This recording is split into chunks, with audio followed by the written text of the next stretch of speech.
Hello, everyone. Good morning, good evening, good afternoon, good night, whichever it may be for you.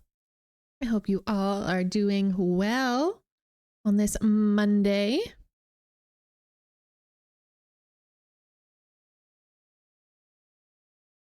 Also, thank you so much, Amaya, for stopping by and following. I really, really appreciate it.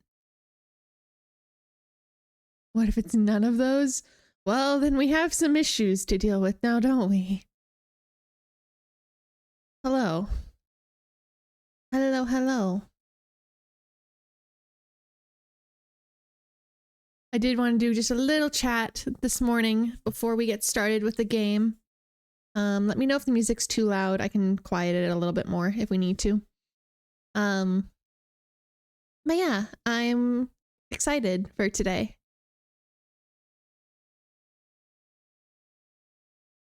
I mean, it's still morning for me. Oh, thank you. I really appreciate it. But yeah, this week we will be doing for 3 days anyway. Aw, thank you. So for the first 3 days, we will be doing just playing the house in Fata Morgana, because it is my absolute favorite visual novel I think I've ever played. And that's a lot. There's a few. It has such a unique and complex story that I really hope to be able to show you and do justice to just how beautiful a game it is.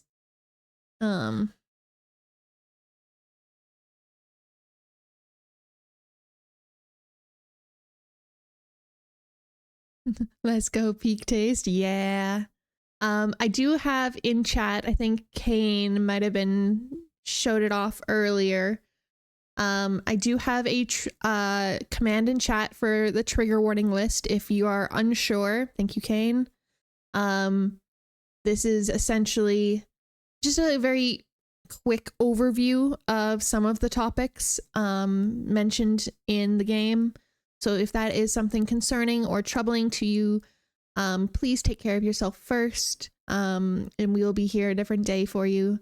I know sometimes it can be a little bit much. It does get very graphic, so please, like I said, take care of yourself first, and I'll see you another day. Yeah, it's pretty heavy. But I think it also is really beautiful to be able to incorporate some of those really heavy themes. And still make a beautiful story out of it. And then on Thursday, we will be doing a birthday stream. Yay.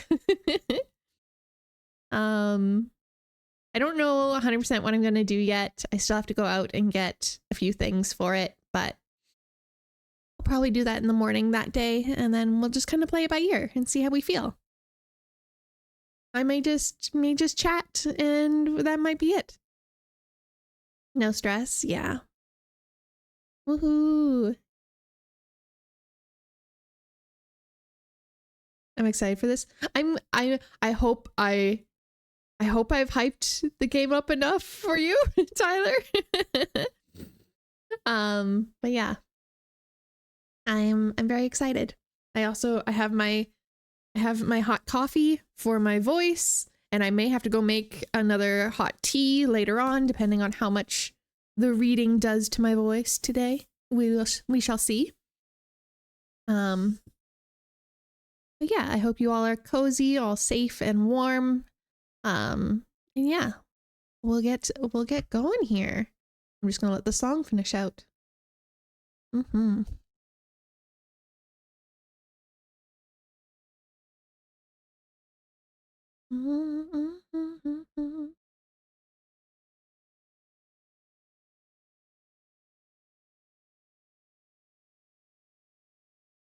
Oh, I forgot to do this. 1 second. There we go. I did my job. This is why is this a warning? What? Huh? Huh?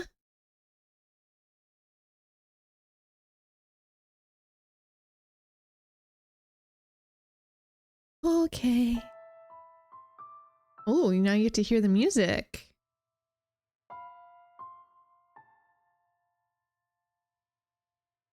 We are here. It is that time of year for threats, for warnings and threats. Oh, Christmas. Merry Christmas. Merry Chrysler. We are here. Also, I'm going to turn up the volume a little bit on the game because this game does also have a really beautiful soundtrack. But let me know if it's too loud too.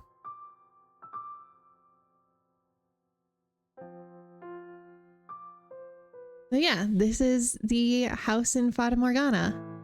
I'm very excited. It does start off a little interesting, a little, but I think you'll enjoy it. Possibly. Maybe. We'll see how far we get today. You might need tissues today. You may need.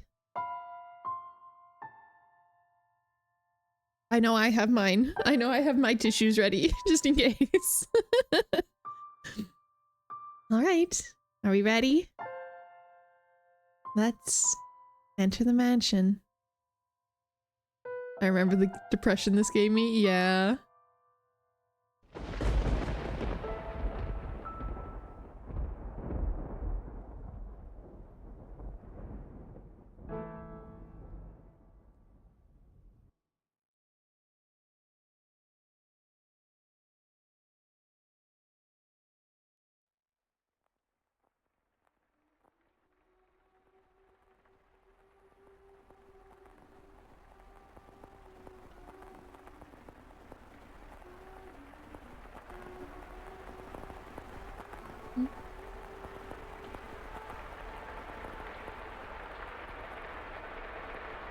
That sits dark, that sits beyond dark, dense woods.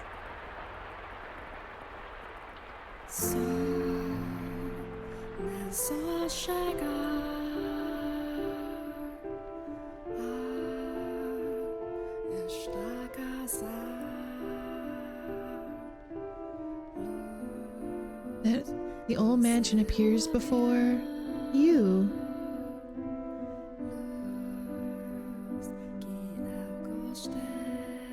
I think it is German. Without realizing it, you instinctively accept it as truth in the events unfolding before you.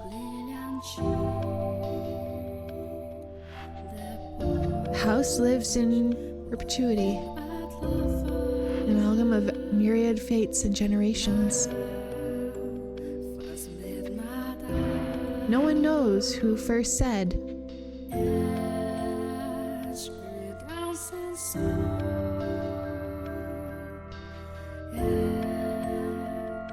that the mansion was cursed.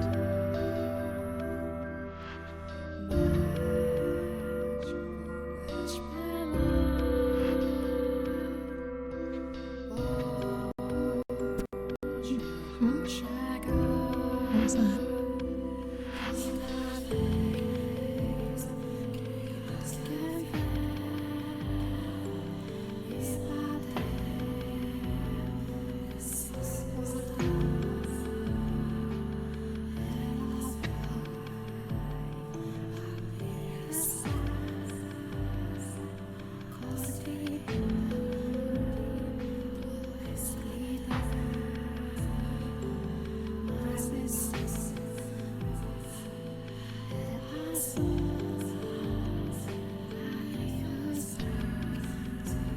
The house in Fata Morgana.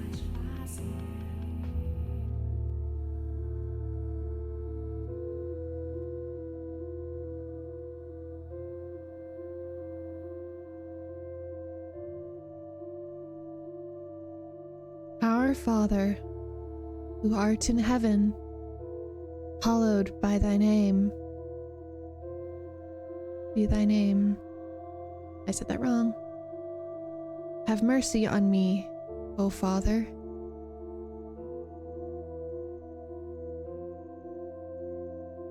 And cast their souls into eternal damnation.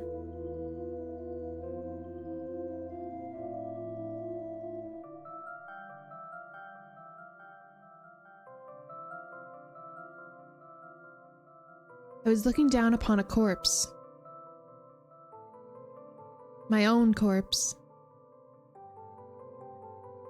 I was afflicted with great despair.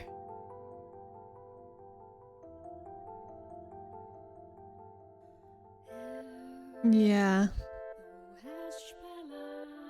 At the sight of being dragged to the place of my crucifixion, my soul crumbled, and I was wholly extinguished. Indeed, I did once lose everything. However, as I faded into darkness everlasting, I heard a voice calling out to me. And so, I vowed once more that no matter how long it may take, how great the obstacles that stand in my way, or what form you may assume, I shall come back for you.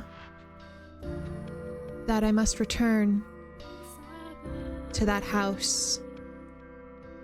So I ask of you, please wait until this mutilated body arrives once more.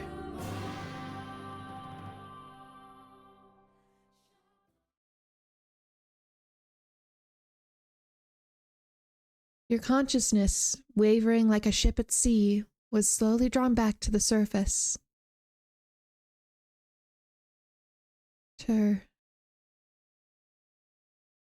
With each new breath, feeling gradually return to your fingers. Master? You could hear the pattering of the rain from somewhere. Master? And the sound of a crackling fire.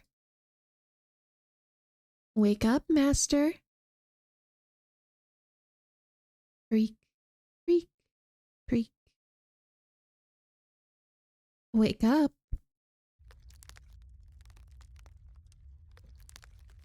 When you come to, you're rocking back and forth in a rocking chair. The room was dimly lit. Aside from the flickering of the fireplace, there was no other illumination. No light shone through the closed windows. There was only the pitter-patter of rain on the glass. It was as though the whole mansion had been enveloped in darkness. Oh, splendid. You have finally awoken. Someone called out to you.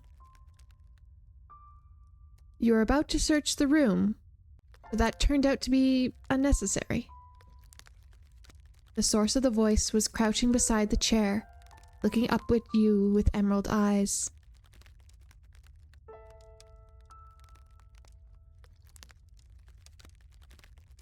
Good morning, Master.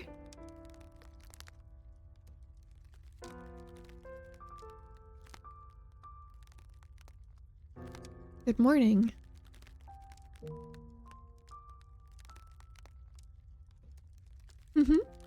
What is the matter? Are you still waking up? You seem rather drowsy. Come now, you must gather yourself. Though I am glad to hear your voice. I've simply been waiting so long for this moment. Tending to the mansion all by my lonesome, ensuring that it was ready for your return, whenever that time may be. When I caught sight of you through the window, my heart fluttered. The time had finally arrived. You were perplexed.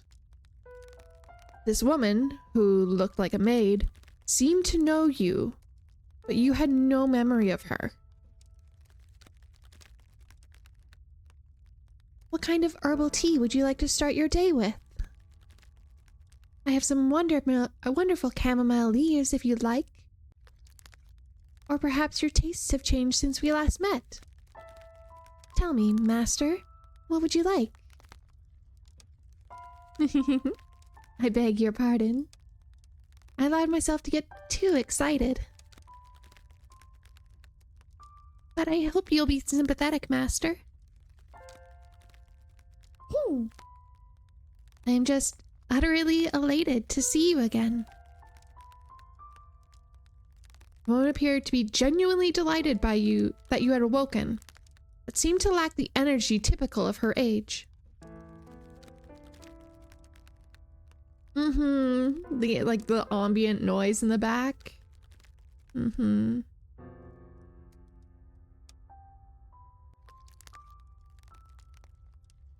Or perhaps life was more appropriate word than energy. But the gloom extended beyond the maid. It seemed to encompass the entire mansion. The plastered walls, illuminated by the fireplace, and the rose engravings and the ebony pillars felt vaguely familiar. But a crushing sense of claustrophobia overpowered that familiarity. It seemed as though the house wasn't interested in accepting you just yet. Oh my! Do you not know who I am? Do you not know who you are either?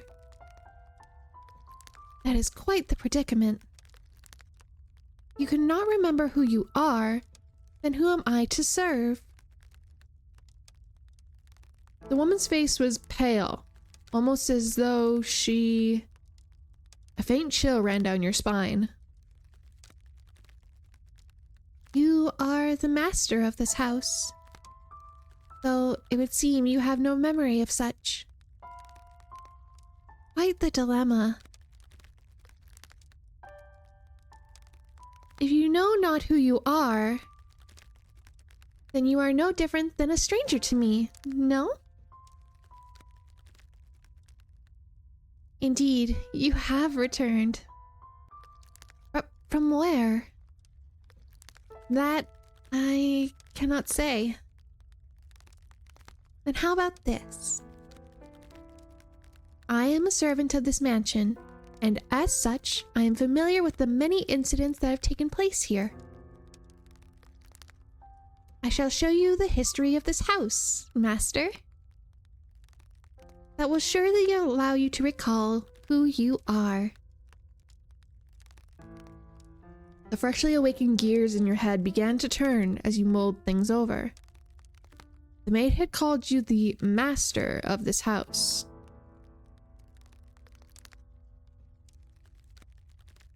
But without a single mirror in the room, you had no way of seeing what you looked like. Unable to decide, you reflexively nod. Then, let us be off, then. And fear not. I merely entreat you to not let go of my hand. Should you hold it tightly, you need not worry about being washed away by the waves of history.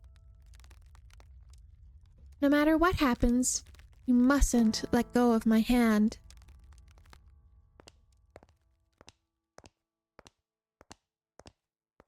Your hand in hers, you followed the maid's lead through the hall. The air within the mansion was oppressive, as though a black miasma hovered within. I was so suspicious towards her at the beginning. I feel like everyone is. The house was bleak and barren, hardly a trace of color to be found. Came across an open window. Beyond it lay nothing but darkness. Neither sunlight nor moonlight could be seen. There were no chirping birds, no rustling grass, no signs of life at all. Everything that would normally give color to the world had vanished entirely. The only other presence was that of the maid. Following her lead, you proceeded through the mansion. After some time, you arrived at a double door, the glass within shattered. The door, once pure white, had long since faded to a dull gray. It appeared to lead to the back garden. You could hear children laughing on the other side.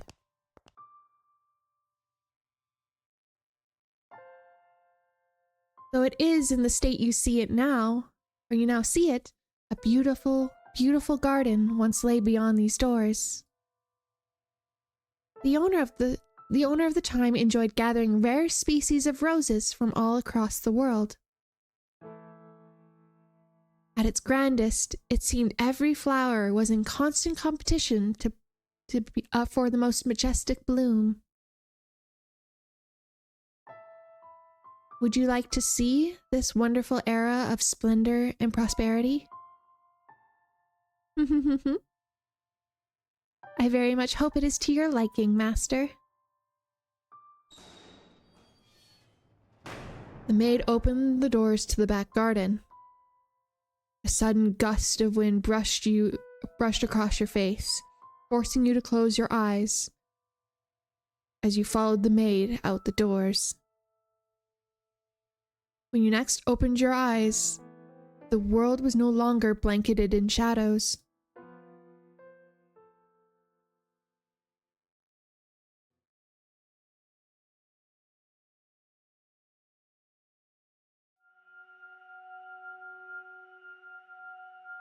The first door.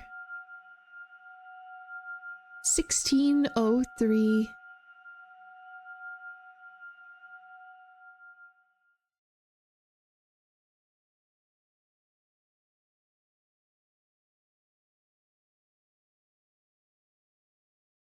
We are at our first door.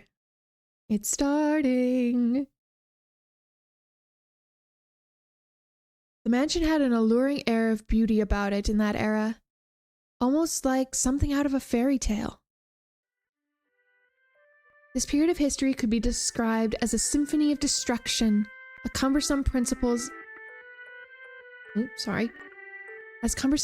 of old came crashing down.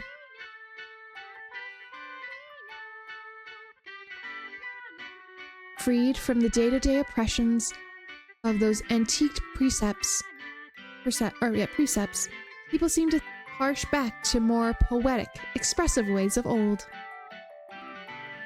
They took these newly blossoming emotions in hand, and with them, they wrote literature, painted portraits, composed theater, and found love. Even the church, which maintained authority throughout the Middle Ages, embraced the changing times, adopting the culture's flowering essence of aesthetics. War would not break out for 20 years from then, plucking the ripening era from the tree of history. That is no concern to us now.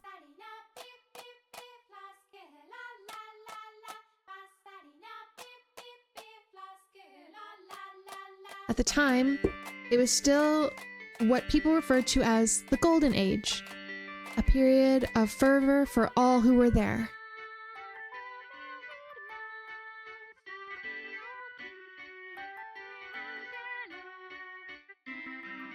Now, let us take a slight detour. No, we will not be changing locations. This tale is about the mansion, from beginning to end. We will, however, be moving through time. Say about 8 years into the past? A very wealthy family lived in the house then. The mother and father, brother and sister were all had distinctive, beautiful flaxen hair. I was always enamored by their hair. By contrast, mine is the color of a wet cow, or wet crow. Cow. Oh my god, I can't read. Don't mind me. Sorry about that. See, there I am, standing around, looking rather a fool. I was happy back then. And what reason did I have not to be, afforded the opportunity to attend to such a house? So I poured my heart into serving the family. Listen closely, if you would. The soft fleeting noises sound that could only be described as a young girl singing. Can you hear it? Na, na, na, na, na. The girl you see, cheerfully picking crimson roses and singing like a songbird, was called Nellie. Though young, she sang with elegance. Nellie was deeply fond of the house's garden, and she would often spend her afternoons there. Gorgeous roses gathered from across the world bloomed in the garden. They were given the utmost care and even had their thorns removed. So young Nellie wouldn't hurt herself, naturally. The light brown-haired girl carefully plucked petals from the roses, gathering them up as she sang. Her voice was like music played by fairies. Nay, the sight of her was like an angel descended from the heaven. Oh dear, please don't look at me like that. I admit I was being rather fanciful. But what is a woman if not fanciful? Little bird, singing night and day. For you, little birdie heart, sing your woes away. Pretty flowers all around the little birds. And even when the sun comes up,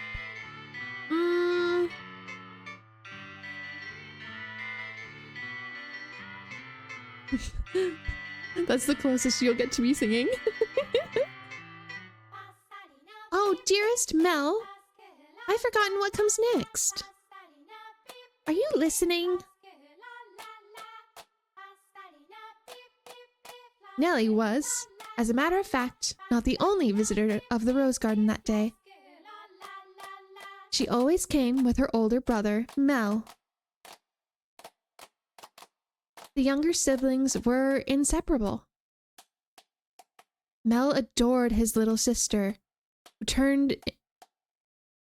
who in turn pined for his attention.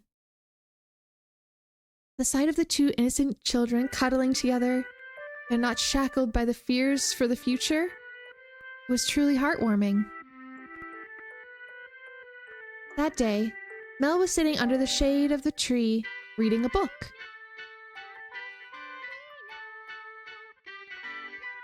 Sure, as I'm sure you're aware, in their time, books could not yet be mass-produced. He was reading what had been copied by a scribe. I presume he had borrowed it from the church. The book, having passed through many hands over the years, was visibly worn.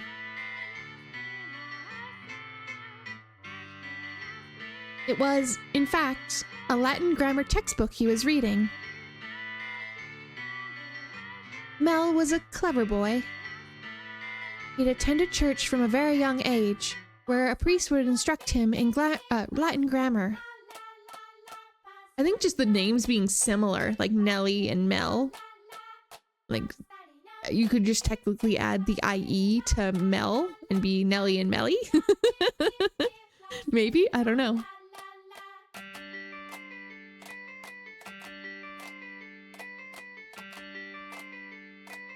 So, at that time, I believed he was very capable, of reading even advanced texts. Oh, dearest Mel, please.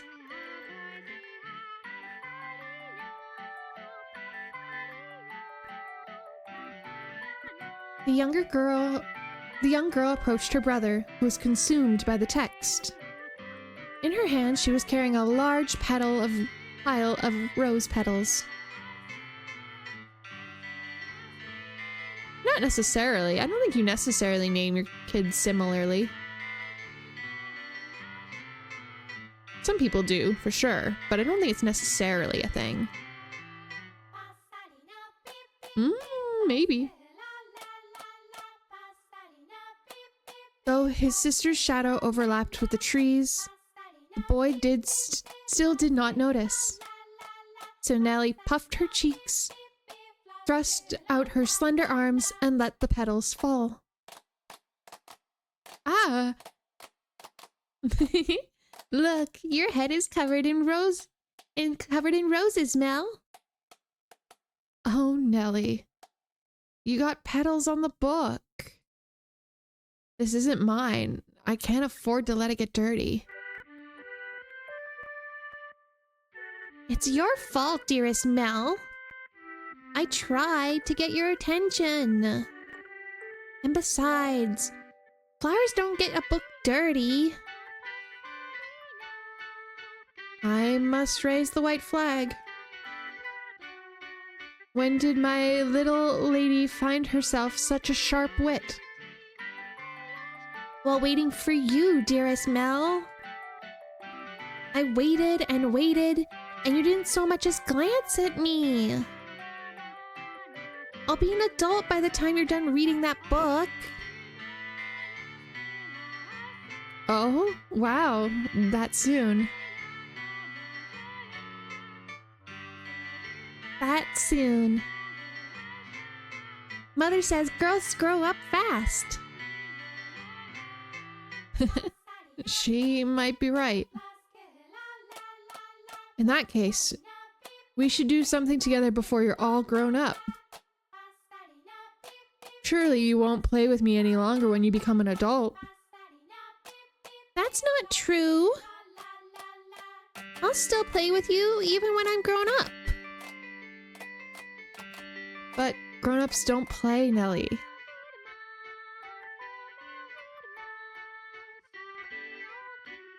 Yeah. But fine. I'll stay a child forever then. Didn't you say you were about to grow up?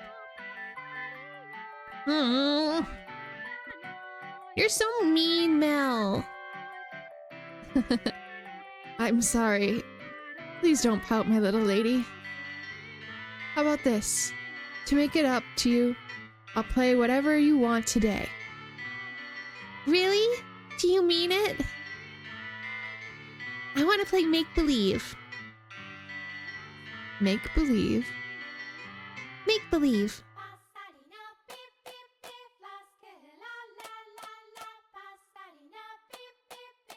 I'll be the princess held captive by an evil kingdom, and you, dearest Mel, will be my valiant knight. And then you will turn into a prince when you rescue me. A knight can become a prince. Impressive. They can. Knights and princes both have to be charming, so of course they can. Which is why it must be you, dearest Mel. No one else can be my prince or my knight. While he may have appeared outwardly embarrassed at his rose-cheeked sister's proclaimed prattling, I I am certain he was smiling on the inside. After a few moments, he meekly knelt, bringing himself to eye level with Nellie and stroking her soft hair. Yeah, they intentionally made that bad. All right, then. You are my princess, Nellie. And I'm not just anyone's princess, dearest Mel, but yours alone. So, please don't be anyone else's prince but mine, okay? Nellie. Jeez, my princess has quite the fawner. Is that bad? Does that make you dislike me? Not at all. I'm proud to have you as my sister, Nellie. You mean more to me than anything in the world, my dear princess. I love you, dearest Mel. You'll always be my prince, forever and ever. Her mood quite improved. Nellie began humming the melody of the song she had forgotten the lyrics to. Holding the skirt of her dress out from her body, the young girl pranced about the rose garden. Mel, his eyes on her back, gave a little shrug. Oh, Nellie. Don't come crying to me if you trip running like that. But Mel was not entirely disapproving of his sister's excitement. Carefully brushed aside the petals on his book, set it in the shade of the tree, and began chasing after Nellie. They were picturesque siblings, brimming with hope. And at this time in their lives, there was nothing to jeopardize that hope. Would it not be wonderful if children could stay children forever, Master? As I see it, though, the pleasant, gentle times in our lives have value because they come to an end. Wouldn't you agree? Time continues to flow, impartial and without exception. And as such, everyone's childhoods come to an end.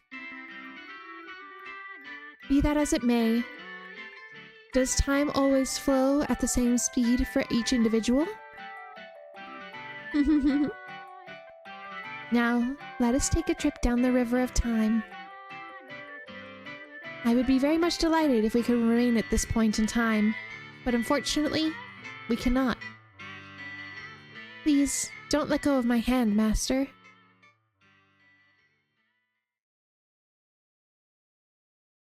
We love a little bit of foreboding.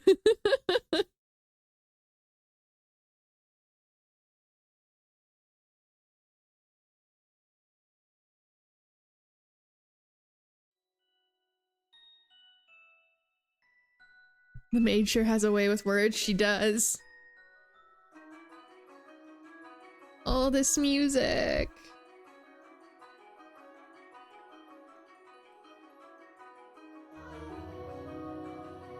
I'll be on my way then.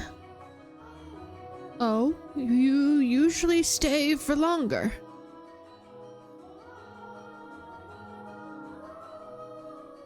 Yes, I have an errand to run today. Thank you for your time, as always. Would you like the book back sometime next week? Next week or the week after. Hold on to it as long as you'd like. But surely there are others who want to use it. None as sharp as you, Mel. Put yourself in my shoes, and you'll understand. I want to give you any advantage you can get. I needed some way to distinguish them.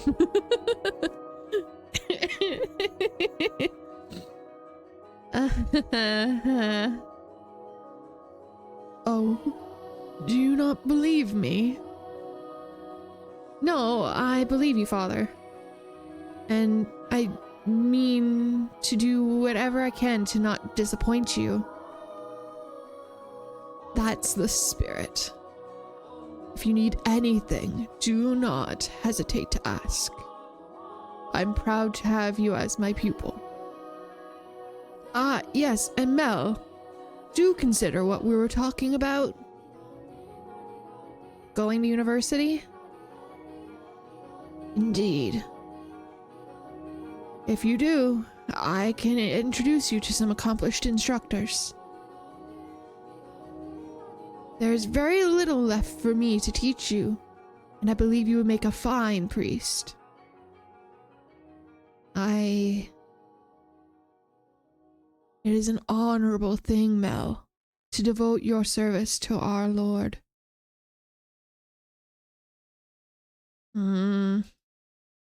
I'll give it some thought. If you'll excuse me then. I'll see you again. Our doors are always open. Farewell.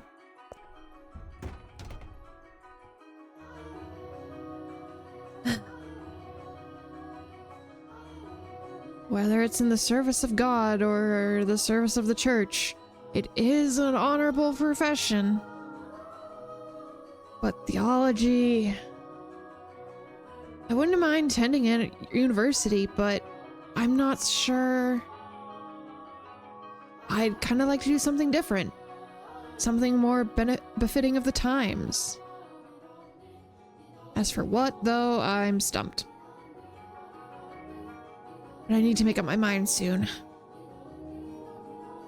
If I drag my feet for too long, even my father is liable to grow impatient.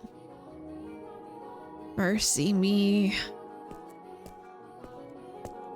Young sire, blessed young sire, alms for the poor. This beggar. If I'm not mistaken, he's been outside the church since last week. Alms. The way he shakes his head. I can get a glimpse of his forehead under his hood. He's completely bald. Buy yourself some bread with this. Thank you. Thank you very much. May the Lord bless your soul. Thanks. The Lord. Oh no. Nellie's going to be cross with me if I don't hurry home. Curses, and it looks like it's going to rain. Master? Master? Oh, thank goodness. You appear to have a firm grasp on your consciousness. I was afraid you had accidentally let go of my hand.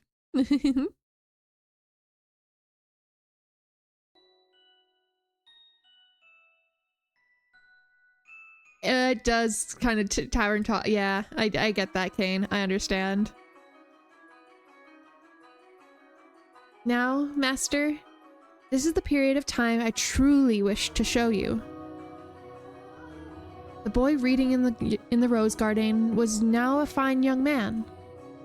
Nonetheless, he still bore the same gentle eyes as before, and he would, from time to time, show remnants of that innocent young boy.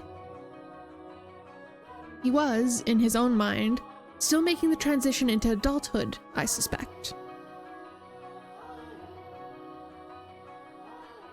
Mel frequently visited the church, on Sundays to participate in Mass, of course, but more often to be tutored by the priest.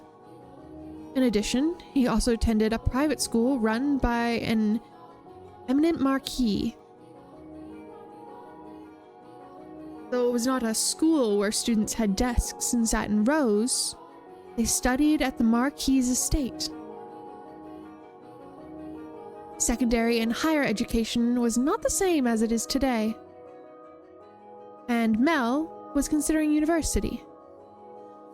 The priest wanted to recruit him to the church, but Mel was having difficulty deciding what to do. That he had such a choice is envious, is it not?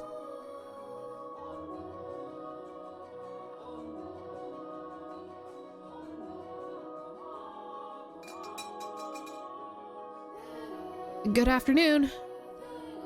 I'm here to pick up my order. Is it ready? Aye, waiting and ready, young Master Rhodes. Oh, don't call me young master, please. I beg your pardon?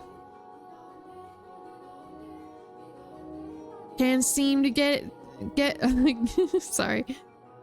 Can't seem to get ahead of me head out the past. Your order's right here, sir. Mel stopped at a jewelry store in the center of town on his way back from the church. Hi, Cersei. Hello.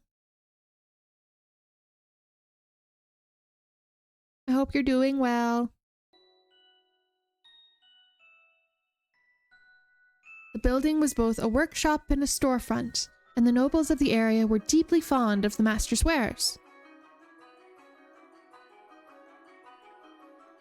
He was so skilled, even the royal family had commissioned work from him.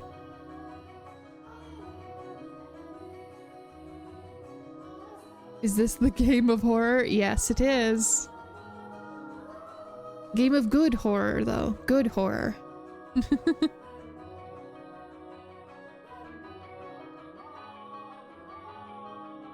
As a matter of fact, the wooden sign out front was engraved with a replica of a piece of his jewelry said to be on display in the palace. As artistry flourished in this golden age, the number of shops selling luxurious items such as jewelry rose in kind. However, the clientele of these shops comprised a very narrow range of people. May I have a look? Of course, of course. Good. It came out just as I hoped. Splendid work. Can't afford to disappoint a loyal customer like yourself. An admirable work ethic. Oh my goodness. I'm sure she'll love it. Such a kind lad, young master. My boy back home could do well to learn a thing or two from you. Every man ought to show women some cordiality. I can't talk today. Hold on, let me get a drink of water. 1 second. Coming home to a cold fireplace is such a sad thing indeed. Ha ha ha. Again, please don't call me young master. My apologies. I'll take this and be on my way then. Good day. I don't know, how else would you, what other accent would you use here? Other than maybe a Scots accent? Yeah, because I can't do Scottish. We tried with Tavern Talk, remember? I cannot do it. If you find yourself in need of aught else, just let me know. I can make any jewelry you ask for.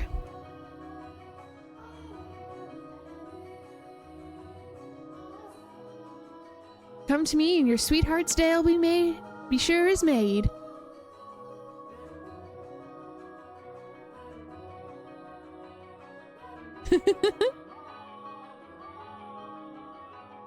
And I guarantee the two of you will... Oh, no. Thank you for the head pat, Cersei. And I guarantee the two of you will have all sorts of fun when you give it to her. Please, I don't have a sweetheart. Huh? Well, that's a surprise. I'm sure many girls are vying for your hand too, Mr. Rhodes. A fine family, good looks, charming, and your future's all but... I'll be on my way then. I'm in a bit of a hurry. Good day. Come by again anytime.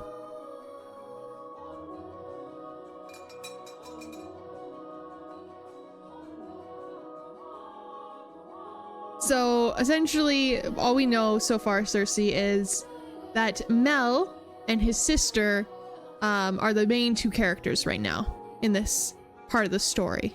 So the reason, yeah. So the shopkeep thinks Mel is buying this for a girlfriend. He's actually buying it for his sister. I just don't know if he felt comfortable saying that. I don't know. I like the art. The art is very pretty. Goodness. Maybe I'll say I want to study abroad or something. Patient as my father may be, that would certainly anger him. I can hear it now. You're wasting your God-given talents, boy. Yeah, we're still in door 1. I could renounce my name and rank, go somewhere far away. That sounds like the kind of plan Nellie would come up with.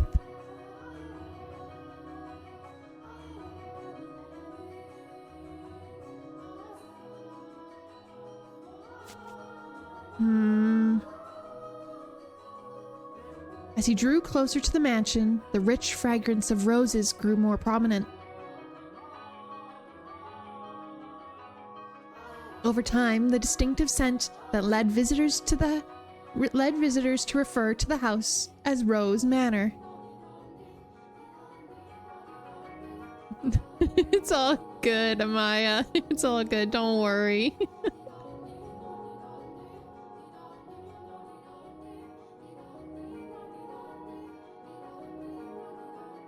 It also probably plays it on the flaxen-haired family's last name, Rhodes, which you heard the owner of the jewelry store say moments earlier. The mansion looked quite different than it does now, no?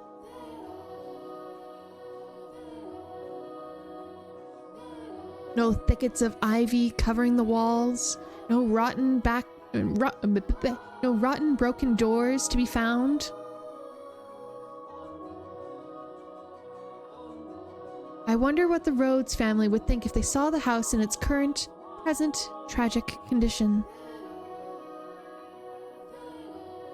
The sight of their abundantly blooming roses, a veritable symbol of prosperity, long since withered and turned into soil.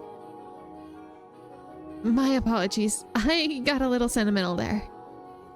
Let us forget for a moment about our own time. I suppose I stayed out a little too long. Oh well, the sun still shines high in the sky. I'm sure it's...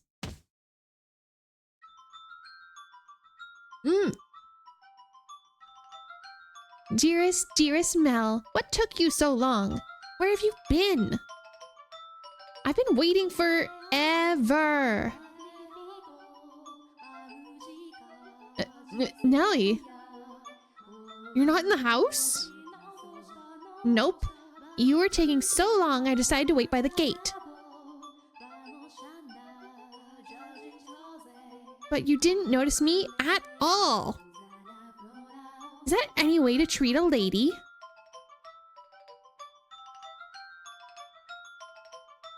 All that studying's got your head stuck up in the clouds. No, it hasn't, really. Also, you're heavy. Could you please get off my back?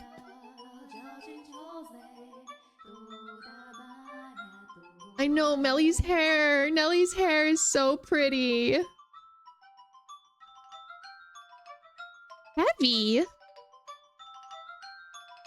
I've been gradually reducing the amount of sweets I eat. And I love sweets to maintain my figure for a new dress. And you call me heavy?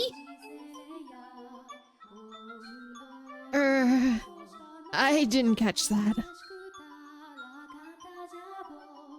Were you saying a tongue twister? You're such a dimwit, Mel. Jerk, blockhead, weakling. And obnoxious to boot. Whatever happened to the delightful little girl who was once my sister? She'd probably throw a fit if I said that out loud. Thank you for the hydrate, Cersei.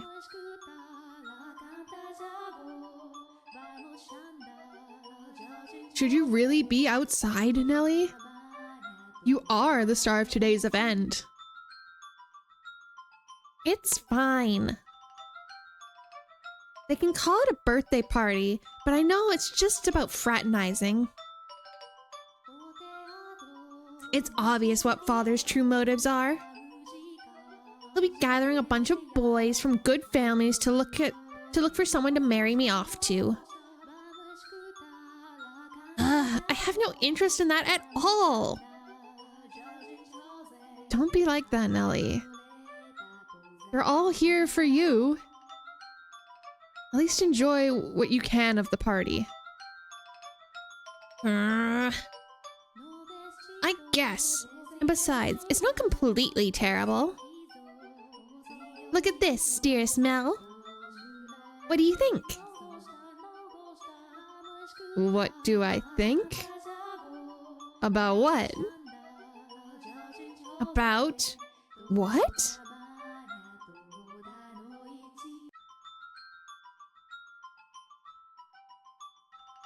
Mel? My new dress! It arrived! I'm wearing it! How could you not notice?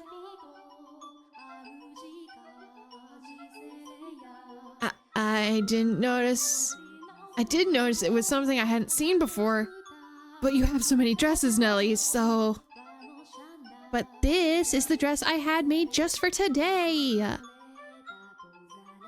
Look at the colors! They're so pretty! Wait, can I was gonna say, is there a way that I can... Oh. Look at her dress! It's so pretty! With the butterfly!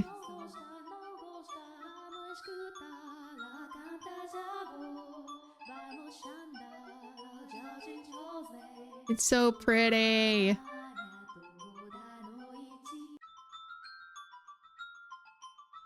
Probably. Everything has a purpose, Kane. Everything will have a purpose.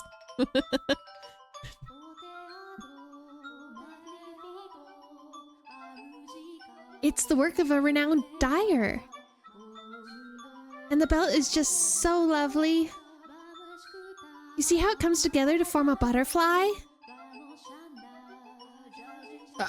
Oh. Oh, I'm just absolutely in love with it. I think I'll be wearing this dress for a while to come. So, tell me, what do you think? Does it look good on me? Yeah, it does. It's pretty. In some ways, I guess she's still a delightful little girl.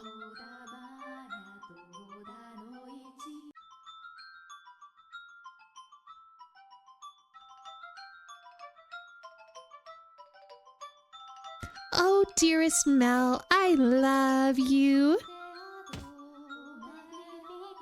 Whoa, don't just jump on me like that.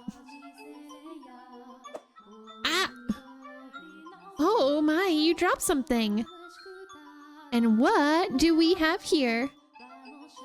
Wait, hold on, no, you can't just have that yet. Is it a present? Give it back. I was going to give you that later. I knew it. It's for me. And just what could it be? Hey, don't open it. What's the big deal? It's gonna be mine soon anyways, isn't it?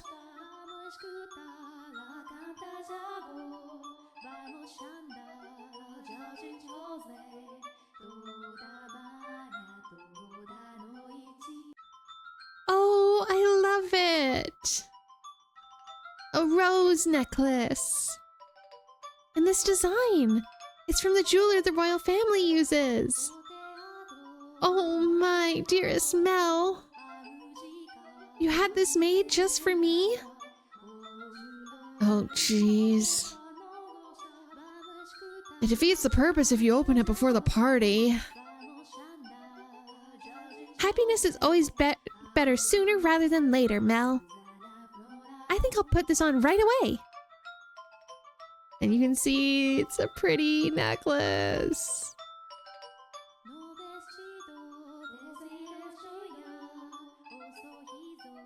There. How does it look? I was in for a rude awakening. Yeah.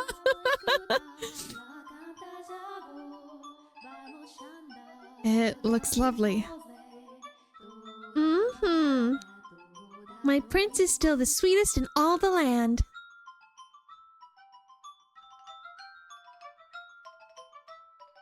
Don't make such weird noises. Oh, but why not?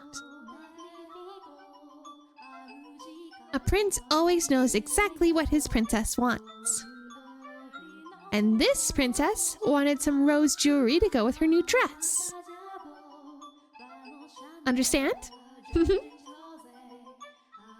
Jeez, I'm sure I don't have to... I sure don't have it easy playing your prince, Nelly. It might be about time you found a new one. A prince is a prince because you can't just find one standing on the street corner. If you want to retire, dearest Mel, you're gonna have to wait another 10 years. That's a long time.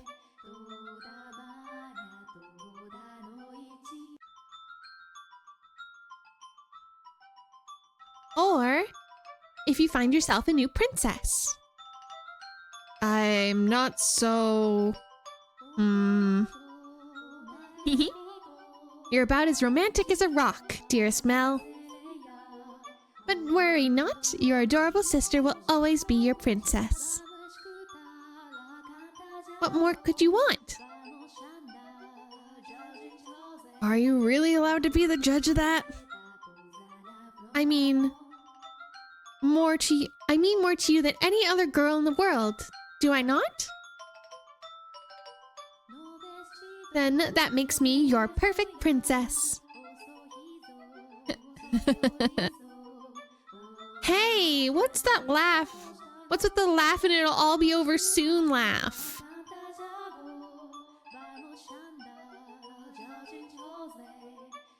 You're always telling me I mean more than anyone to you. 1 second. 1 second, chat.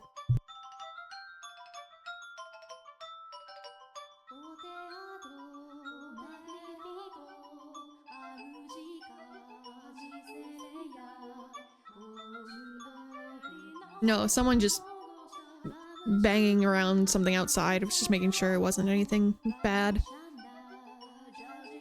Sorry about that. Yes, you do.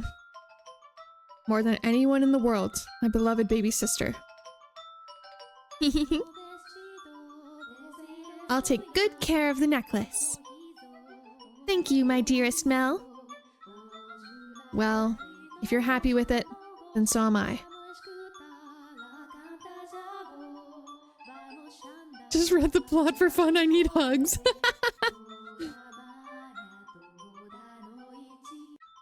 Yeah. You're in for a ride. Yeah. What the fuck?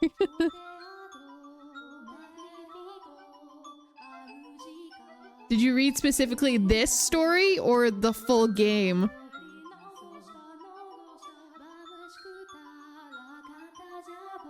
You're very welcome. All of it? Oh, yeah. No spoilers, Cersei. Good luck. Now, back to the house with you. Can't have a party without the guest of honor. Do you know if anyone is here yet? Nope. I imagine they'll be here soon, though.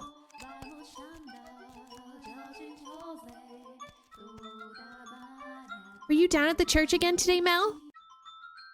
Yeah, there was something I didn't know how to translate, so I went there to look it up. Wow, so diligent. I can't really say I like the priest there personally. Actually, I kind of feel the same way. What? Really? Why?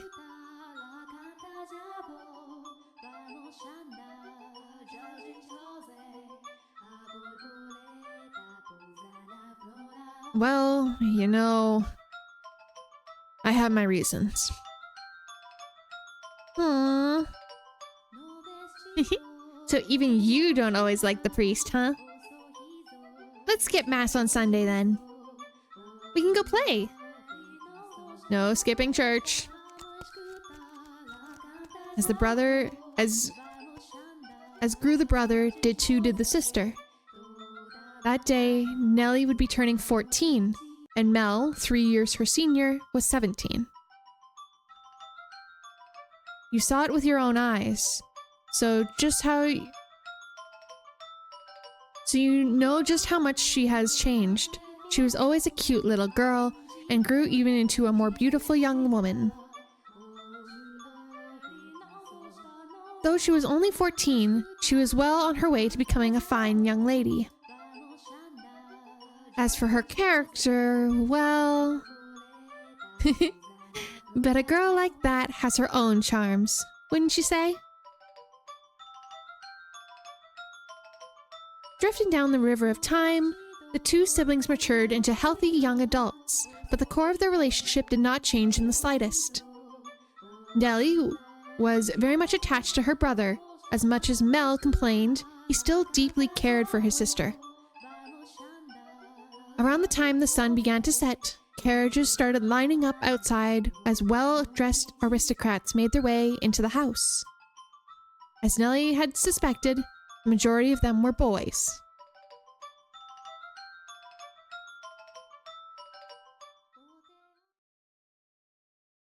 Yes, I understand. You don't need to say anything more. Rose Manor, right? Okay, we'll go together. Me? Alone? No, please don't make me. The inhabitants of Rose Manor are surely living quite content lives. I'm sure they don't remember a thing.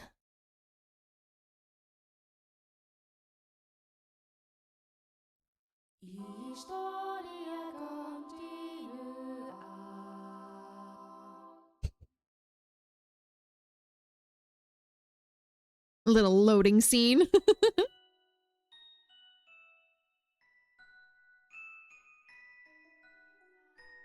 The sad irony is based on the ages. They were actually men, not boys. Yeah.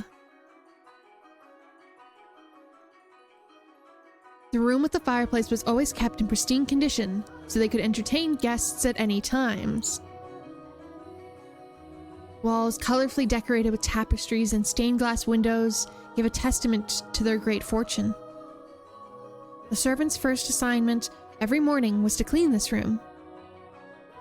Pitchers, silver plates, and silverware were polished to a shine so they could be proudly put to use at a moment's notice.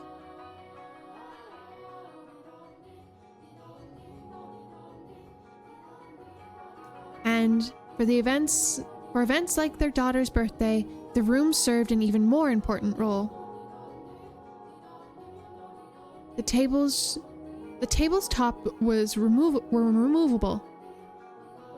So they had ordered new tabletops with designs especially for the occasion.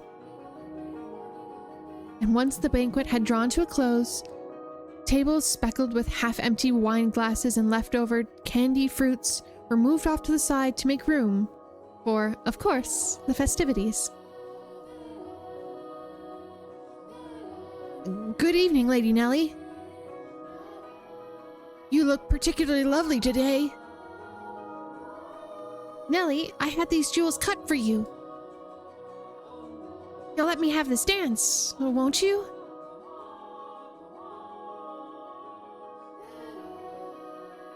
She looks so done with everything.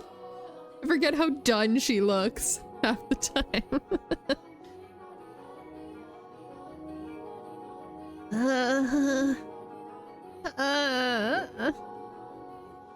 What's the matter, Nellie? You look exhausted. These are pretty good. Want one? I know you like sweets. They're apples candied in rock sugar, I think. You disappoint me, dearest Mel. What do you think is the matter? They just keep coming. It never ends. It's driving me up the wall. Everyone just repeating the same lines they've been taught. They all think pretty jewels and requests to dance are enough to make a girl swoon. But I think that is true for you, Nellie. Though, why is she disappointed with me? I just think I'm done with birthday parties after this year. They'll probably throw an even bigger one for you next year. Huh? Why?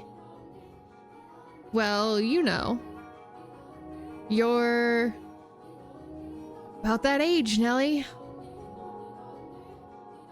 We are a reasonably distinguished family, so there are a number of different houses that would like to have connections with us.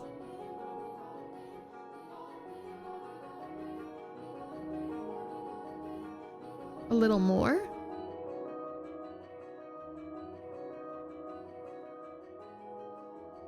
Oh, yeah. Has your face always been so symmetrical? Yeah. That's how you make them swoon.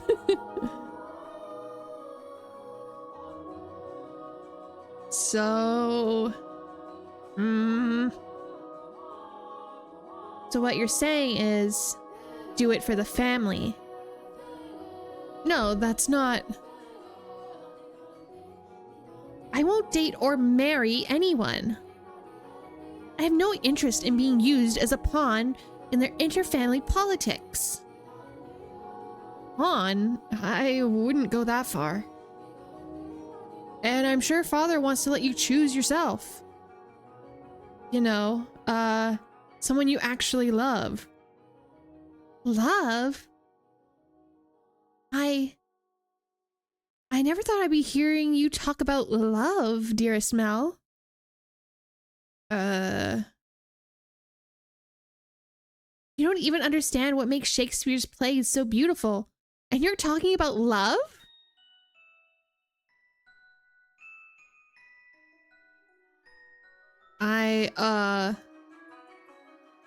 You fell asleep during Romeo and Juliet, and you're talking about love? We went all the way to the Globe Theater, too. Well, pardon me for being ignorant when it comes to romance and the arts. But you're not, Nellie. Shakespeare's make-believe stories made you cry like a baby. Anyone would cry at that. You'd have to be crazy to sleep through it. That's not what I'm saying. Someone as emotionally vibrant as you, Nellie, would have no problem finding love. Dearest Mel? We should dance. Lady Nelly, can I have this? Let's dance, dearest Mel. What? Me? Wait a... Come on, I really like this song. Quit pulling on me, Nelly. What's the point of us dancing? We're siblings. Mother, father are staring daggers at us.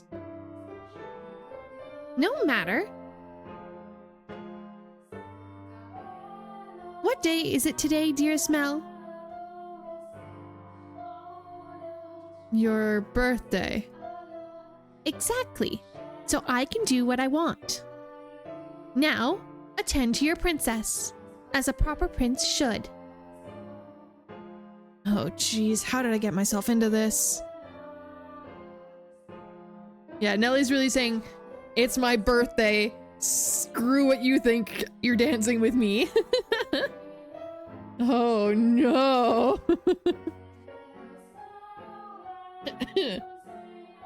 Nelly's skirt fluttered along with her as she stepped in tune to the music. She was not only a skilled singer, but a skilled dancer as well. Mel, on the other hand, fumbled over his own feet, trying to keep up. Thank you for the head pat, Cersei.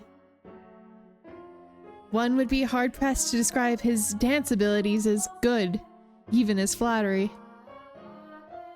Though boys of his pedigree were taught to dance as part of their etiquette lessons, he found himself more being dragged around by his sister. He could hardly be said to be attending to her. This is humiliating. Because his parents had always been hands-off in raising him, largely giving him free rein to study and learn what he pleased, Mel looked like a tangled-up marionette.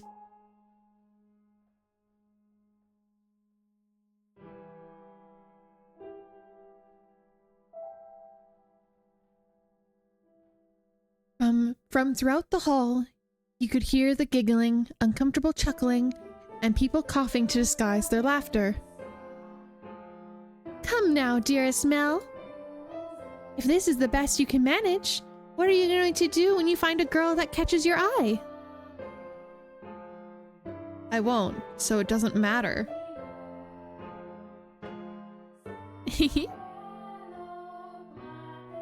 Follow my lead, Mel. 1, 2, 3. 1, 2, 3.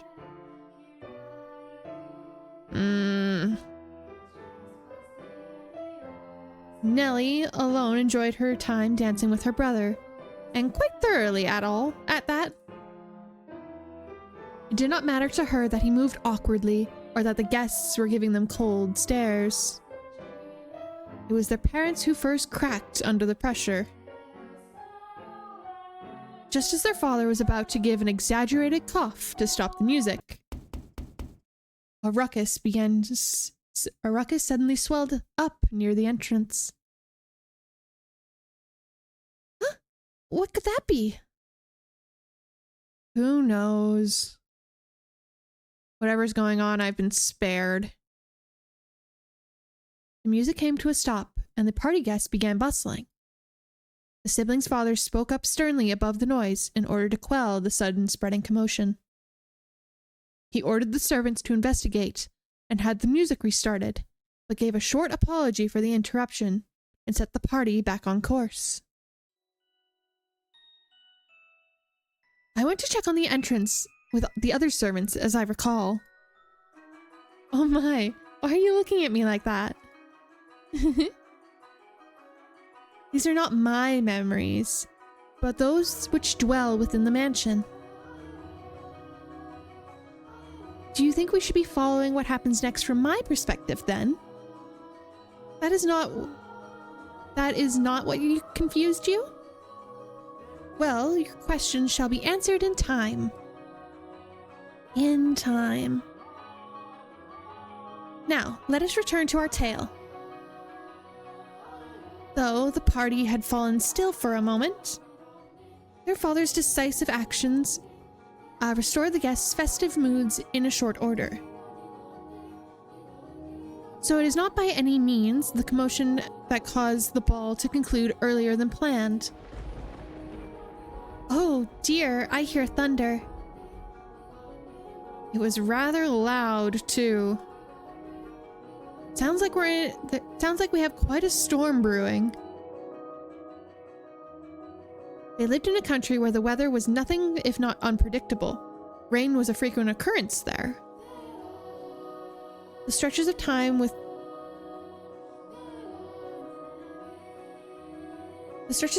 clear skies grew longer as summers approached, but the weather still was somewhat unstable on the cusp of the two seasons. Oh no, they're British.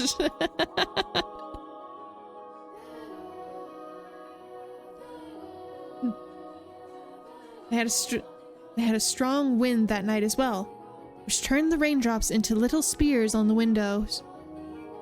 Were the party to continue on any longer, no one would be able to go home. Although their father was quite concerned that Nellie had not gotten on with any of the aristocrat boys, he decided to cut the festivities short. I have no issue with British people. Oh no, Cersei.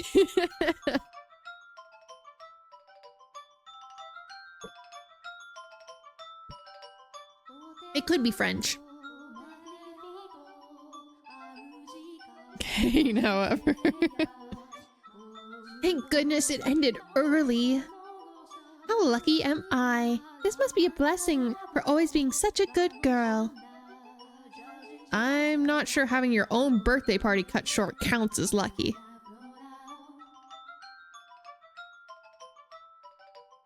But it was no fun. I can't help it if I'm not enjoying myself. And for heaven's sake, Arthur was here.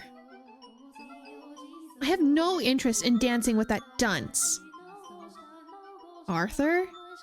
Who's that again? Someone who was here? Unbelievable. You don't remember anything, do you, dearest Mel?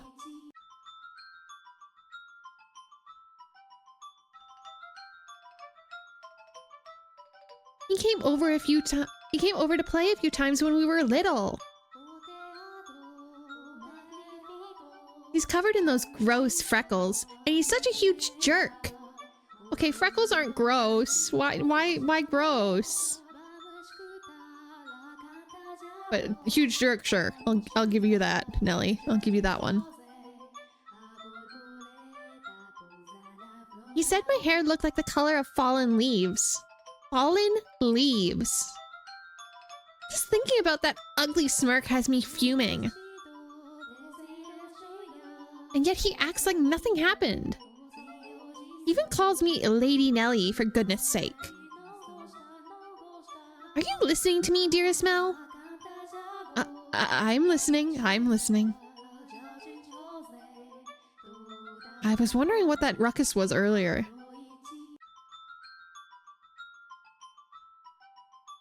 Freckles are weird? I love freckles. Freckles are cute.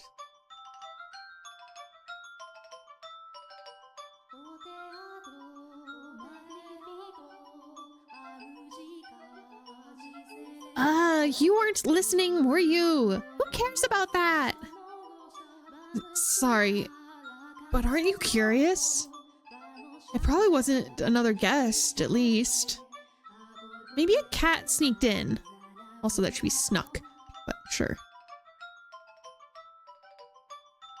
I think. I don't know. Who knows? You think so? I do. But enough about that. Would you like to play cards in my room, dearest Mel? I'm going to pet the cat. So yes, today I'm British. Oh boy. Seriously? I'm exhausted though. It's not even that late. Fine. Something feels kind of off. No worries, Cersei. See you soon. Cat. I want to go check. Come on, hurry up. Hold on. You don't need to drag me, Nelly. My birthday isn't over yet, so you're not done attending to me.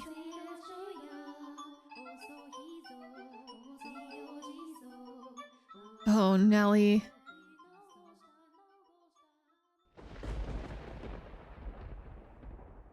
Thunder and lightning. Very, very frightening. Who knows how long they were chatting? It could have been all of like 3 seconds, but you know, it feels like a lot longer. Arguably 5 minutes, maybe.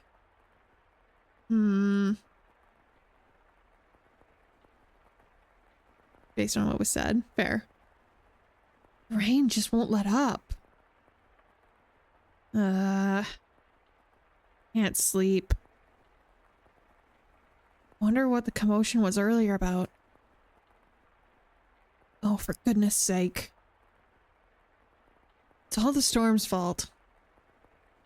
That's why I can't sleep. I'm just fretting over nothing.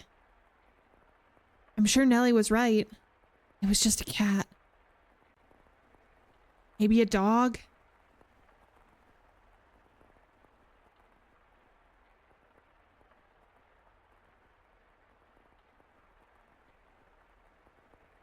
Yeah, I think it is because of the rose garden. Yeah.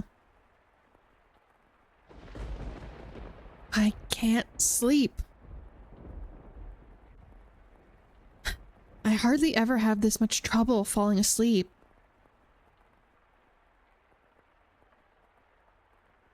What could this feeling be, I wonder? It's not quite foreboding. Walking around the house at this time of night isn't going to help anything. I'm not gonna fall asleep just lying here.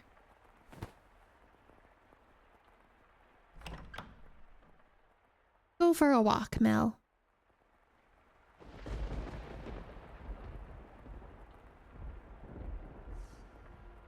You can see all like the little flower, yeah, the overlay.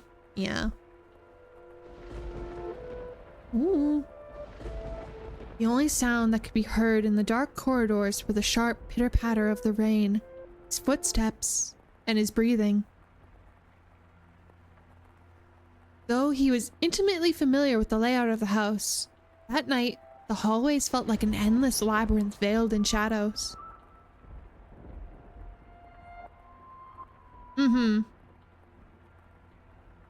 No moonlight shone through the windows, so he naturally found himself moving cautiously, despite being in his own residence.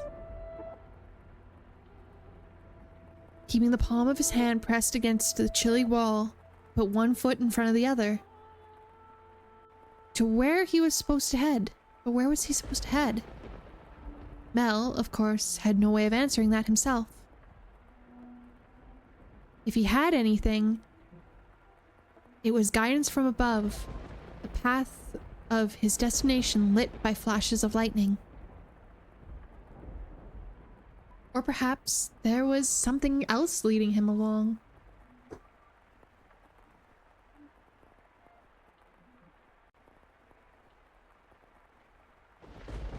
Though he progressed with a fair bit of hesitation in step, Mel was slowly but surely drawing near to one room in particular. He made his way through the seemingly endless halls, past the living room, its fireplace long since cooled,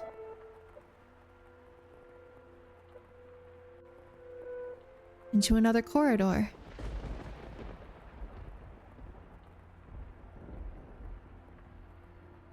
Then stopped outside in Abigail's bedchamber.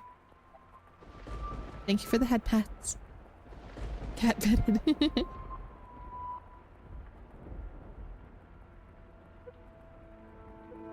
The dim glow of the lamp spilled through the cracks in the door.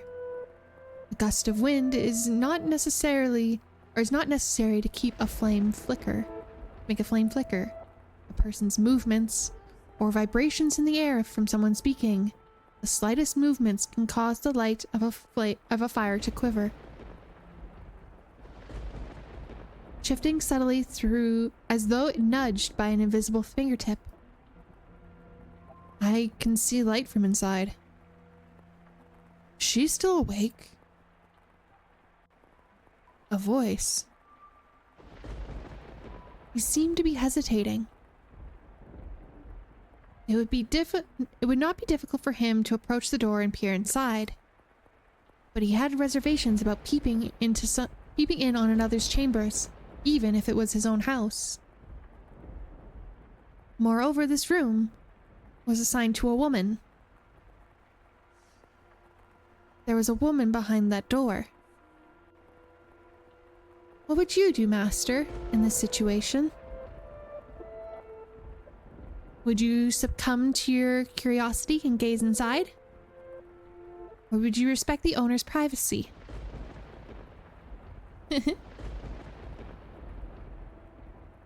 I should not be doing this. But the voice, it feels like it's calling to me? Or someone else? Yes, me. Could sense someone watching me at that moment. He'd succumbed to his curiosity. He stood on the other side of the door. On the other side of the door from me, his flaxen eyes open wide, trying to remain as invisible as possible.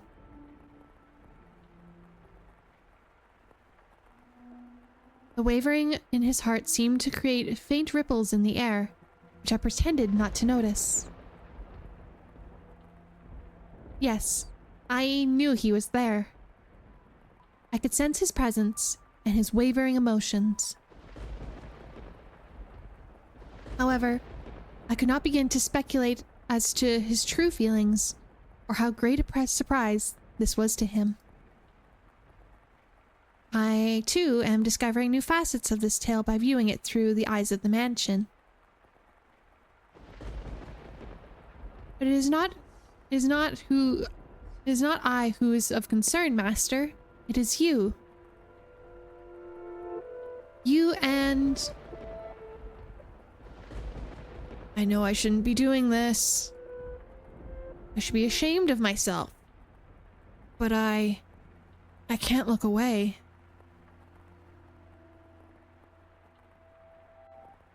Who is that? Her skin, it's so pale you can practically see through it. Is it that white because she was out in the cold rain? Her hair is as white as snow, and her eyes, they're like, how do I describe it? My vocabulary truly lacks for situations like this. They look like blood?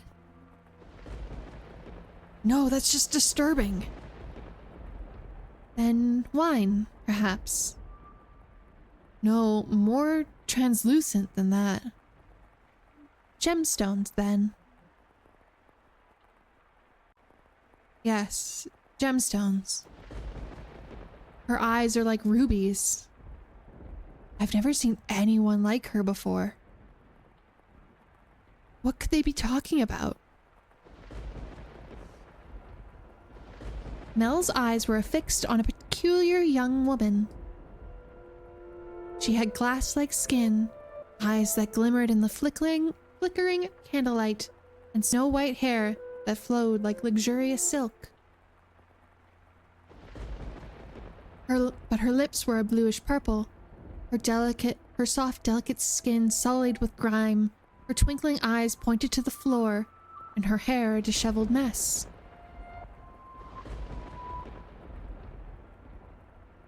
She was, even at a glance, clearly not a lady of means.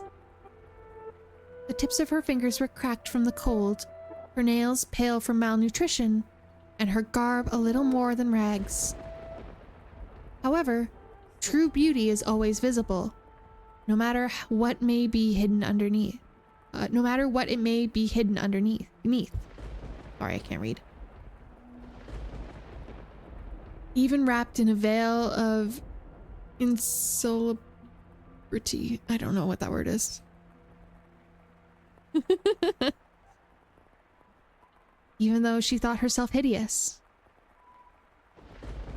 I wonder what happened to her.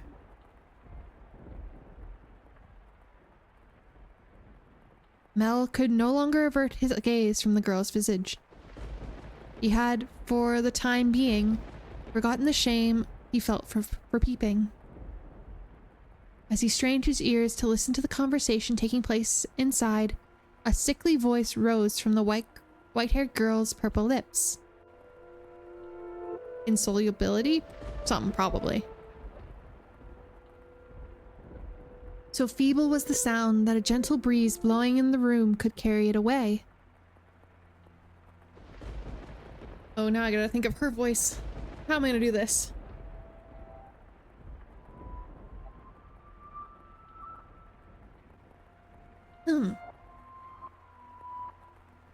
I will say I'm going to get all these voices confused, so don't be alarmed if I accidentally swap voices.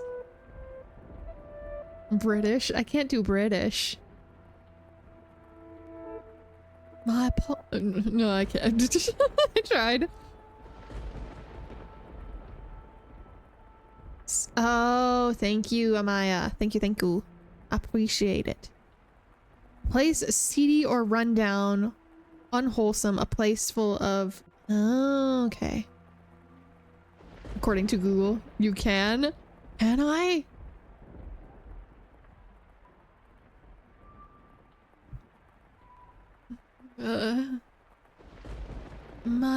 I apologize for the trouble. Think nothing of it. Give your apologies and thanks to the mistress. Understood. I don't know if you can hear me when I do this, when I do it quietly. But we'll see.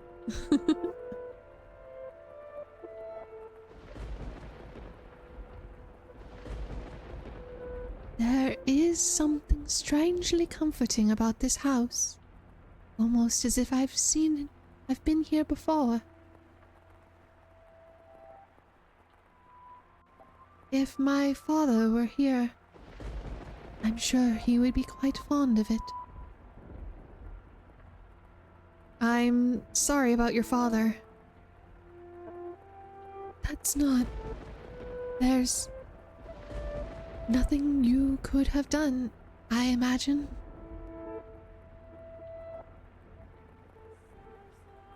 When you came to our rescue, he was already...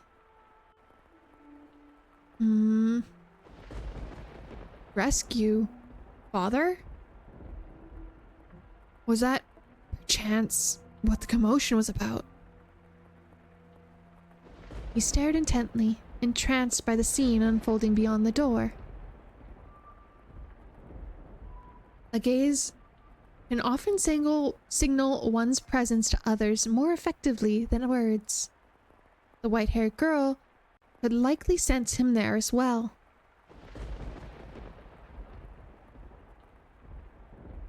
She flicked her gem-like eyes upward.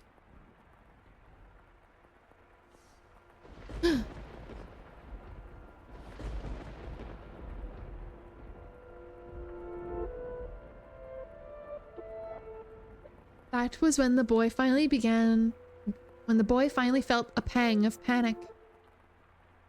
For a split second, his flaxen eyes met her ruby eyes, causing him to recoil from the door. No, I don't think the parents have been shown at all.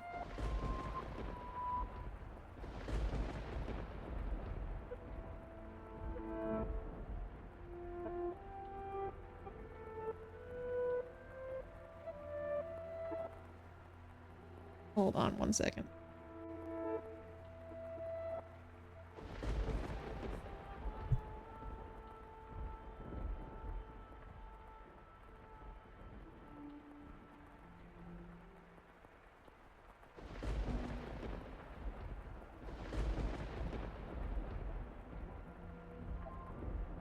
We need a skincare routine. The true horror of the lack of parents. Fair enough, fair enough. His heart was pounding like the rain outside. Careful not to make a sound, he took 1, 2 steps away. Did she catch me? I'm not sure. It was only for a moment. She can't have seen me.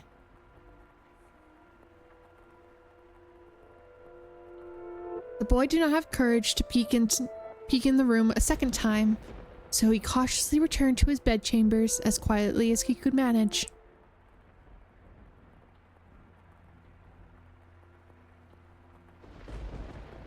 But even beneath his covers, he could not erase that girl's eyes from his memory. Her melancholic red irises, her voice as delicate as a glass sculpture, her pale, almost lifeless skin, her white, pure white hair. Every singular detail kept him from banishing her image from his mind. Nor could he restrain his heavy pounding heart. Who could she be?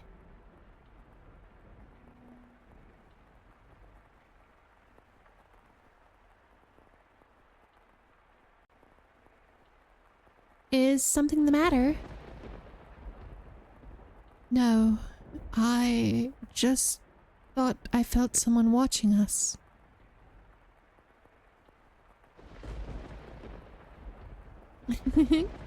It's only your imagination, I'm sure. If not your imagination, let me try that again. If not your imagination, then perhaps some unseen force was watching you. Unseen force? Are you familiar with how many people refer to this mansion? Rose Manor. Yes, indeed.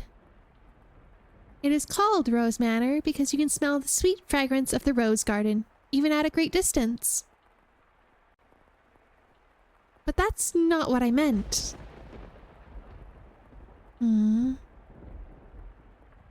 It is said that a witch resides within this house. A witch? I have not heard such stories.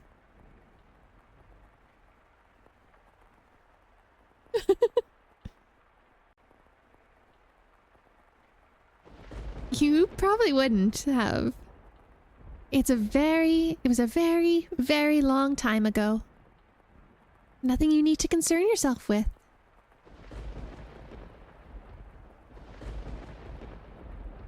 You have a peculiar presence about you. Should I consider that a compliment? It's getting late. You should get some rest. A room has already been set aside for you. But first, may I ask you one thing? Yes? I do not believe you have given me your name yet. My name? My name is... Dun dun dun. You don't get to know her name. L.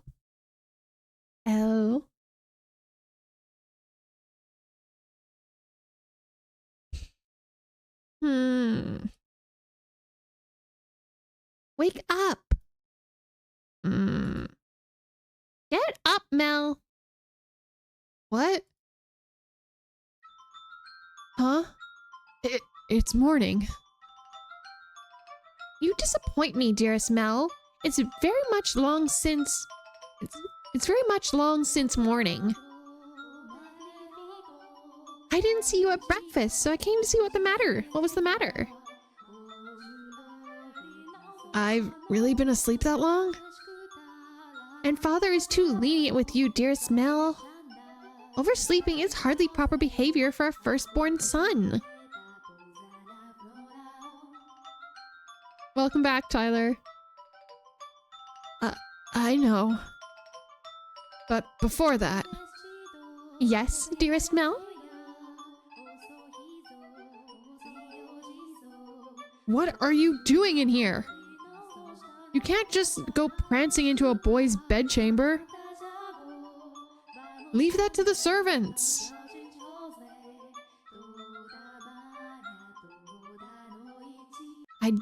I did send one for you. You're the one who refused to wake up. Besides, it's not like we're strangers.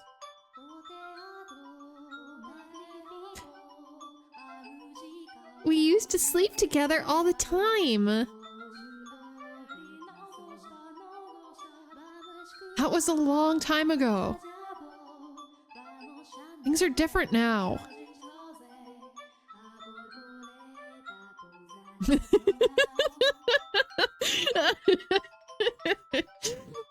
I love looking over at chat and I'm just like, yep,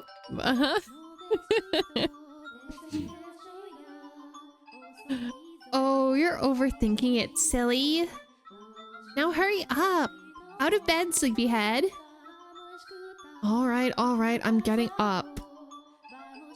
So you can see yourself out. Oh my, you look awful, dearest Mel. For someone who overslept, you look like you didn't sleep a wink last night. You think so? He does look perpetually tired.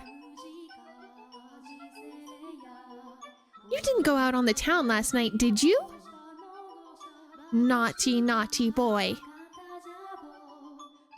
I would never. You know that. You squeaked. I don't believe you. I didn't go out last night or anything. I'm tired because you had me playing cards until late, Nelly. Hey, we weren't playing that long. Besides, look at me. I got up just fine. Anyway, shoo. I can't get dressed with you in here. Fine, I'm leaving. Oh, I almost forgot, dearest Mel. What now? Come on, no need to be mean. I'm sure you'll be quite surprised at the news. Oh? At breakfast, which you missed, Father told us... Told you what? Do I really want to say? It sounds like you want me out of your room, dearest Mel. Please, Nelly. We got a new maid today, from a house that we supposedly have ties to. I've never seen anyone like her. For supposedly coming from a good family, she isn't very graceful, and I've never seen her at any social gatherings. But that's not the surprising part. Does that maid... She's peculiar. Has a very unusual appearance, that one. Have white hair? What? How do you know that, dearest Mel?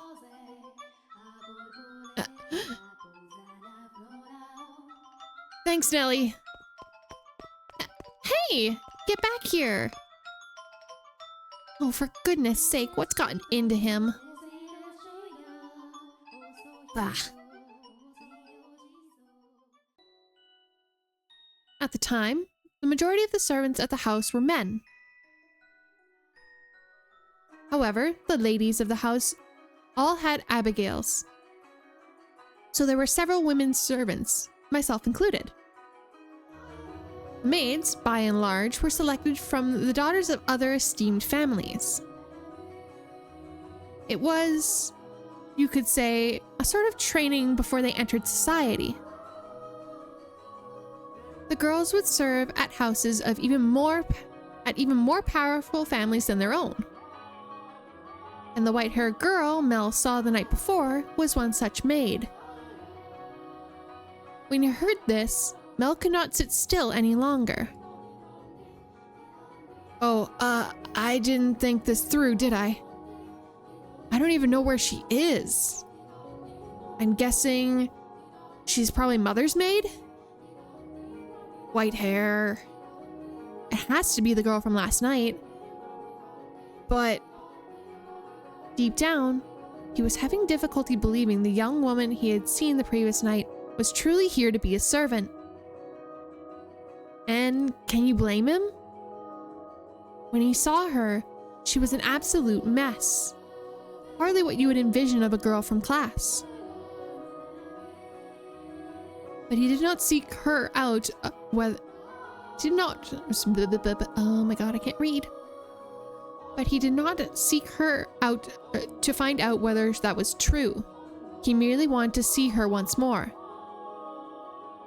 To ascertain whether he was witnessed last night was real or his imagination. And he wanted to have an actual conversation with her. I don't want to run into Mother. That could be awkward.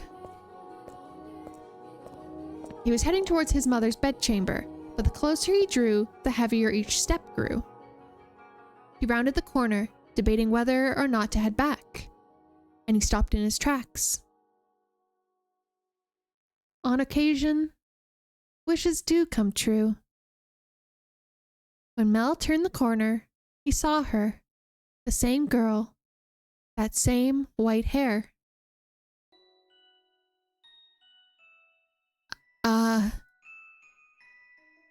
She appeared to be cleaning the hallway. She traced along the wooden carvings lining the walls, making certain not to miss a speck of dust. We don't have budget for his mother. Fair, fair.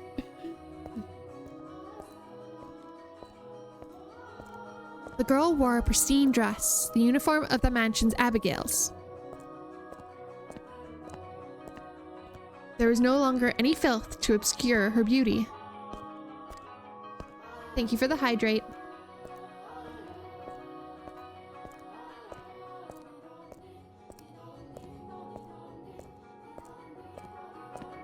All that had covered her pure white hair and glass-like skin was no longer. The one thing that had not changed was her listless ruby eyes. Pardon me. Hearing his footsteps, the young woman raised her head. She caught Mel's gaze and for a brief moment merely blinked at him in silence. Lord Mel, yes? Your father informed me of you. Did he? I guess I don't need to introduce myself then. I believe she made an attempt to smile, though it was difficult to tell, and she quickly dropped her gaze back to the floor. Flax and Ruby only met for the briefest moment. She seemed to be looking at both someone and no one. Everyone here truly has the most beautiful of color of hair. Do you have business with the mistress, Lord Mel? I can let her know if you'd like. No, I was looking for you. For me? Mel felt as though all the blood in his body began flowing backwards. He cannot effectively describe the sensation, but in a word, it resembled panic. On his way to find her, Mel had come up with a number of subjects he wanted to discuss or wanted to talk about, and he generally had little trouble of speaking with others. He'd had less experience with interacting with women, that is true, but the time he had spent around Nellie had kept him from stumbling too much.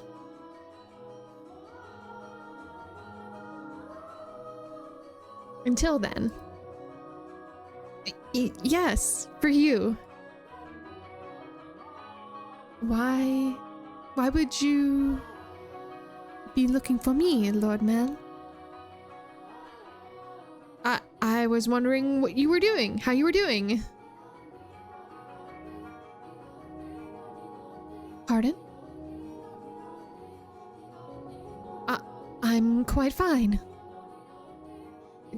Good, that's great to hear. You fool, Mel, what are you even saying? You have more important things to ask, like where she came from. Or to tell her she has pretty eyes and hair. But I don't want to trouble her too much. Lord Mel? Yes? Sorry, you just suddenly felt silent. Was I, in your way? In my way? No, not at all. What are you up to? I'm cleaning. Well, yeah, I didn't need to ask. Ah, you're cleaning.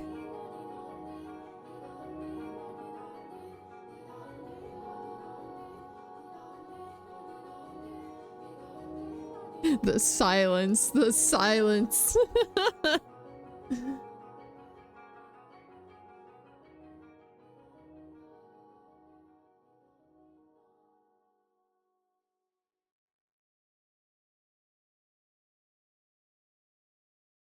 More silence.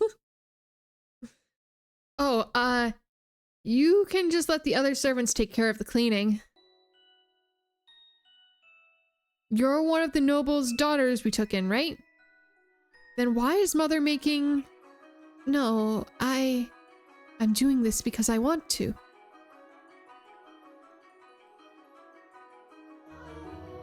The mistress appeared to be very busy, and I could not simply be idle.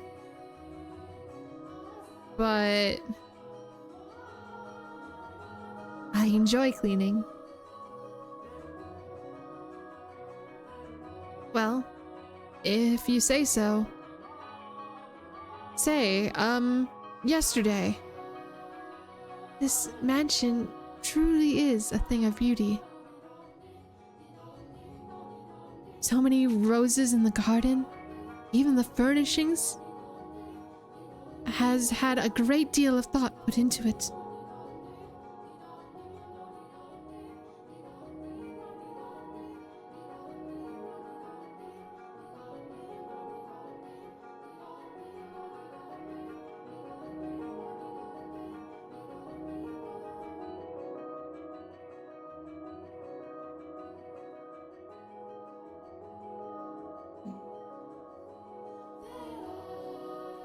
This family must have a wonderful sense of aesthetic. Oh, yeah, thanks. Did she change the subject on me? I'm delighted to be given the opportunity to serve at such a magnificent house.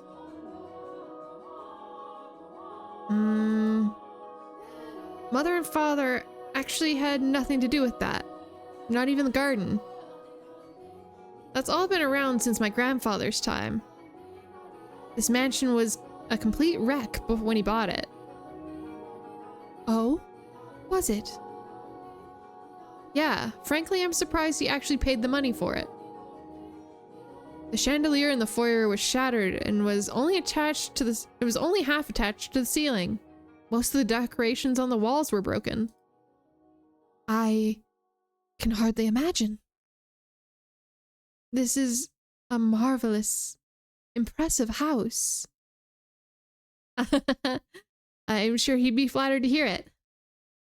My grandfather was a bit of an eccentric. He liked to do things people didn't expect just to watch the look of surprise on their faces. He was the kind of man who would buy a mansion that was beyond repair just to give it completely new life. Everyone who had seen the property before it was renovated was astonished. They even regretted not taking the opportunity themselves upon seeing the transformation it underwent. Huh. I was just thinking that you're kind of like this house. Huh? I forgot this part.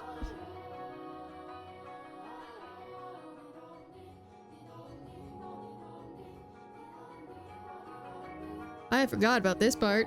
You kind of look like this house.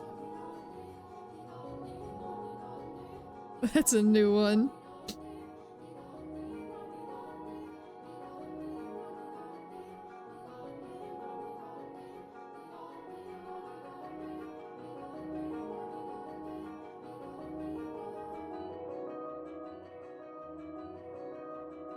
That's a new insult I'll use. No!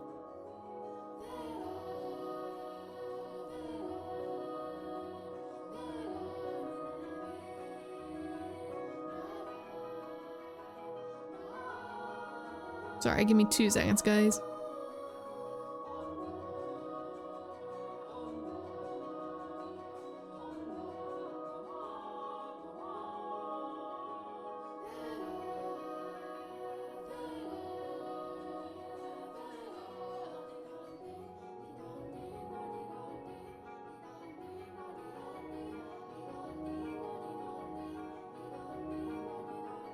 Okay. Fix your spine. I am sitting kind of like a gremlin at the moment. That is true.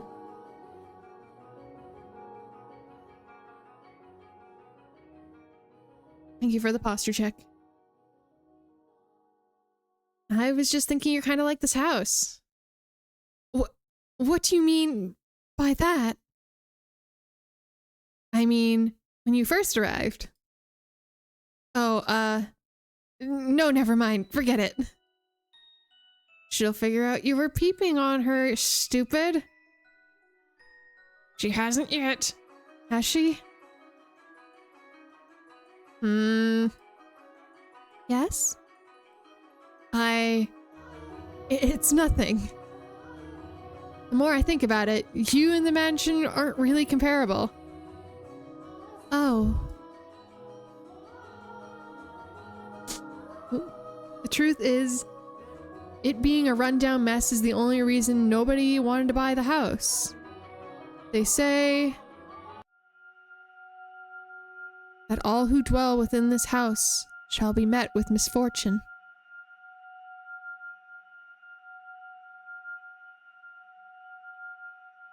Do you believe it?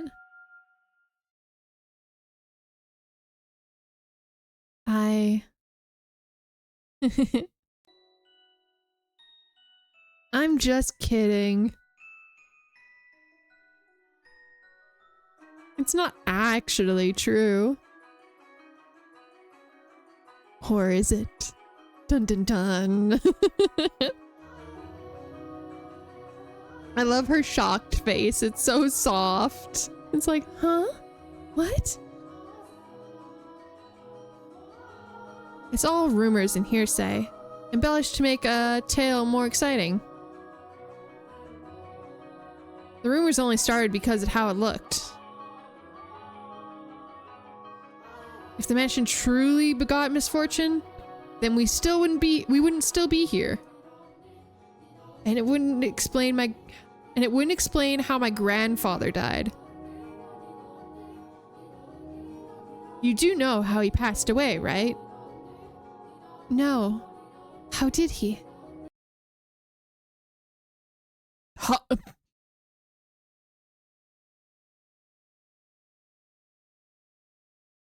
I forgot about this part.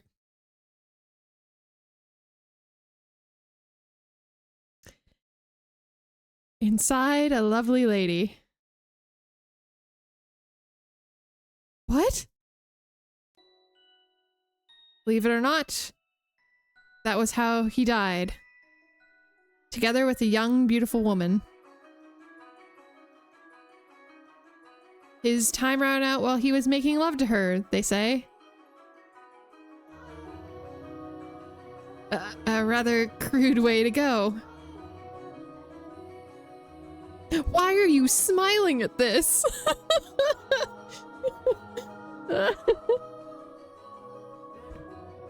But he was hardly misfortunate. What'd I tell you? Ah. Yes? Just so you know, I promise I didn't inherit my grandfather's propensity for such behavior. I am pure of body and spirit, dedicated wholly to my studies, so...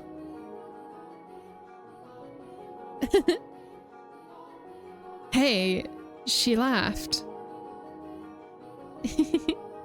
My apologies.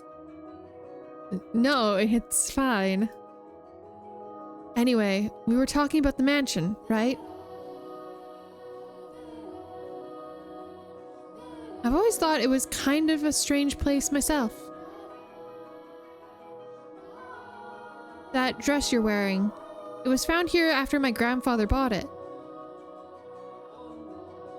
You don't see that kind of design around these parts, so I'm guessing it was probably imported.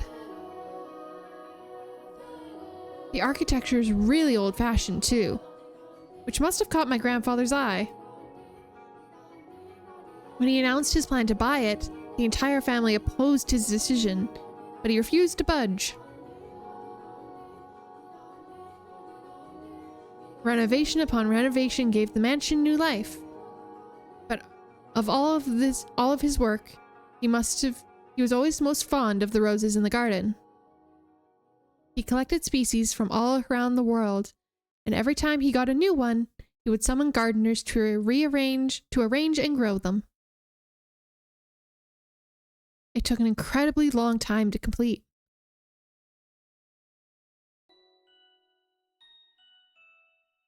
There were even some that wouldn't grow in the climate of this land, but grandfather refused to give in. He truly loved roses. Me, I don't really get how someone could be so impassioned about them. It's just embarrassing every time someone calls this house Rose Manor. Perhaps the roses were meant for someone. What? I'm simply speculating. Roses make wonderful gifts, after all. Indeed, they do. If you like roses as much as Nellie, then you're welcome to go see them for yourself. Pick as many as you'd like. If anyone asks, just say I gave you permission. Don't be shy. I'm sure it'll get tiring if you do all you do is work. No, I'm sensitive to sunlight. Oh? That's unusual. Perhaps that explains why you're so pale. I had no idea. That sounds rough. And your skin is so pretty too. You don't seem terribly surprised. What?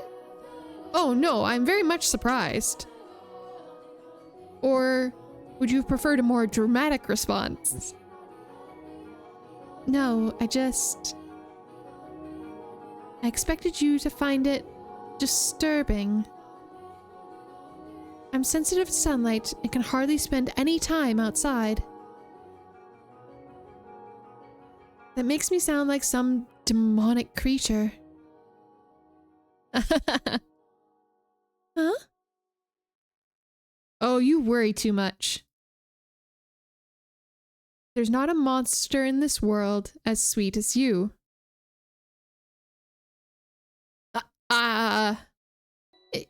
Yes? Are the other maids teasing you, perhaps? The black-haired one especially, she's... how should I put it?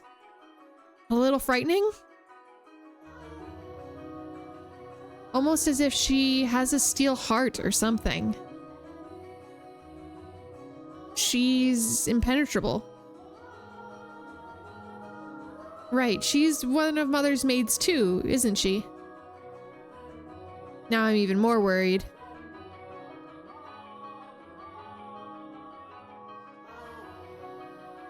Since you refuse to follow my instruction, you are henceforth hellspawn. I can imagine her saying that. Oh, and again. I'm very sorry. No need to apologize. In fact, I wish you'd laugh more.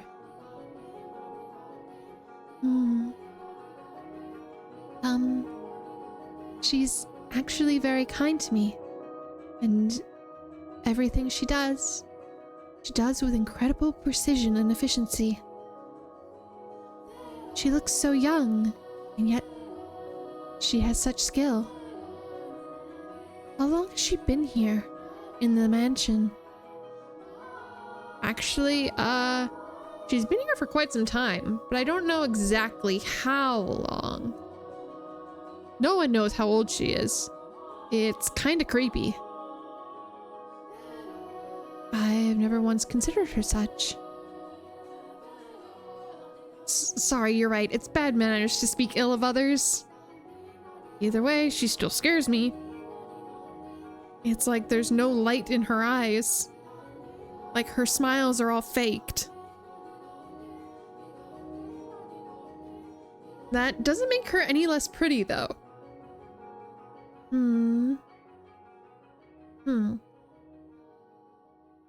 The conversation died. I have to think of something to talk about.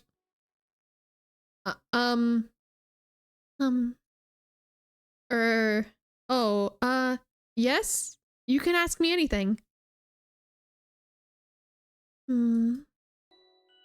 Does the master, your father, Lord Mel, often retire from the mansion? I have not seen him around. Oh, yeah, father frequently returns home. This mansion is actually our secondary home. Why do you ask, though?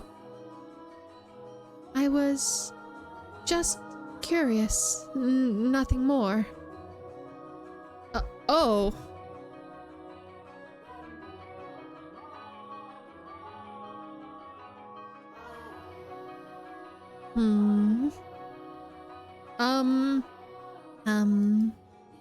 Yeah, yes? What is it?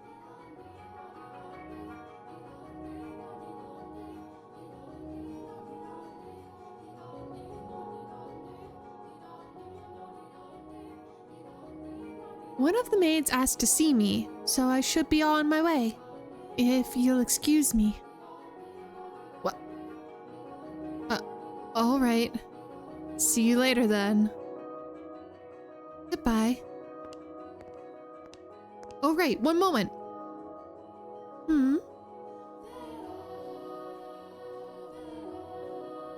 Since you're sensitive to the sun, I can pick some roses from time to time for you.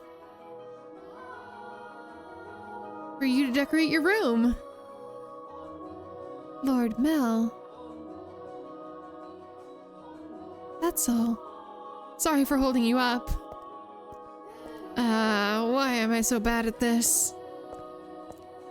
She definitely thinks I'm obnoxious. I want to hide under a rock.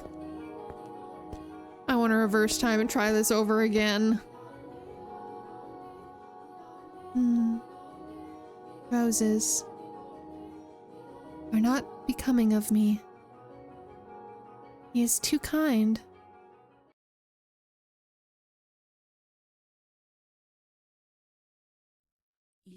They're so cute.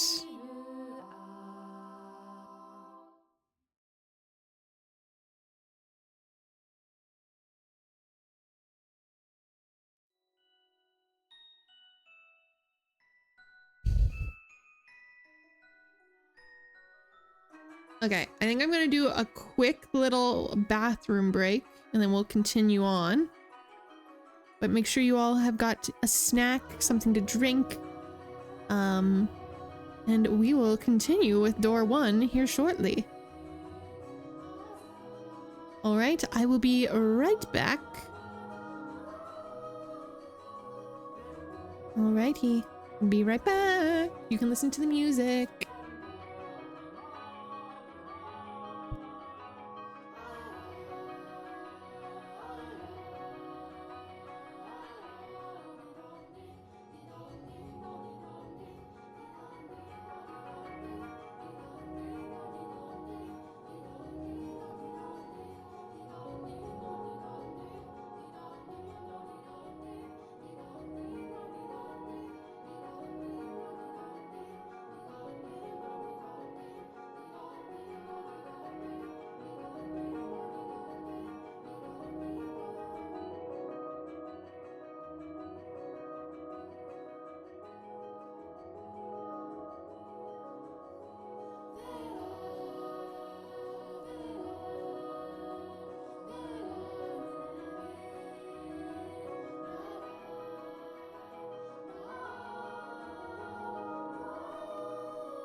Alrighty, we are back.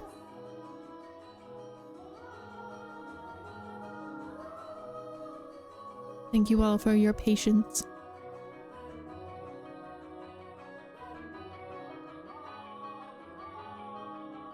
Alright, let's continue door 1. See how far we can get today. Ooh. Thank you for the welcome backs. Thank you.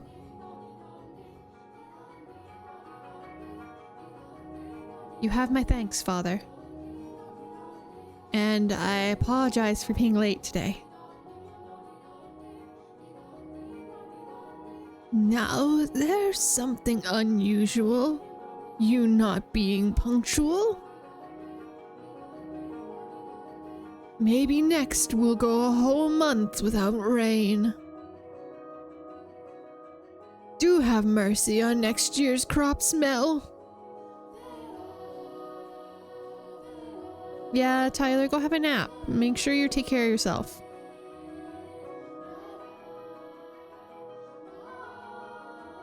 You hyperbolize, Father. Fine. So, did something nice happen? Thank you for the hydrate.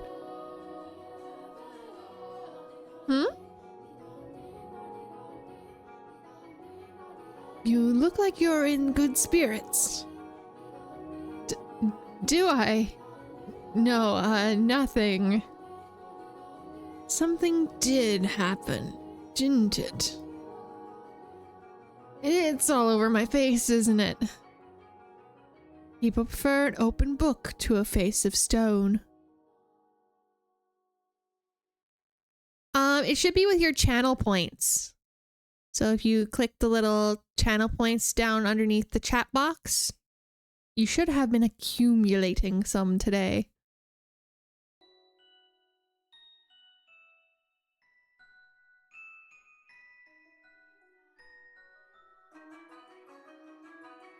So it is.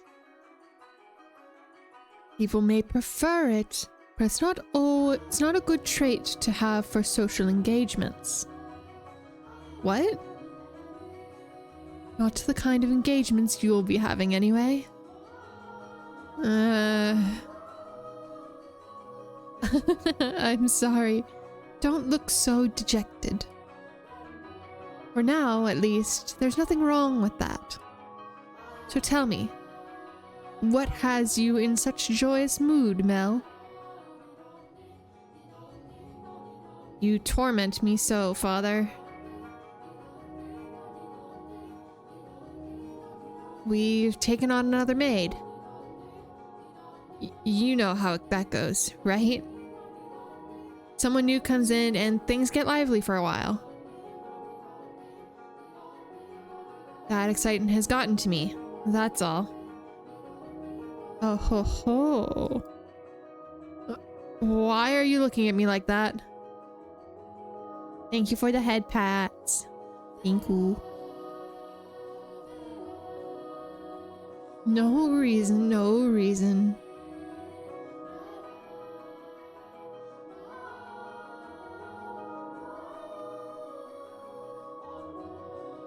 So, what family does this little lady come from? Oh, I don't actually know. You don't know? I was going to ask her, but I missed my chance. Yeah, I can do tarot readings.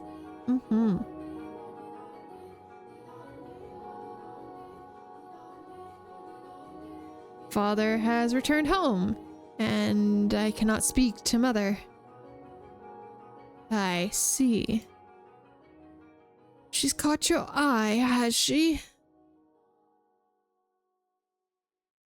Yeah, she has. But the truth is, you are more than just interested in her, are you not? What? No, I...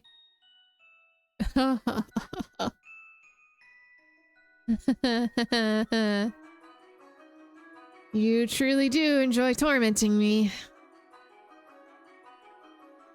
Well, I should be getting home now. Mel.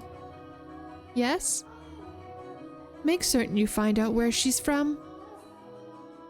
If you're genuinely interested in her, it's your responsibility to determine if she's actually suitable for you. I hate that freezing. Just let him be happy, man.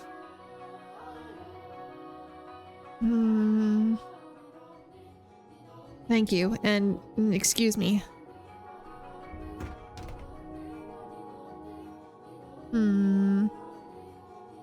Doesn't matter if she's from an esteemed family or not. No, I'm not in love with her. I'm just interested. This isn't love. No. It couldn't be. This is me we're talking about. Besides, I hardly even know her. Young sire.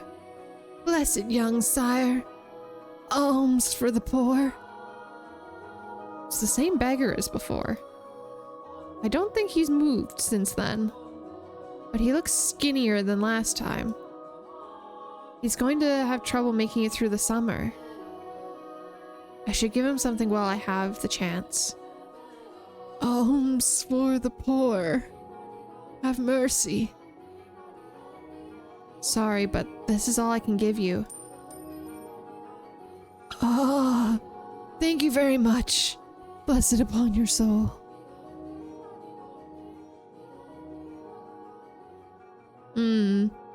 We probably do.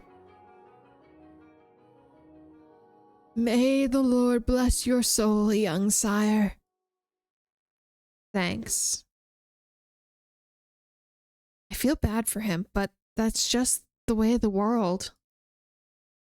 Farewell. Skies are really clear. The sun shone fiercely down onto this town that day. As was characteristic of the area, cloudy days and rain were frequent during this season, but the sun almost always took the stage during the day after a storm.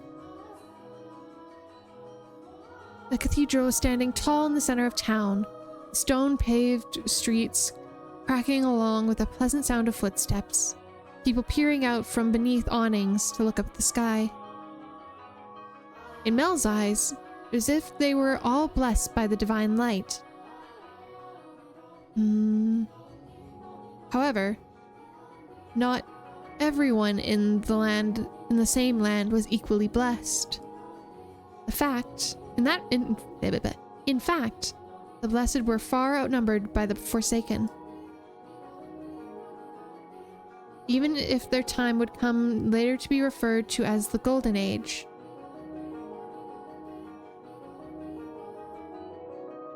Elsewhere, back at the mansion, Nellie was causing trouble for the Abigails. On a whim, she decided to redecorate her bedchambers, so she gathered the maids and put them to work, shouting orders and demands and complaints. And she had not only summoned her personal servants, but others as well, including the white-haired girl.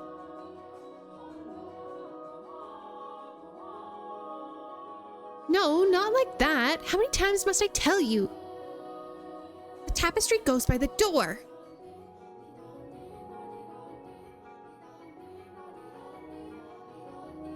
And I don't like the carpet's pattern. Is there anything else we can change it with? Hey, who put this ugly vase here? Nellie appeared to be rather irate, and it was the servants who bore the brunt of her frustration. Though as if they had found this similarly vexing, none of them showed it. She was a girl who spoke her mind, a trait particular to that time in history. Women of the Golden Age were so vivacious, in fact, that it inspired a period of inspired parody and satire in foreign countries. But no matter how hands-off her parents were, had Nellie been born in a generation earlier or a generation later, she likely would not have been able to act so free-spirited.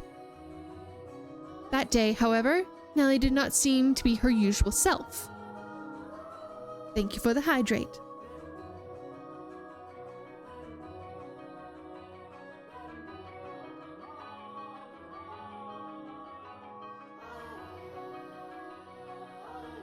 Though she always spoke her mind, it rarely went beyond being childishly adorable. It was unusual to see her in such a foul mood, not even a smile on her face. Ugh, get rid of all of it. The carpet, that chair, the desk, it's all so ugly. Don't we have anything better? If we don't, then order it. Have it made. You can do that much, can't you? Hurry up and replace them.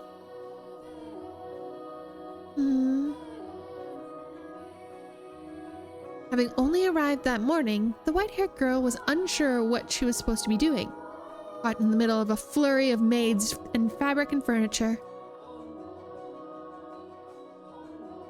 She chased frantically, scrambling Abigail's with her eyes and made attempts to help, but not being familiar with the work, she only ended up getting in the way.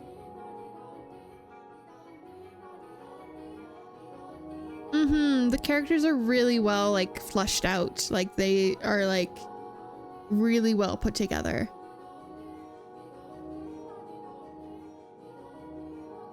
She probably felt that everyone would be better off without her in the room. So when the maids ordered to get new furniture made their way out of Nellie's room, she attempted to follow them.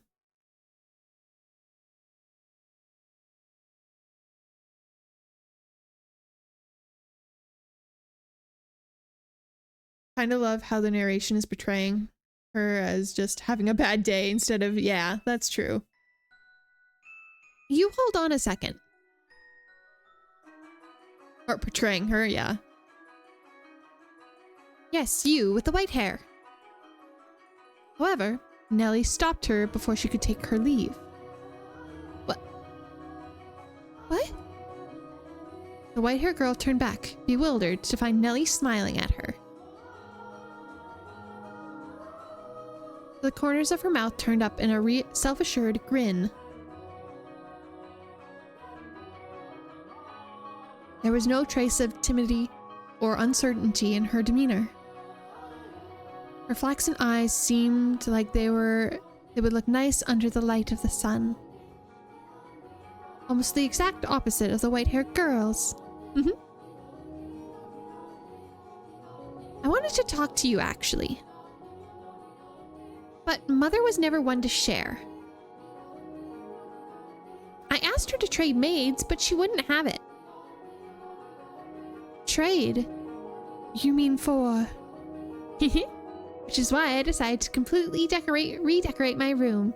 Because then I would need some extra hands. But why? Because Mother and Father refused to tell me anything. Why is that? Who are you exactly? Where did you come from? Tell me, what house are you from?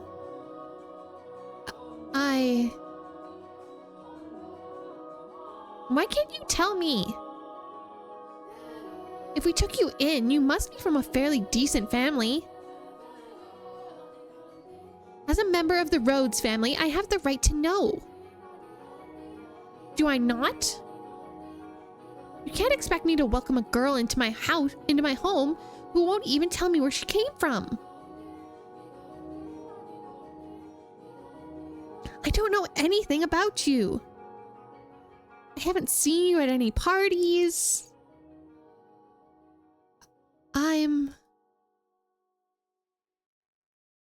I came from another country. Another country? What country? Somewhere very, very far away. Oh. North of here? East? West? South? South. South of here. Across the sea to get here, which is why we've never met before. No, I think Welsh would be west, right? Welsh is west. France. Yeah, she's from France.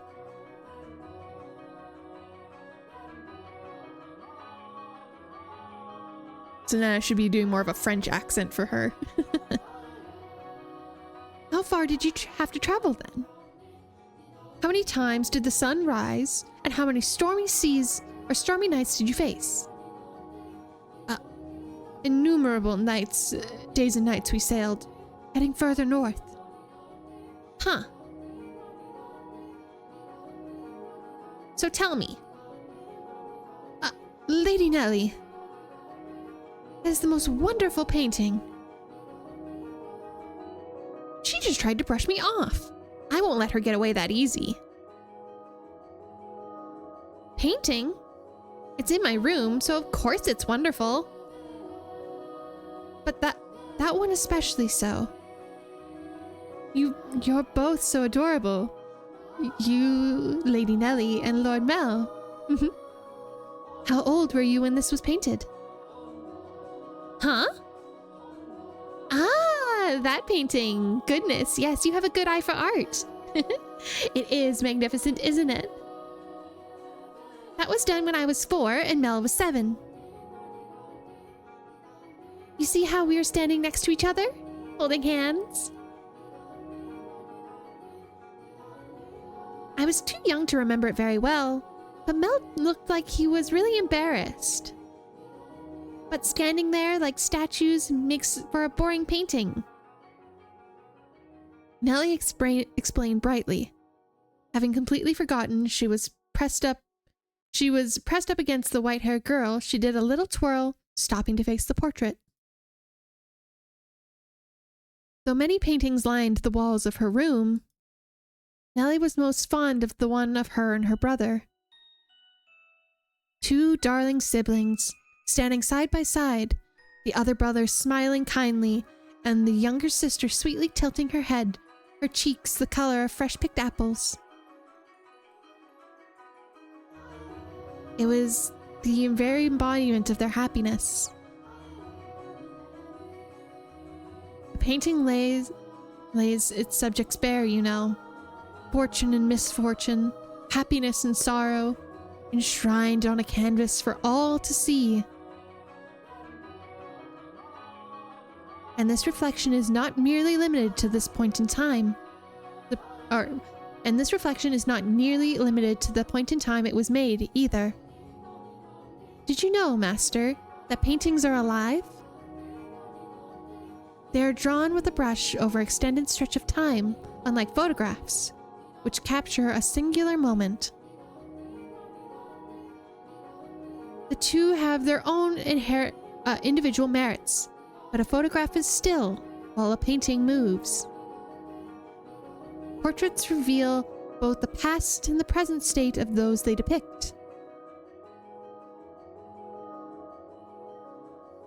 Ooh.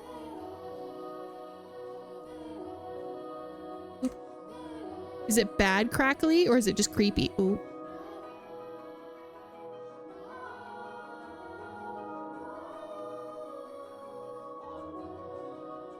It's just creepy? Okay. Kind of feels, to be fair, it does keep just looping, so yeah, it probably feels a little, little.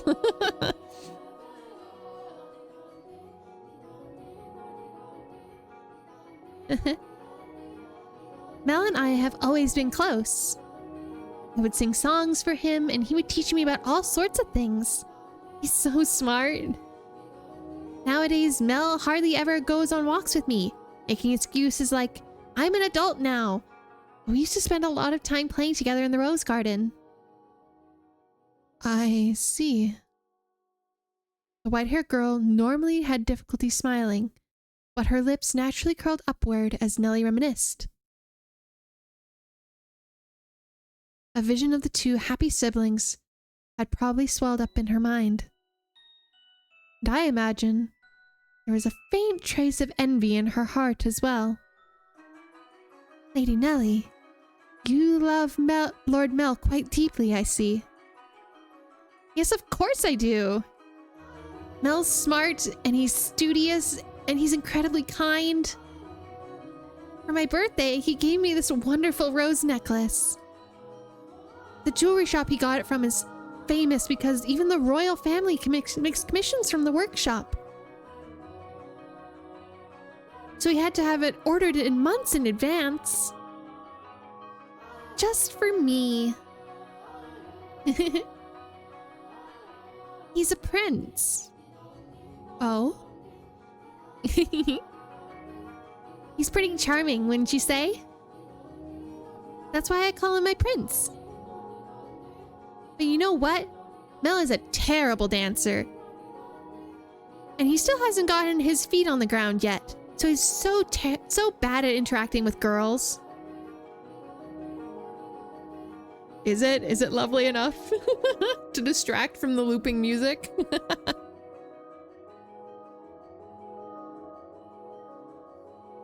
Yes, okay.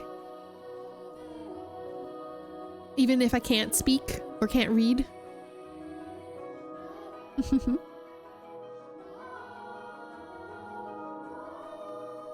So there's no one else who would say that about him.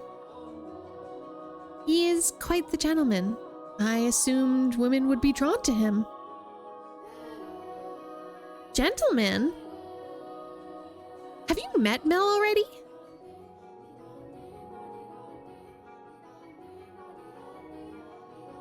Thank you guys. This morning, briefly.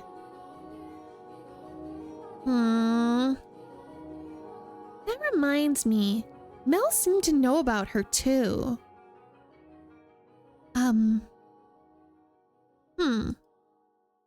What do you think about Mel? As I said, he's a gentleman. That's not what I mean. Don't think I'll let you get away from putting any funny ideas in his head. What? Mel is too trusting. He's pure of heart, so I won't stand for you trying to take advantage of him. I would never.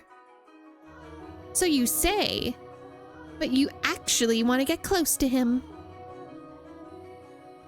I wouldn't dream of it, Lady Nellie. He is a man far beyond my reach. You aren't planning on doing anything, are you? Not at all. And you don't have any romantic feelings for him, do you?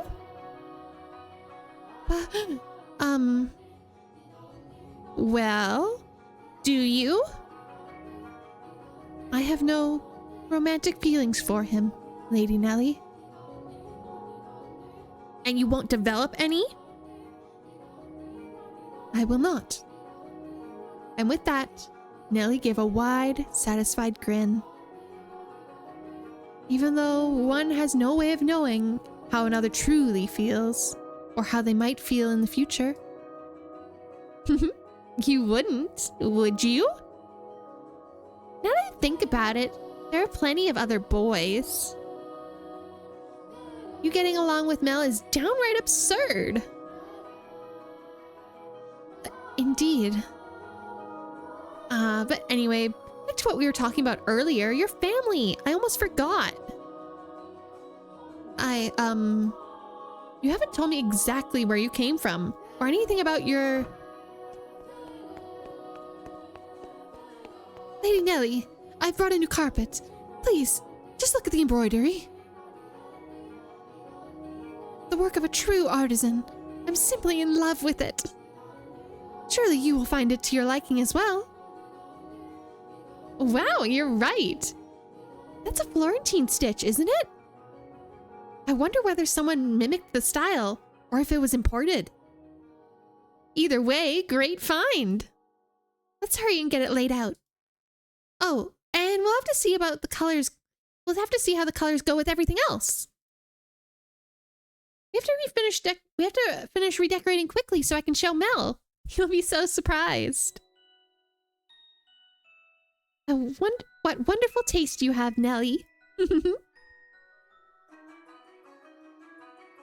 When the other Abigails returned, so too did the bustle within Nellie's room.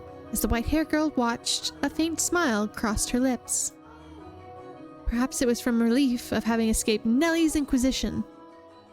Or perhaps...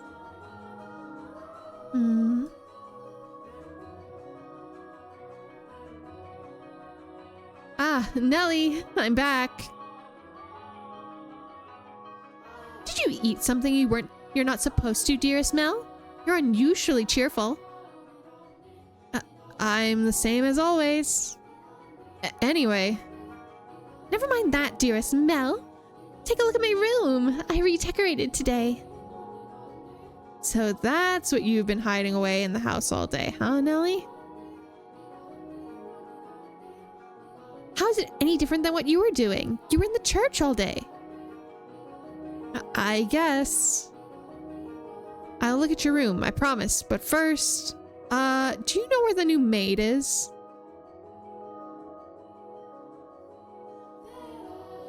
Now, don't get any strange ideas. I just haven't had a chance to introduce myself yet and thought I should, as a member of the family. Except you have, and I know it. Being the eldest son, it would be shameful if she were to pass me in the halls, not even know who I was, so... Don't ask me. What? But you were in the house all day. She attends to Mother, so why would I know where she is? Though she did help redecorate my room. You made her help. That's work for the men servants.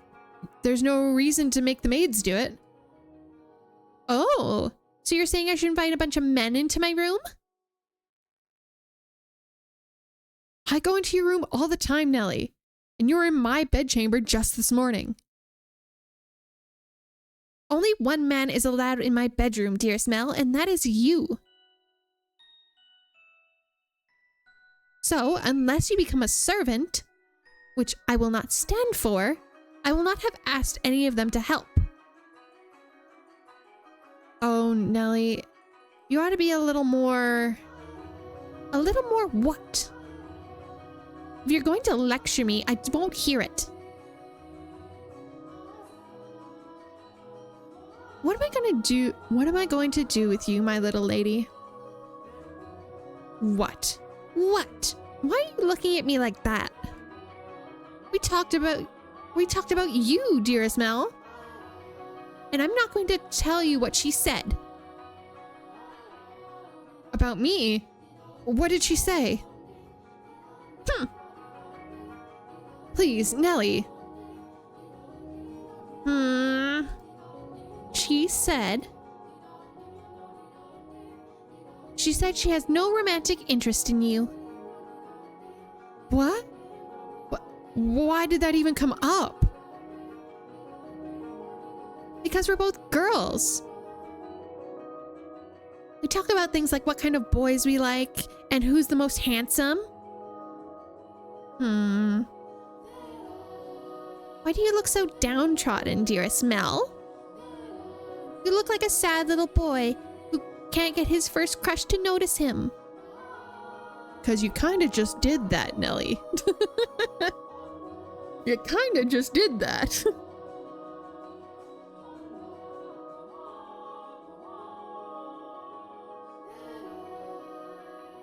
That face is unbecoming of a prince, Mel. Are you interested in her? That's strange. You haven't even met. I am not. It's just depressing to find out that someone you've never even met doesn't like you. That's all.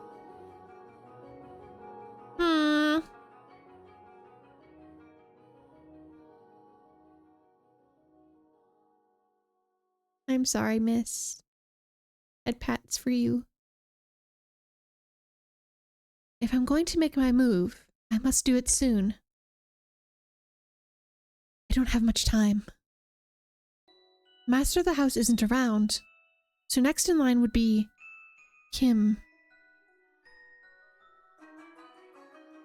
That painting.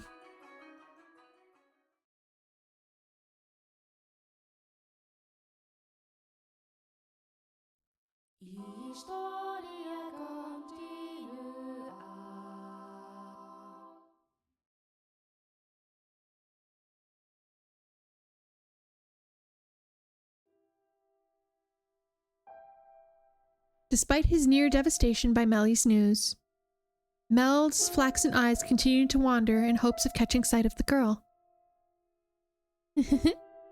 By now, it should be quite obvious to you what Mel was feeling. But the boy himself was having difficulty comprehending the things going through his heart. Emotionally, he was horribly unstable, like a ship without a sail. And still, every time he spotted the white-haired girl, his heart would leap. His whole body jittered with anxiety and excitement. He never felt anything like this before, and as such, he struggled to keep those strange emotions in check. Whenever he saw an opportunity, Mel would speak to the white-haired girl. And days he was unable to, he either spent in secluded silence or in a distracted daze. Love is a curious thing. It has the power to change those who experience it. When he did manage to approach her, he tripped over his tongue. Again and again. He talked to her, and again, he stumbled. I imagine, if you were to take him to see a romance at the theater in his present state, you'd probably just cry as much as little Nellie. We cry at tragedies because we draw parallels with our own lives. At least, that's what I think. Great tales of romance attain true gravity with the audience only when they are personally familiar with love. In any event, the white-haired girl was, as a result of this, visibly perturbed. She was delighted that he was being so kind to her, but confusion overpowered every other emotion. She appeared to be at a loss for what to do, as he clumsily catapulted words and stares at her. But Mel did not back down, though he probably knew not what caused such fiery emotions to erupt from within his breast. One's first love, in particular, tends to burn like wildfire. Are you familiar with that sensation, Master? Oh.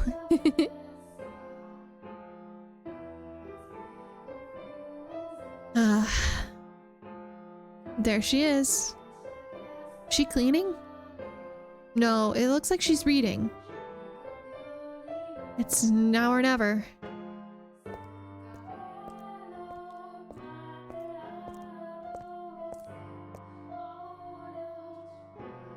Boo. Ah! Sorry. I didn't mean to scare you. Lord Mel, you very clearly meant to scare me. Because you just wouldn't notice me. What are you reading? You look pretty engrossed. Oh, I'm sorry. I should have asked permission. It's fine. No need to apologize. Feel free to read whatever you want, and you're welcome to bring books back to your room if you'd like to. Spend more time with them. But I was just amazed that the mansion had a library.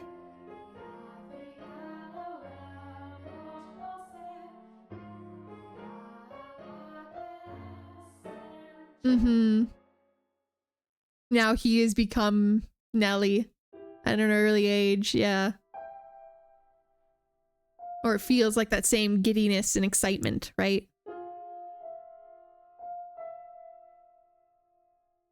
It must have been a lot of work to collect all these books. There are some pretty old books in here too. Your grandfather's? Some that he collected, and some even older than that. Take a look at this. I think it's a diary, but it's not from this country. Or this century for that matter. Maybe a feudal lord? He's complaining about the quality of the harvest. Can this forsaken land only produce over sour grapes? But we like grapes.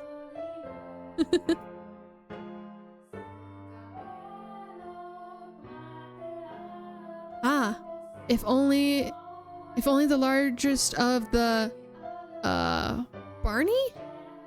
Or Barnier? If only the largest of the Barnier estate were mine instead. The land there is so much more suitable for cultivation. There you have it. You can read this, Lord Mel? More or less. I've looked over it several times already, so it wasn't too difficult. Why would such an old book be here? I'm not sure. That it and all of this was already here when I moved into the mansion. Have you not lived here your whole life? I was born at our estate. But to me and Nelly, this is more like our home. We moved when I was still young, and we lived here ever since. Nelly and Mother have both grown quite fond of it. Father, though, goes back to our house because he doesn't like all the roses. By himself. Yeah, well, sometimes Mother goes with him. But for the most part, he goes alone. But don't get me wrong. It's not like because they don't get along. In fact, they act more like teenagers in love than grown adults. It almost makes me sick having to watch it. It's a wonderful thing to be so close, no matter how old they may be. True, but still. There are those in the world who cannot be with the ones they care for as much as they may wish.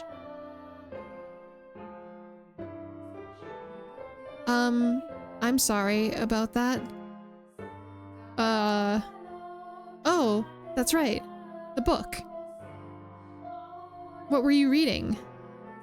I, wasn't exactly reading. I can't. But I do not enjoy reading lots of text, so I was looking at the pictures. Maybe that is why the kids, yeah. Is that so? You seem very cultured, so I thought you would be partial to reading. Perhaps you're actually more like Nelly, and eschew your studies?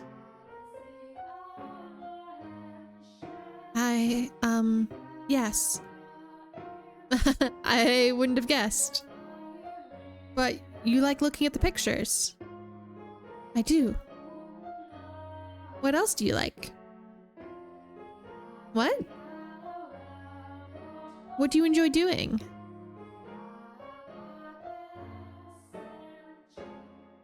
It can be anything. I enjoy being told stories. Stories? Yes, when I was young, my father would tell me tales. What kind of stories did you like? There was one about an imprisoned girl. Tell me about it.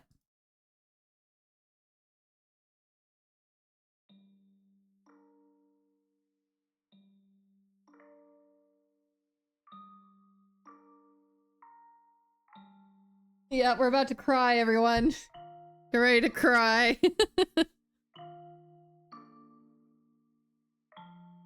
There once was a girl, and she was locked away in a mansion deep in the forest. A mansion with only one window. But the window sat high upon the wall, far beyond her reach. It was always very dark inside, unlike this mansion. However, the girl did not like the outside world. There were lots of scary things out there after all. Though she may have been alone in the mansion, she grew comfortable with the darkness in time, so she had nothing to be afraid of. And then, am I doing a good job? You're doing fine. Keep going. What happens next? Okay. And then, the girl grew up. By then, she had already forgotten why she was locked up, but she was content with the darkness. However, her eyes couldn't help but be drawn to the little bit of light that spilled through the one window. Though she was comfortable in the darkness, the sight of light made her heart race. At first, the girl thought it was because she found it unpleasant, because she disliked the light and the outside. But slowly, she came to realize she was curious about the outside world. What could be happening out there? For all she knew, the town, the forest, the people, all of it could have been changed while she was imprisoned in the mansion. And she had no way of finding out.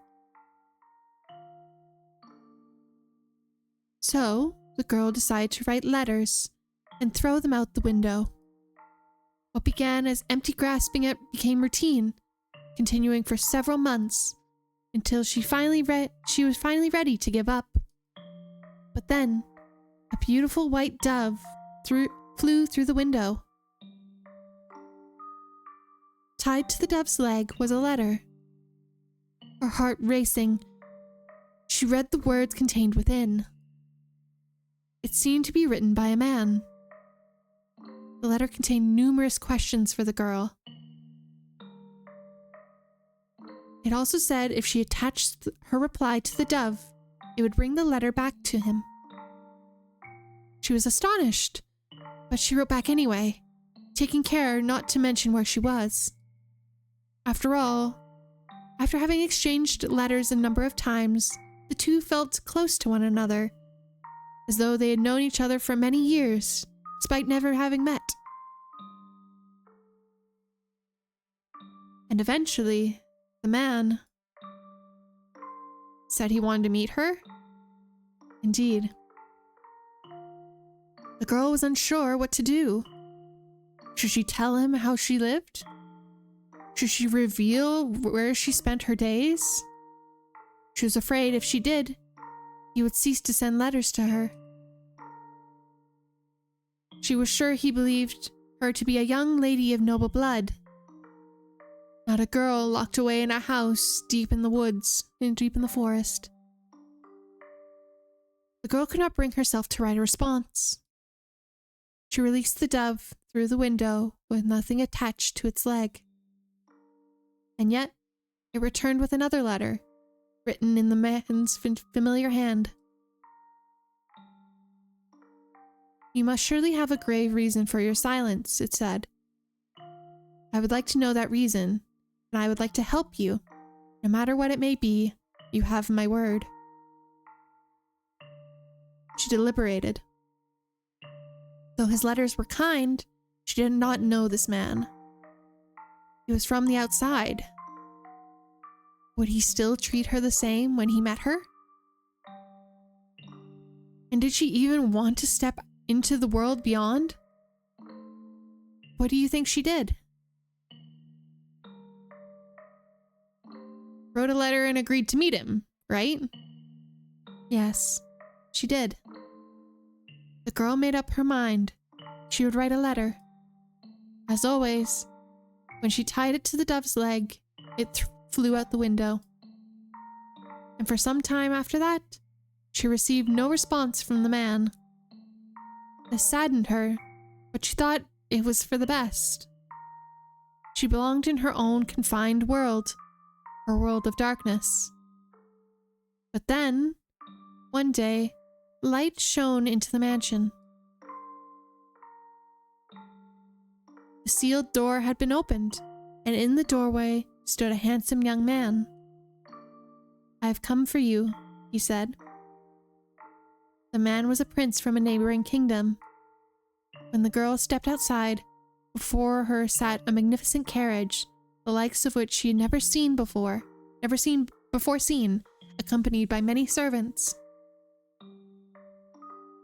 The prince, oops, sorry, didn't mean to hit the mic. Pardon me.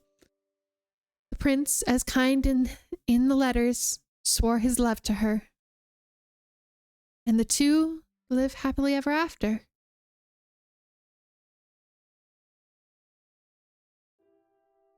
What a nice story. I'm glad it had a happy ending. A prince. There's something funny about the story. No, that's not why I was laughing. You ever imagine what it would be like if a prince showed up for you? Huh? It doesn't have to be a real prince. Even just someone like one. Is that something you dream about? Oh, no, I think I'm perhaps a little too old for that. You think so? Nellie still fantasizes about her prince, and she's 14. I just assumed all girls were the same. Lady Nellie's prince. That's you, Lord Mel, no? What? Is that not? I mean, we used to play make-believe a lot when we were kids, but I very much doubt she still thinks of me that way in earnest. When she calls me her prince now, it's mostly in jest. If it weren't, that would be concerning. Yes, it would be, wouldn't it, Mel? It would be very concerning.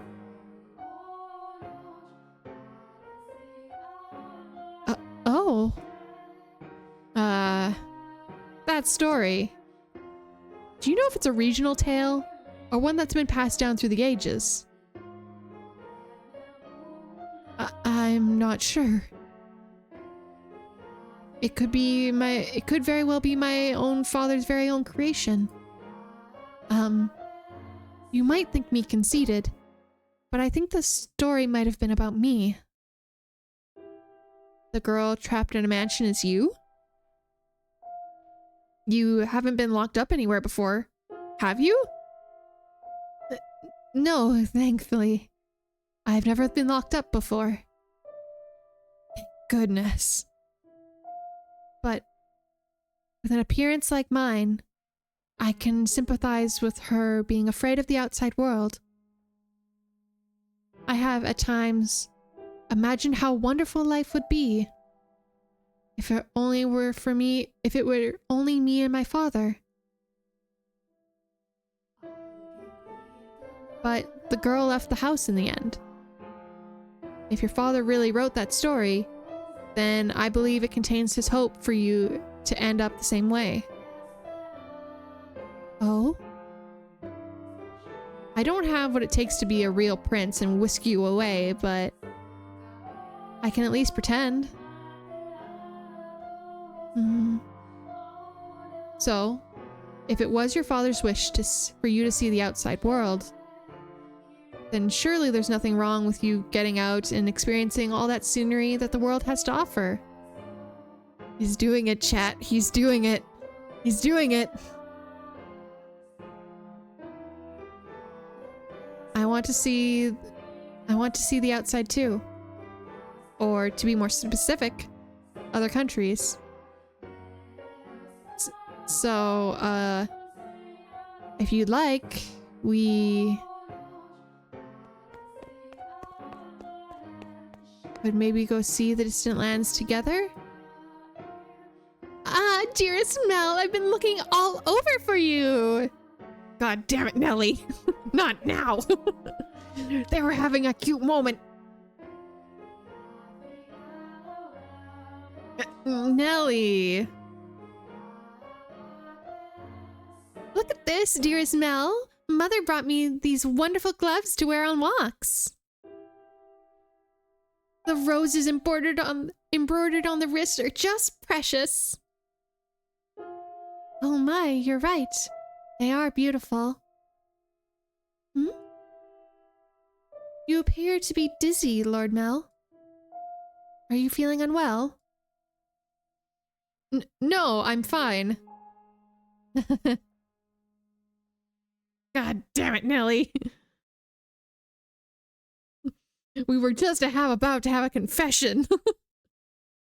No, Nelly, no.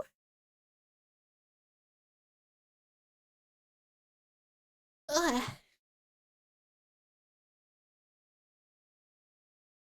Yeah, Mel needs some head pats right about now. Yeah. Mel was feeling frustrated at his inability to convey his feelings to her.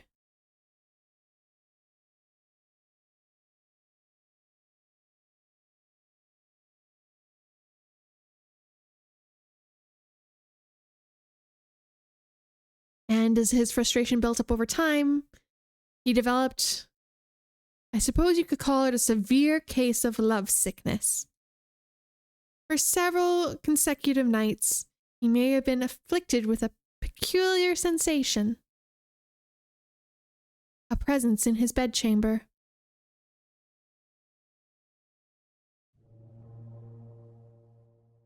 Death. Death to the unholy one.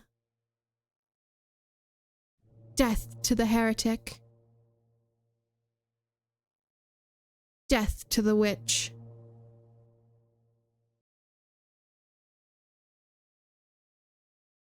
Kill.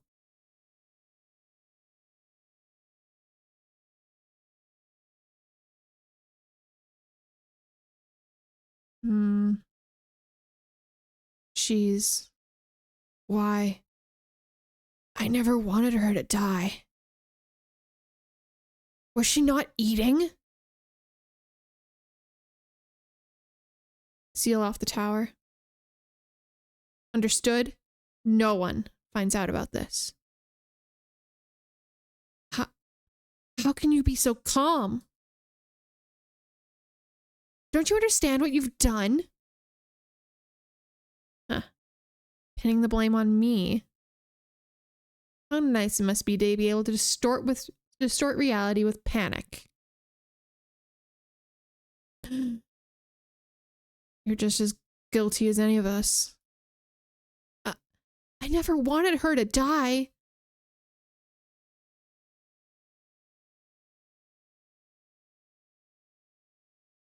The witch killed her. The blood of the witch killed my...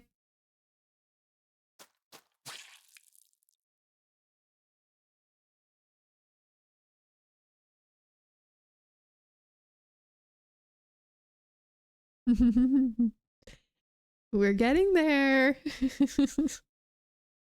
Slowly but surely.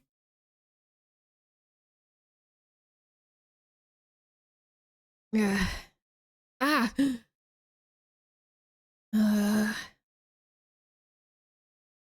A dream?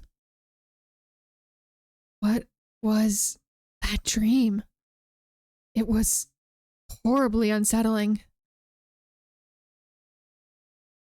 I was holding someone, a girl I cared deeply for, or cared for deeply, in my arms, and she was limp. It was almost as if she were dead. I've been having a lot of really unpleasant dreams lately. I can't stop shaking. Why would I have such a dream? I feel sick. Back to sleep. But I wonder, who was that girl?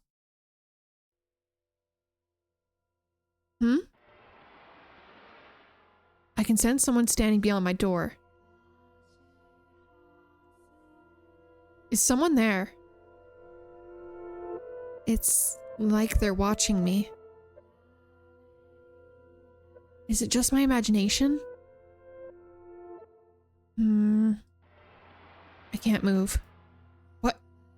What do you want? Go away.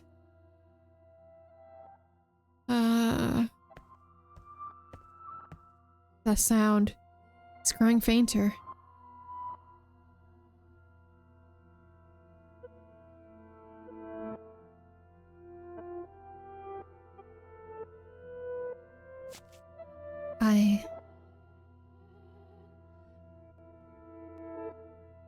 Is that truly what your story meant, Father? But such a magnificent garden. Something we could never have had. My intentions misguided? What a beautiful white rose.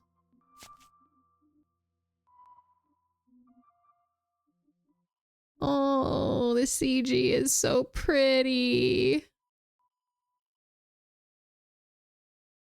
It's so pretty.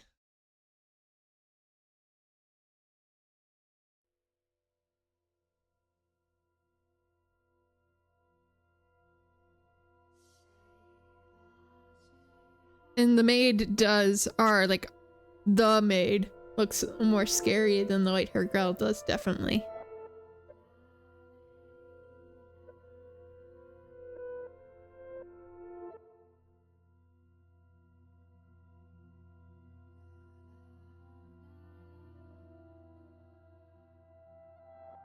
It's so nice. You know, you could have sneaked into his room rather easily then. No one was watching.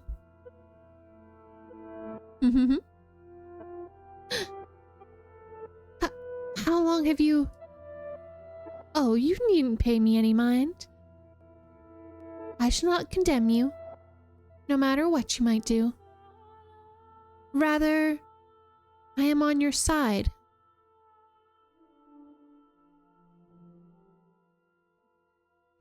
I was not going to do anything. Oh? Is that so? Then perhaps you were out for a late night stroll. I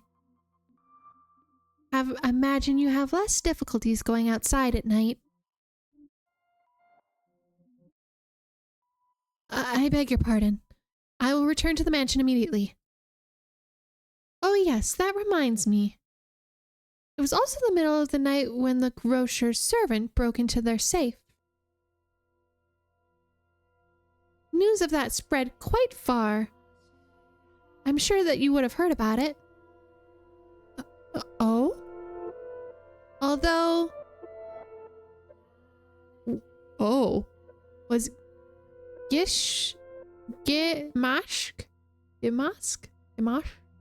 imprisoned? Dear me, I'm having trouble remembering. But worry not. If you wish for it, the mansion will provide. You're in no danger whatsoever of getting caught.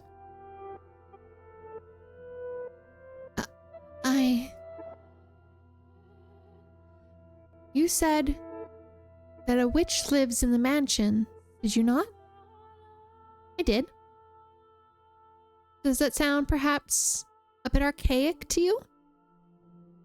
No. I believe those rumors mockingly refer to me. Oh my. I've been accused of being a witch before. Which is amusing. I don't have any magical powers. Simply have an unusual appearance.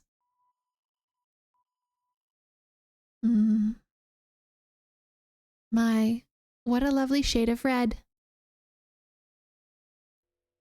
The flower changed. The rose.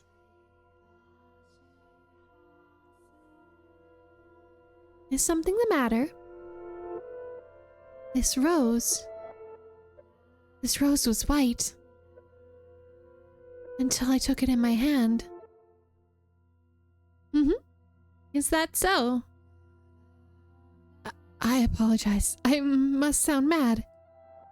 I'm sure I was just mistaken. It couldn't possibly have changed. I wonder... Yes? Did the girl locked in the mansion become a princess? What? We should lock up and head to bed. Make sure all the shutters are closed nice and tight, and then draw the bar in front of the door.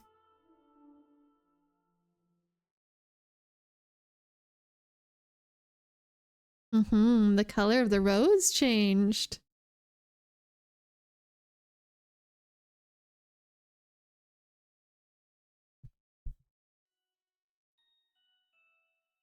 Slowly but surely, time trekked onward, everyone working towards their own goals. I know Miss Maid is so like, oh, that happened. Okay, moving on.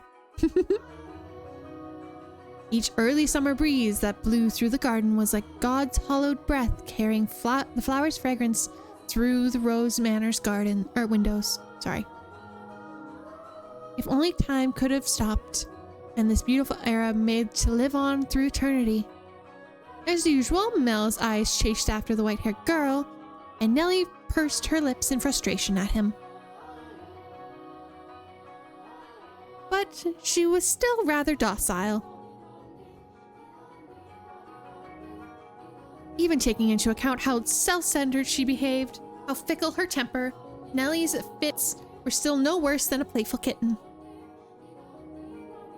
See, that very moment, our lively little feline had her claws poised to swat at the flaxen-haired young man. Mel, you promised me, or have you forgotten? I haven't forgotten. I'm just asking to go another day. Another day? This isn't something that just happens every day. I've been looking forward to tonight's performance for so long. There's nothing I can do about that. We're having a gathering at the priest's house tonight. Several high-ranking officials have come up from the mainland just for this. Who cares? I care. You know, Nellie. It doesn't have to be me who goes with you. No, I want to go with you, Mel. You've been so distant lately, dearest Mel. You refuse to do anything with me. That's not true. Tell me, if you can't go today, when can you go? When will you be willing to go out with me? When will you be willing to play cards with me or have tea together? I can't make promises. I have things to do, obligations. And Nellie, you're almost an adult yourself. Stop acting like such a child. I'm not an adult yet. I'm still a kid. If it means I don't get to play with you anymore, dearest Mel, then I don't want to be an adult. Nellie, you can't. Lady Nellie, the master wishes to speak with you. Huh? Father does. What could he want? Go on, Nellie. You can't make Father wait. He's particular about people keeping their appointments.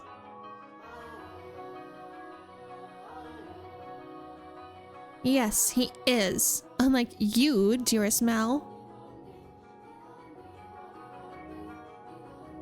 You both just need some help. some guidance if your parents weren't so hands-off.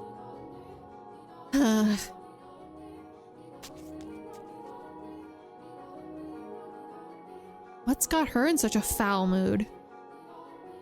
Oh, the maid. Hello. Oh, thank goodness for small miracles. Nellie just won't seem to take me at my word lately. You mustn't be so harsh on her. She is your one and only darling little sister. You're right, but still, she's taken a bit too far lately. Oh? I'm not so sure. She doesn't seem to be behaving any differently to me. Am I the one acting differently then? Well, enough about that. Can I ask you a favor? Me? What can I do for you? I was thinking. Physically, Mel was undeniably a young man. That smirk that crossed his lips as he gave his face a sweet look of a little boy. Or perhaps it was simply part of his charm. And it was not the age disparity, but his character that made him his smile so heartwarming. What did he ask of me? You shall find out soon enough.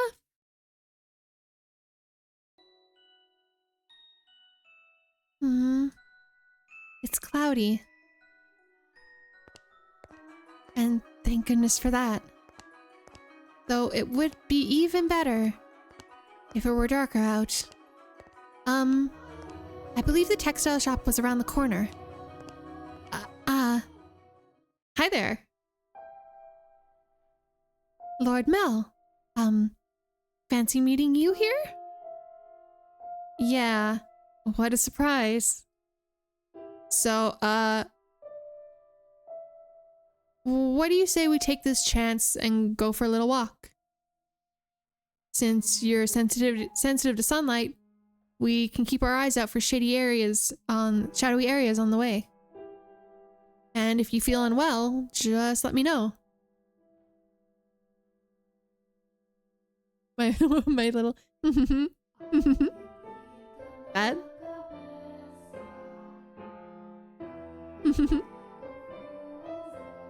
I love the little hee-hees. I love them. I was sent on an errand. Sent to run an errand. Don't worry about that. Come on, follow me.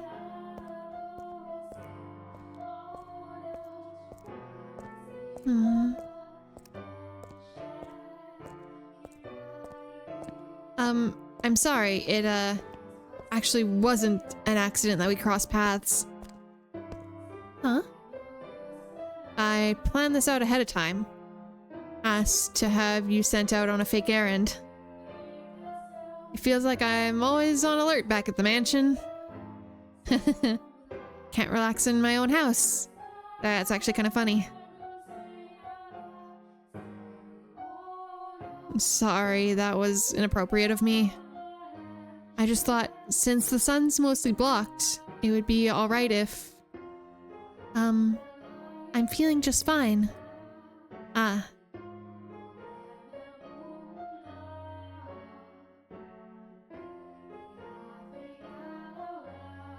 Of course. I get her out of the house and I can't even think of anything to say. Hey, yes? Have you settled into life at the mansion okay?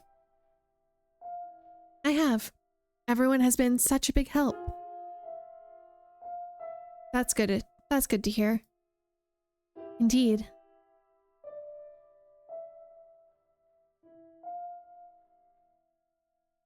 So, yes? Nellie told me you had helped her redecorate her room some time back. Yes. That was shortly after I arrived. What of it?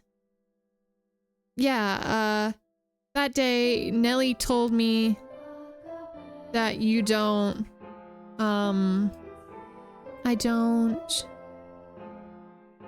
Never mind. Sorry, it's not important. Hmm? It is important, but I can't just ask her how she feels about me. That would make it sound like I forgot sounds like I do, don't I? Lord Mel?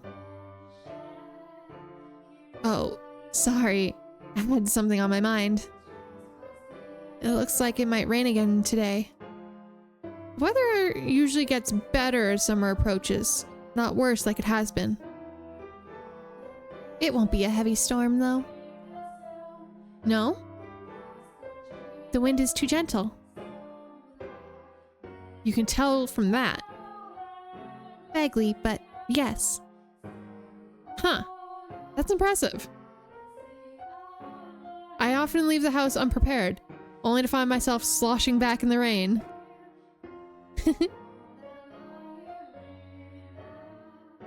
You laugh a lot more than you used to.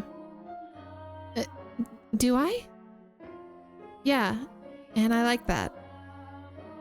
You look better with a smile on your face. A smile suits Lady Nellie much more than I. What? Her smile and your smile are completely different. Also, smile suits you as well, Lord Mel. Do you really think so? What am I supposed to do in the face of a smile like that? So, yes? Knowing her, if I ask if I'm opposing, she'll say no without hesitation. Trying to cover myself isn't going to get me anywhere. Hold on a second. I never did get you those flowers like I promised. There was a single white rose blooming in the garden. I was planning to give it to you, but it disappeared before I had the chance. So, I'd like you to have this. It's not a real rose, but it won't wilt either. Mel was holding an ornamental white rose. It was an impressively detailed replica of the real thing, crafted by an incredibly skilled artisan's hand. It was, I imagine, made by the same craftsman whom Mel had ordered Nellie's birthday necklace. The young man, who had but only a handful of days earlier said he had no sweetheart, had come in to commission a present for a girl. The master of the shop must have been quite surprised. Or perhaps it had given him a good laugh instead. It was for this moment that he so desperately sought time together with the white-haired girl. I don't know what you like, so I had to base it off my sister's taste. My apologies. I cannot accept this. Is the design not to your liking? No, I just... If you're concerned about how much I paid for it, don't be. I just want you to have it. That's all. Please. Why are you so kind to me? Why? Because... I'm sorry, I can't accept it. A clear glint of flustered panic was visible in her red eyes. There's not a girl in the world whose heart would not have fluttered at the sight of the sparkling rose accessory. But her reaction was far from delight. As a matter of fact, there were traces of fear and apprehension in her countenance. I beg your pardon. Hold on! With a look of distress on her face, the white-haired girl made to run off. Mel grabbed her by the arm in the nick of time. At least Tell me why. Is it because you dislike me? I never said.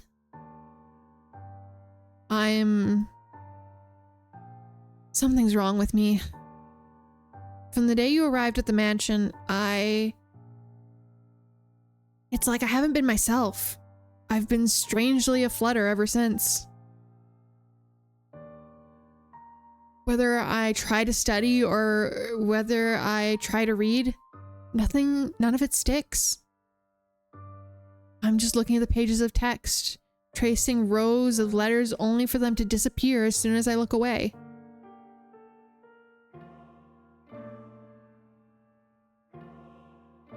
It's all because of you. I truly am sorry. Please, don't be any more generous than you already have. When I'm with you, my willpower wavers. What do you mean by that? I'm so sorry. Wait! Mel's grip loosened for a moment, allowing her to slip free and dart off like a gust of wind, not giving him a chance to stop her a second time. A dumbfounded flaxen-haired boy stood and frozen in place, left all by himself.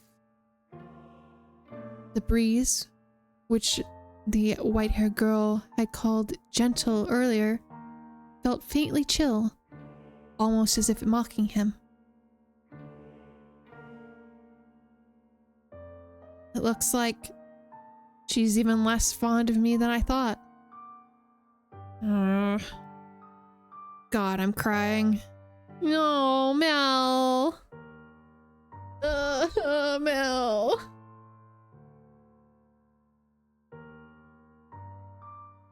I'm pathetic.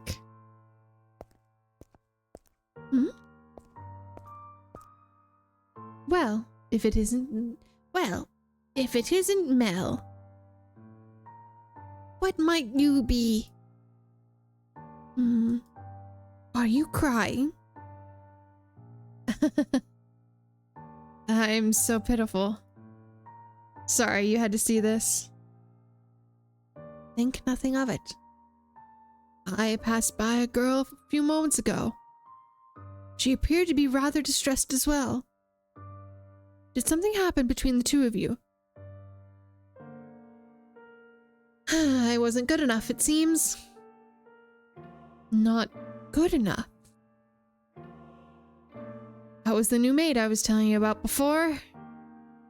I was, like you said, Father, I was keen on her. Quite. Enough to bring me to tears like a miserable child. But she rejected me. I don't even have what it takes to be a stand-in prince. Mel. I apologize for complaining to you about this. I'm completely hopeless. Mel. Please don't try to cheer me up. I don't need any sympathy. No, Mel, listen to me. What? I've seen that girl before. What do you mean? But, you said she was a servant at your mansion, right? In which case? Yes, she is. Please tell me, Father, where did you see her? Why must you be so evasive? It was probably someone else. Someone else? You're saying you mistook someone who stands out as much as her?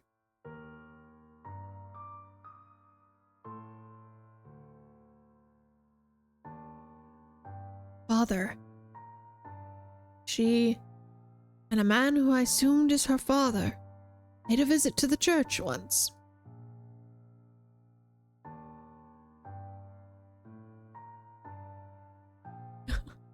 Amaya, no.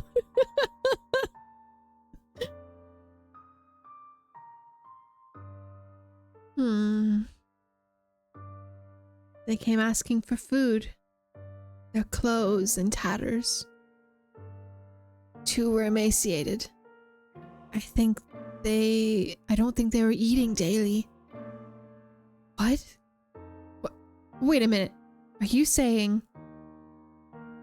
she's a beggar?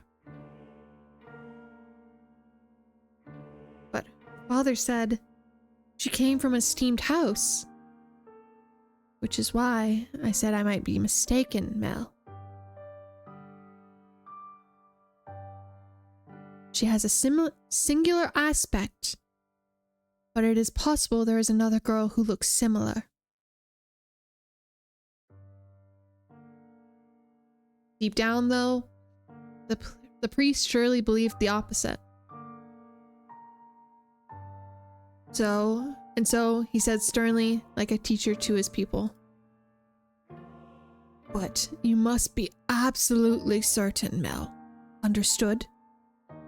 You cannot proceed any further without knowing her ancestry. May I visit the church, Father?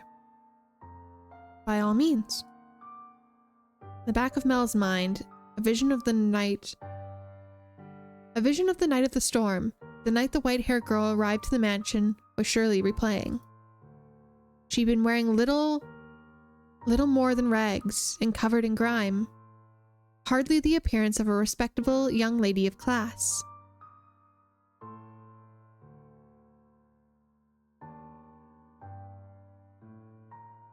Have I put her through unnecessary stress? If she actually turns out to be nameless, to be rankless. No matter where she comes from, my heart is decided. I will not fool myself about how I feel any longer. No, I cannot fool myself. But how does she feel? What will everyone else think? I have to find out why was welcomed into our house. I'll ask Mother or Father. No. If for some reason they don't know she isn't aristocratic, I'm better off saying nothing.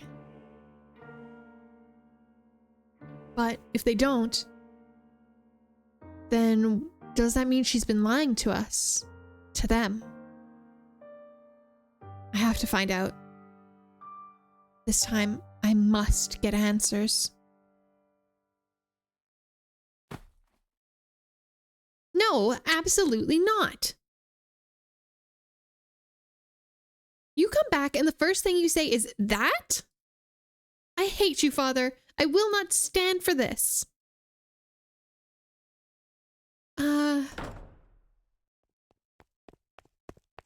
Why? Why would you just suddenly throw that on me? I didn't even ask for my opinion. No, I won't do it. I'm fine I'm fine the way things are. I'm just fine. Dearest Mel, I need your help. I don't want to get married. Yep. It's marriage. It's the marriage.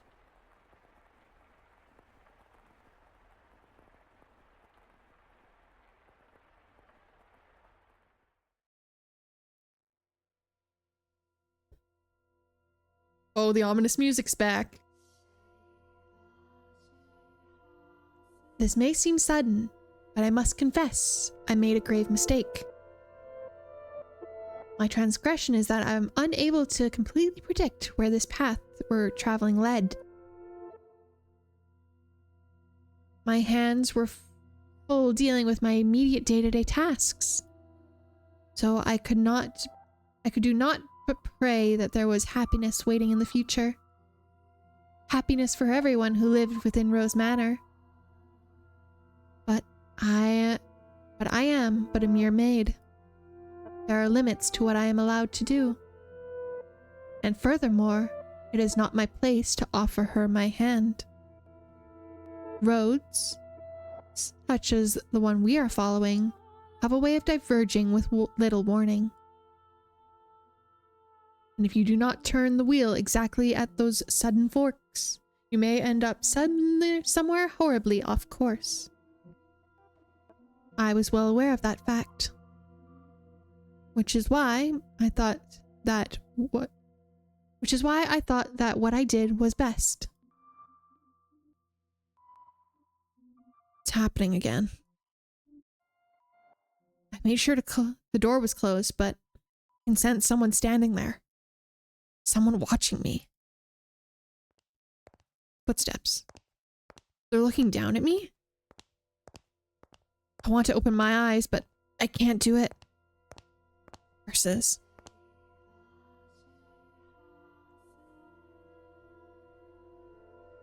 You're just going to leave without doing anything, aren't you?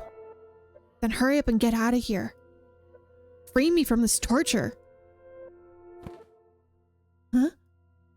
No, tonight they're on my bed now, looking down at me. My neck. What? I can't speak. I can't move. Huh? These cold fingers. That soft breath. But why? I can move my body. But that's not important right now.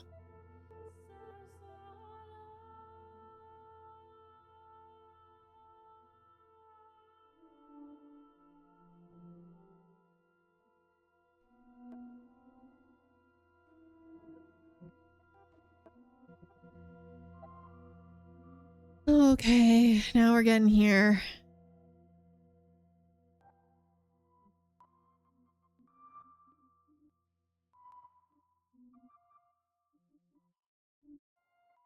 Yeah.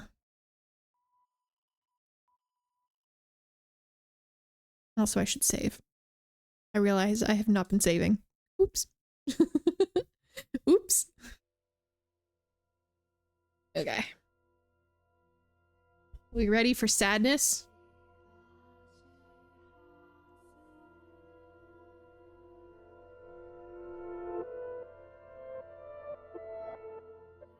You smell of roses. The scent of a world far removed from our own.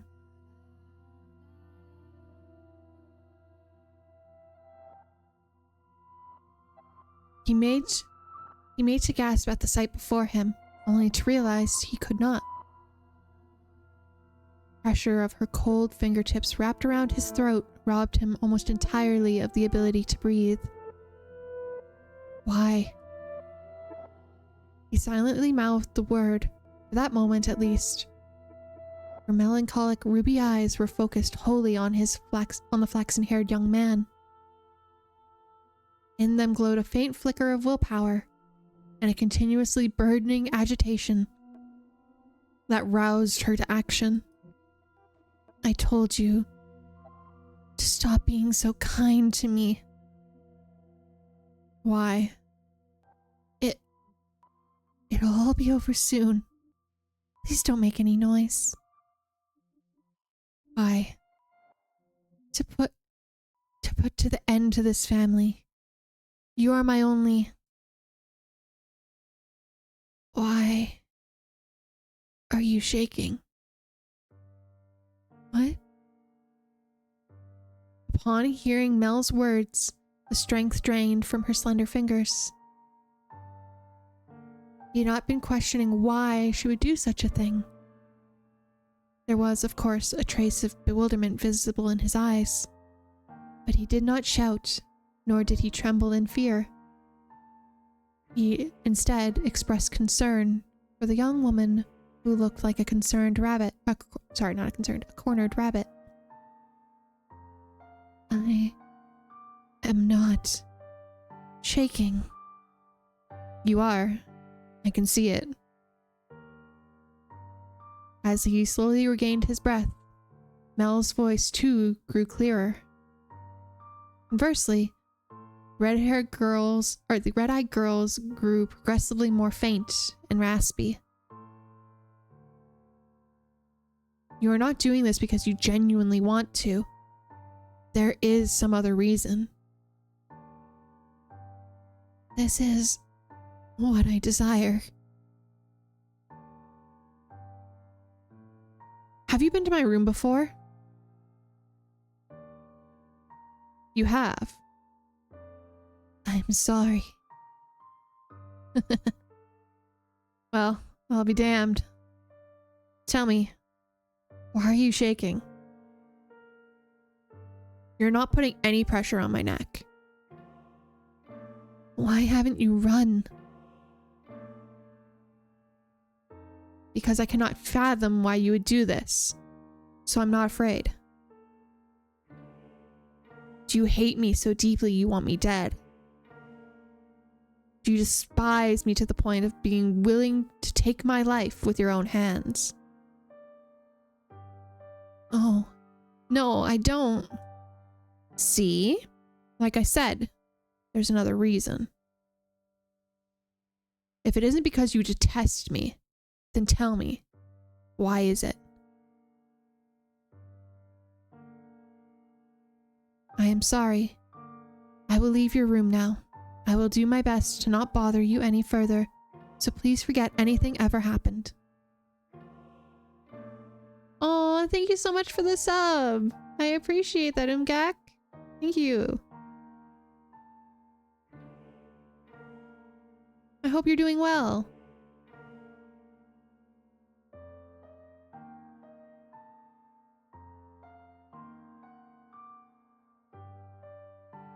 Do you think I'm just going to say okay and let you go? Why can't you tell me the reason? I'm sorry. All right, then I'll try and guess. What? It has to do something to do with your lineage. You're troubled by it somehow. Am I right? I thought so. How did you know about that? The priest of the church told me he had seen you before.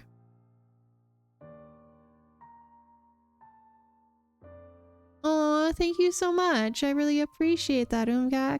I really appreciate it. Yeah, I think I saw you comment on the Slay the Princess video. Yeah. I appreciate it.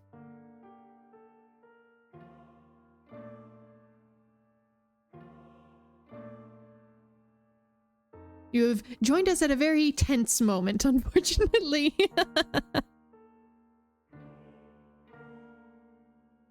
Oh, Allie, hello. I hope you're doing well. We're in quite a scene currently, but I hope you're doing okay.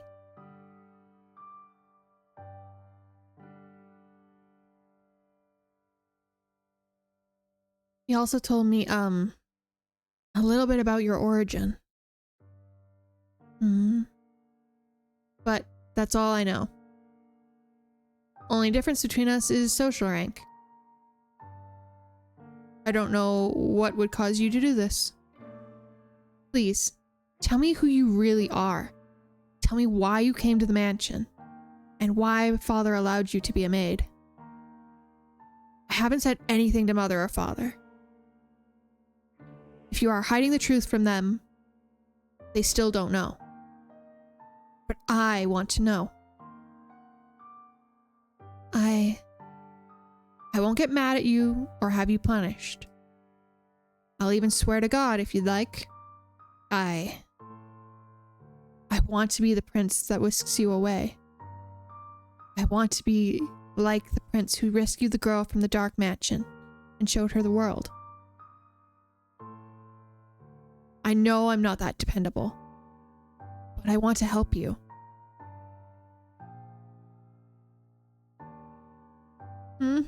He said it. He finally said it. Why do you show me such compassion? Why do you treat me like this? I have my hand around your neck. Why? I thought that would be obvious.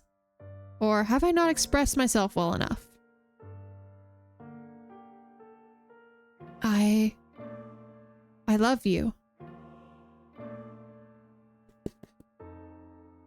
He did it. He did it.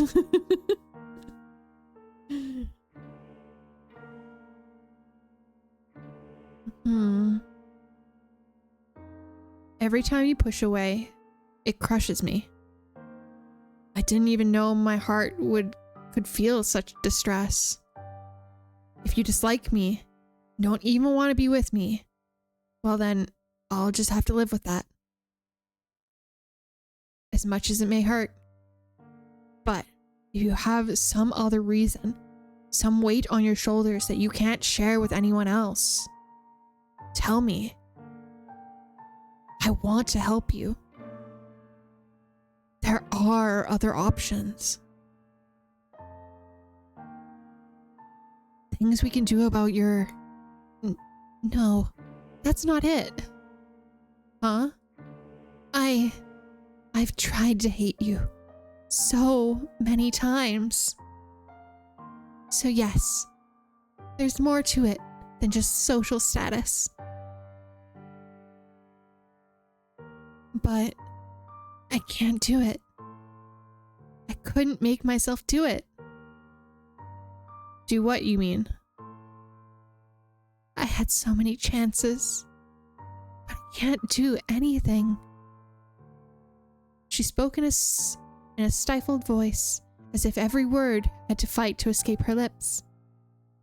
She appeared so fragile, so precarious looking down on him, that it seemed as though if a gust of wind were to whisk through the room, it would completely blow her away.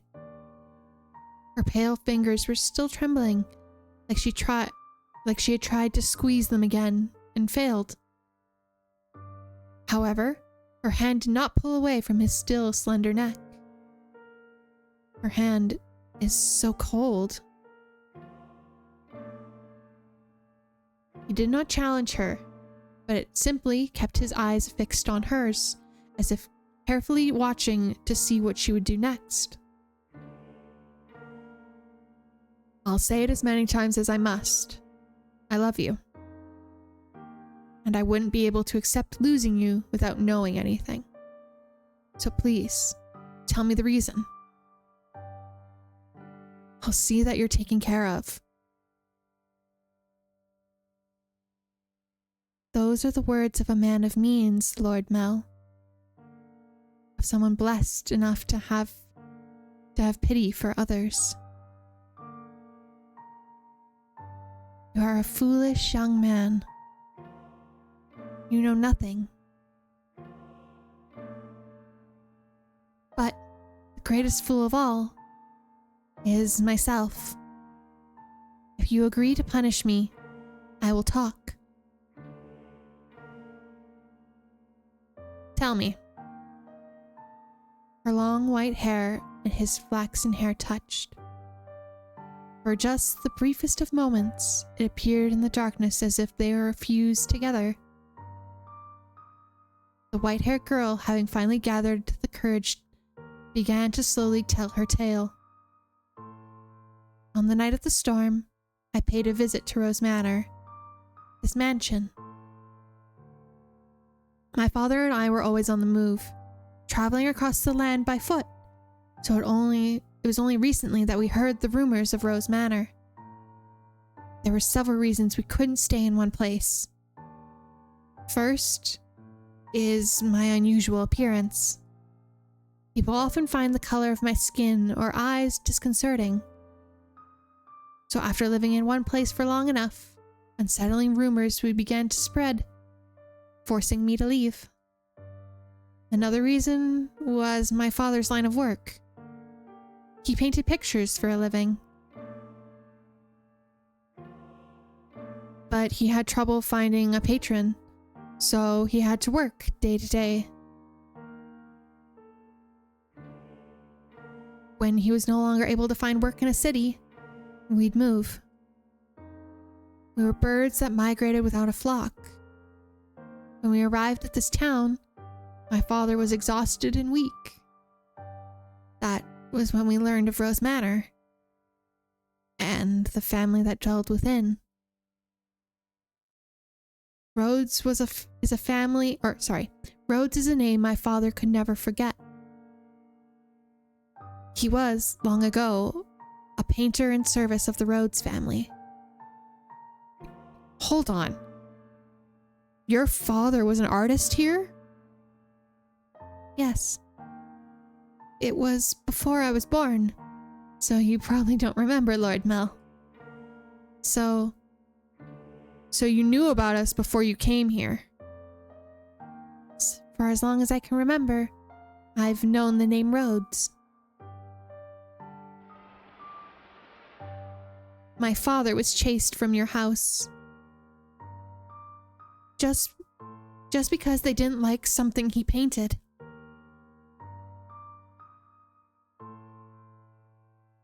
Having failed the Rhodes family, no one else would become his patron.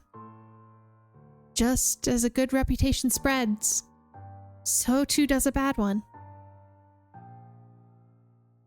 Branded once is a failure, no one will ever take you in again. You nobles throw your parties and spread your gossip about this painter or that sculptor.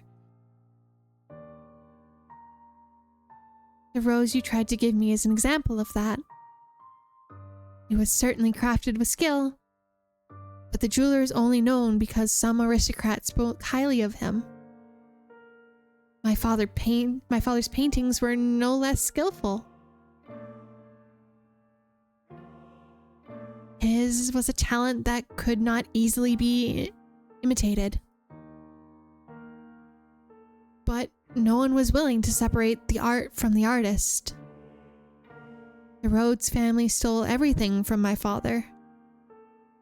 But even thrown out onto the streets, his only skill was painting. That was all he could do for a living. What little money we had for food, he gave to me. He did anything he could to ensure my survival, even at the expense of his own well-being. My father passed away in this town. Up until his last breath, he was only ever concerned about me. He held me in his arms and ran his fingers through my hair, an apologetic look on his face. If I had a normal appearance, I'm sure life would have been much easier. He was always telling me how sorry he was for making life so hard.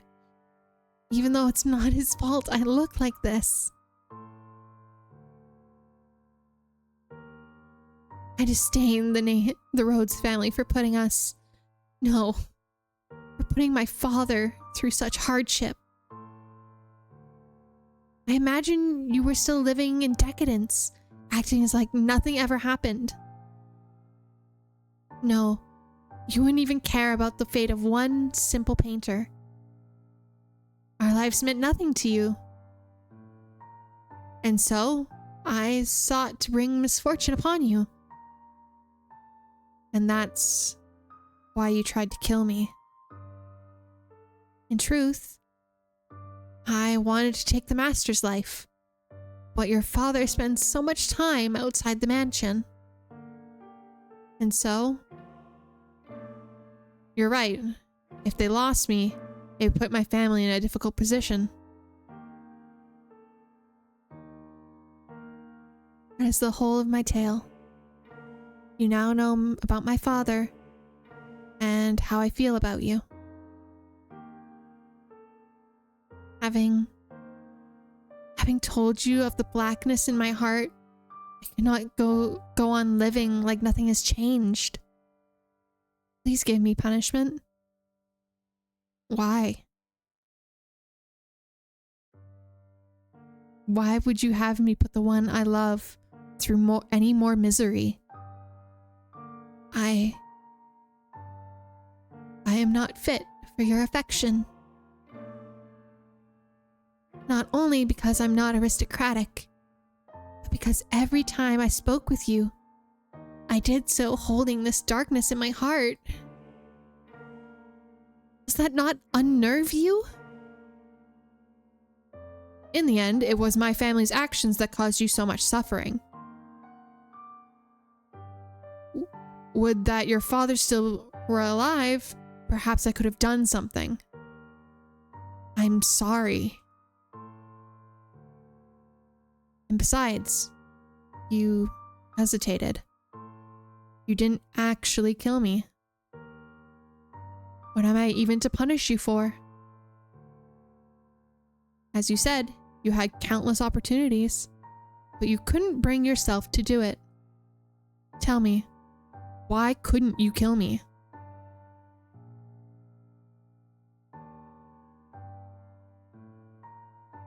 Because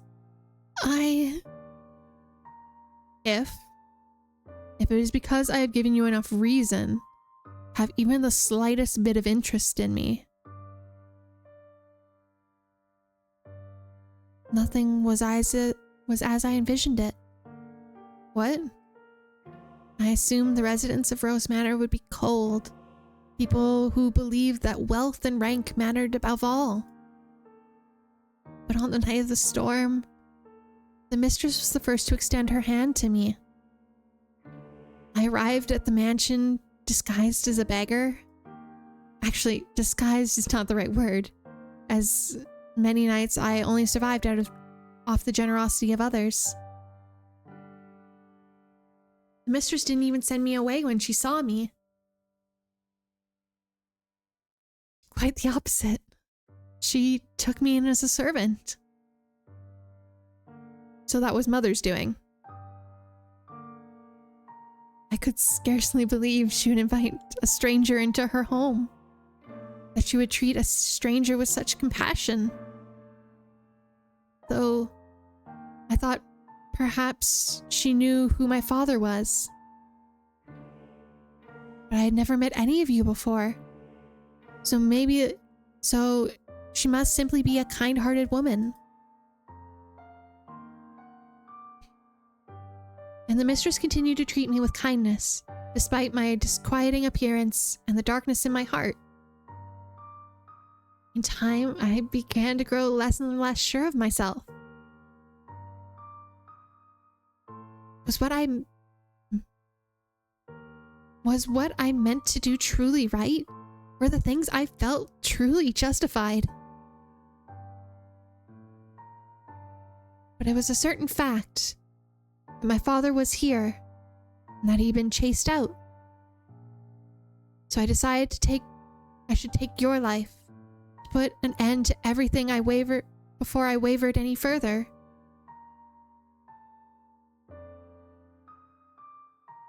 And then,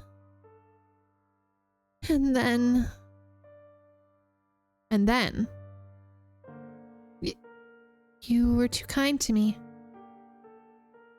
It's all your fault. Because you laugh with such affection. Because you give me smiles that like that. Because you say the things you say. I'm sorry. No, don't apologize. I'm so happy to hear that. Despite, the unusual circumstances. Please, don't say you want to leave. Don't ask me to punish you.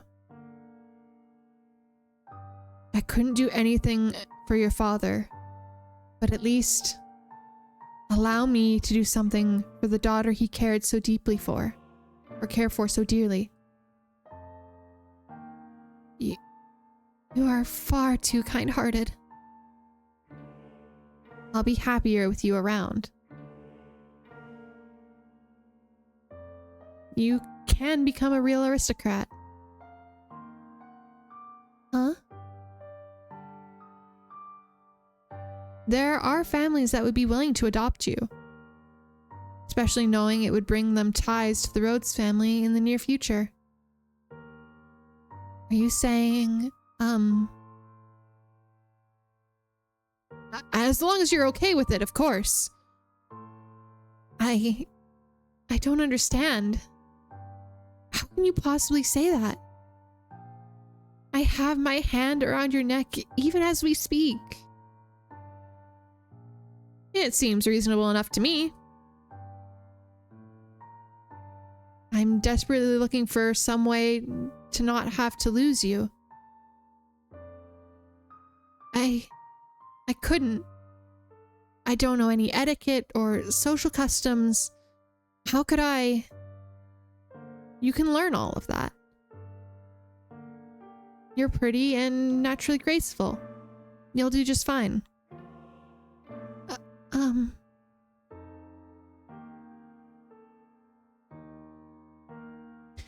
You are such an aristocrat, Lord Mel. What? The way you come up with compliments so easily? Only for you. Nellie says my poetry has as much charm as a dissertation. I don't understand theater. It only puts me to sleep.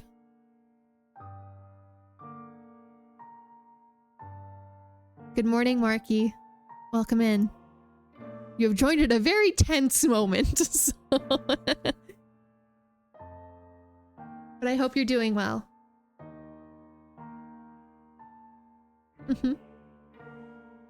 You laughed. Thank goodness. Keep smiling. You don't have to stop. A smile on your face is a smile on mine. No matter how dark the deep... No matter how deep the darkness has taken root in your heart, it can always be removed. I believe people are capable of forgiving their own futures.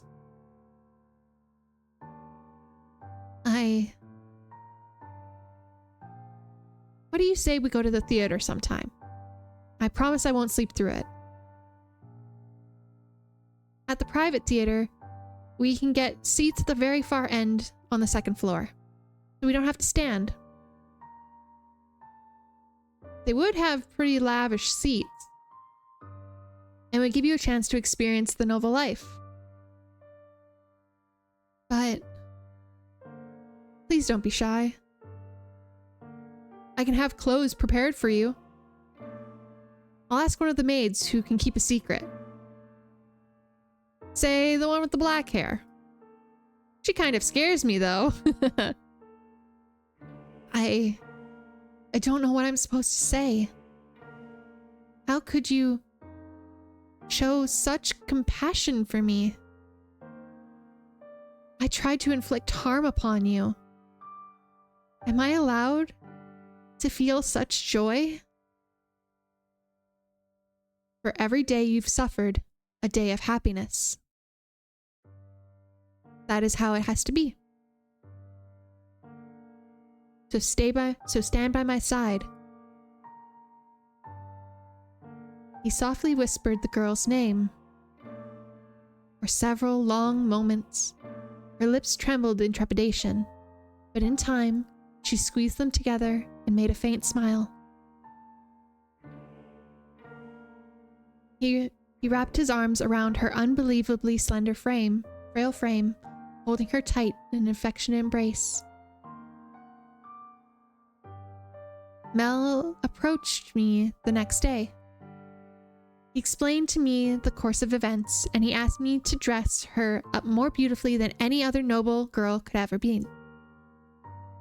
She was already a very pretty girl, so even without much effort on my part, simply putting her in a dress, she radiated beauty. I was quite partial to her smile, so I agreed to help, thinking it would lead to their happiness. I couldn't ask for nothing more. I never anticipated what would happen next, though. Perhaps my hopes were unreasonable after all.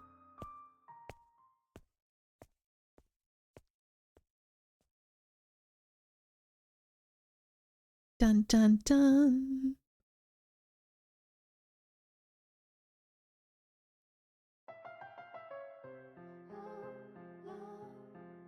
Ooh, this is a new song.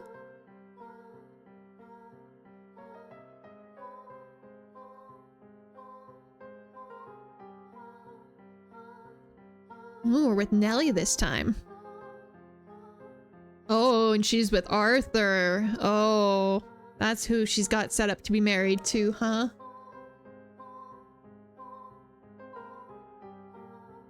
Now, Nellie. You loved the theater, so don't look so cross. Nellie was out with another man, with a man other than her brother that evening. A rare sight indeed. And she was quite clearly in a foul mood. I will not stand for this. That I should have to marry a man such as disagreeable as Arthur. It's unthinkable. The young man at her side was Nellie's fiancé, selected by her parents. On any other occasion, she would have snubbed an invitation from any other man who was not Mel, but she had little say in this matter. She was, for lack of a better word, forced to go out with him. Oh, how furiously she fought against it. She had shoved aside the Abigail, trying to fasten her corset, locked herself in her room, and sobbed for quite some time.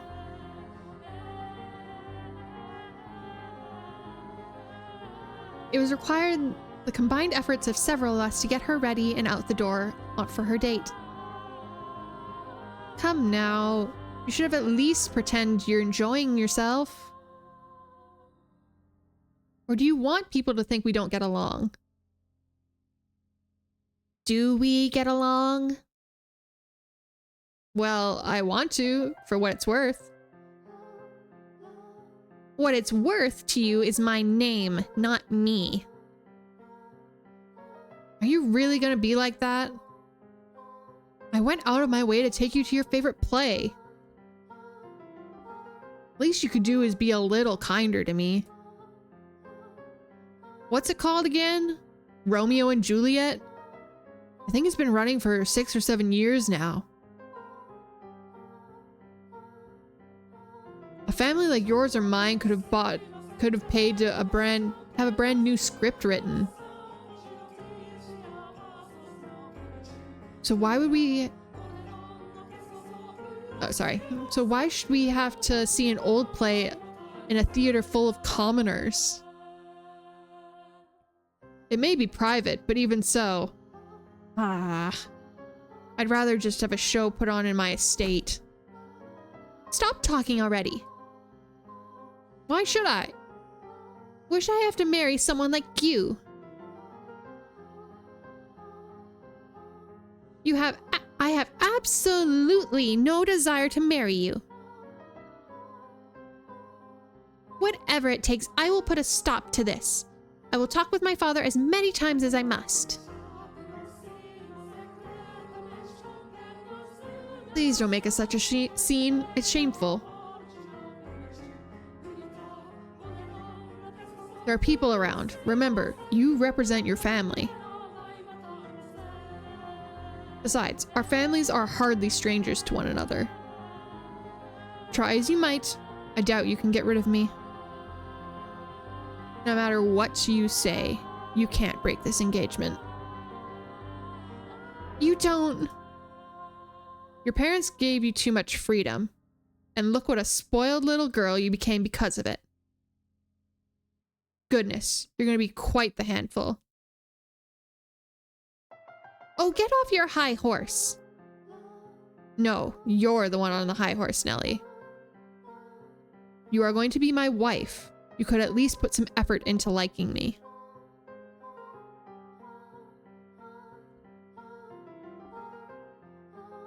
What happens when I take you to a social engagement and you act like this? It's shameful for both of us. This coming from someone who used to call me Lady Nellie. What's your problem? When you choose to act like a lady, I'll gladly call you that again. Goodness gracious. Put yourself in my shoes for a second. I have to marry a bratty little girl because it'll help my family. How dare you talk to me that way? You're not a damn princess. Open your eyes. If you think talking to your father will get you out of this marriage, you're welcome to try. I'll doubt he'll have it though. Otherwise, you can just go and complain to your friends. Oh, that's right. As far as I'm aware, you don't have any friends. Enough. As you wish. This is so frustrating. Why should I have to listen to this jerk mock me? I have Mel. I know. If father won't listen to me, I'll ask Mel to talk to him. Mel will be able to convince him. Come on now, your favorite play is about to start. Maybe you should face forward. Enjoy it while it lasts. You won't be talking down to me much longer. Huh? What? Is that? Wait, Nelly! Get back here. What is that damn child's problem? I didn't give her permission to leave. Father will be sure to hear about this. I can't have the roads making any more of a fool of me.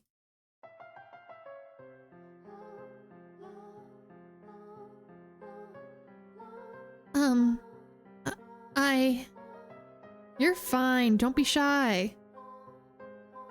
Oh, she looks so pretty. Hold on. I gotta see her dress. Oh, it's so ruffly and pretty.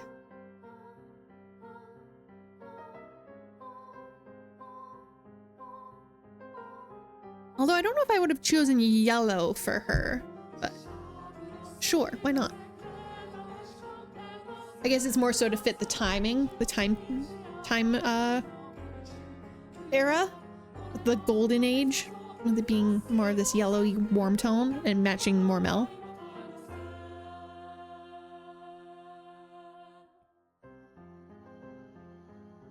I don't know.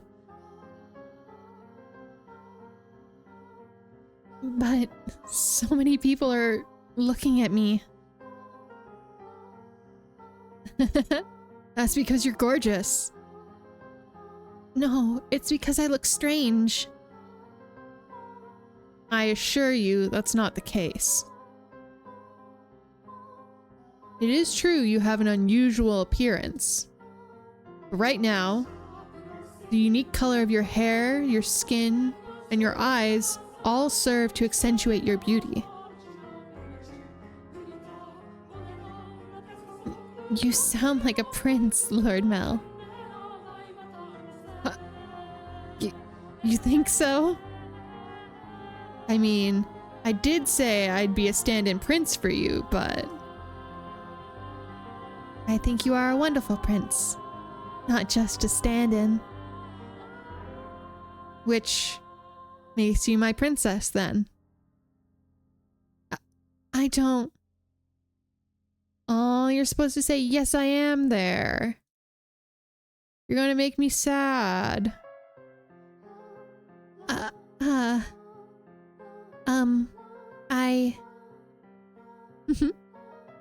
I guess I'll just have to keep working on it until you submit.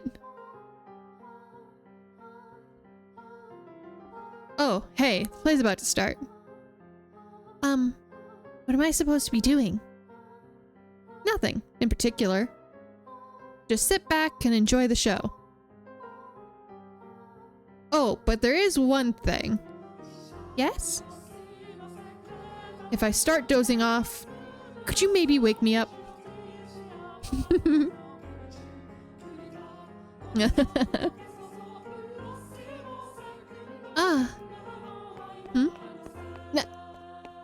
What? Dearest Mel.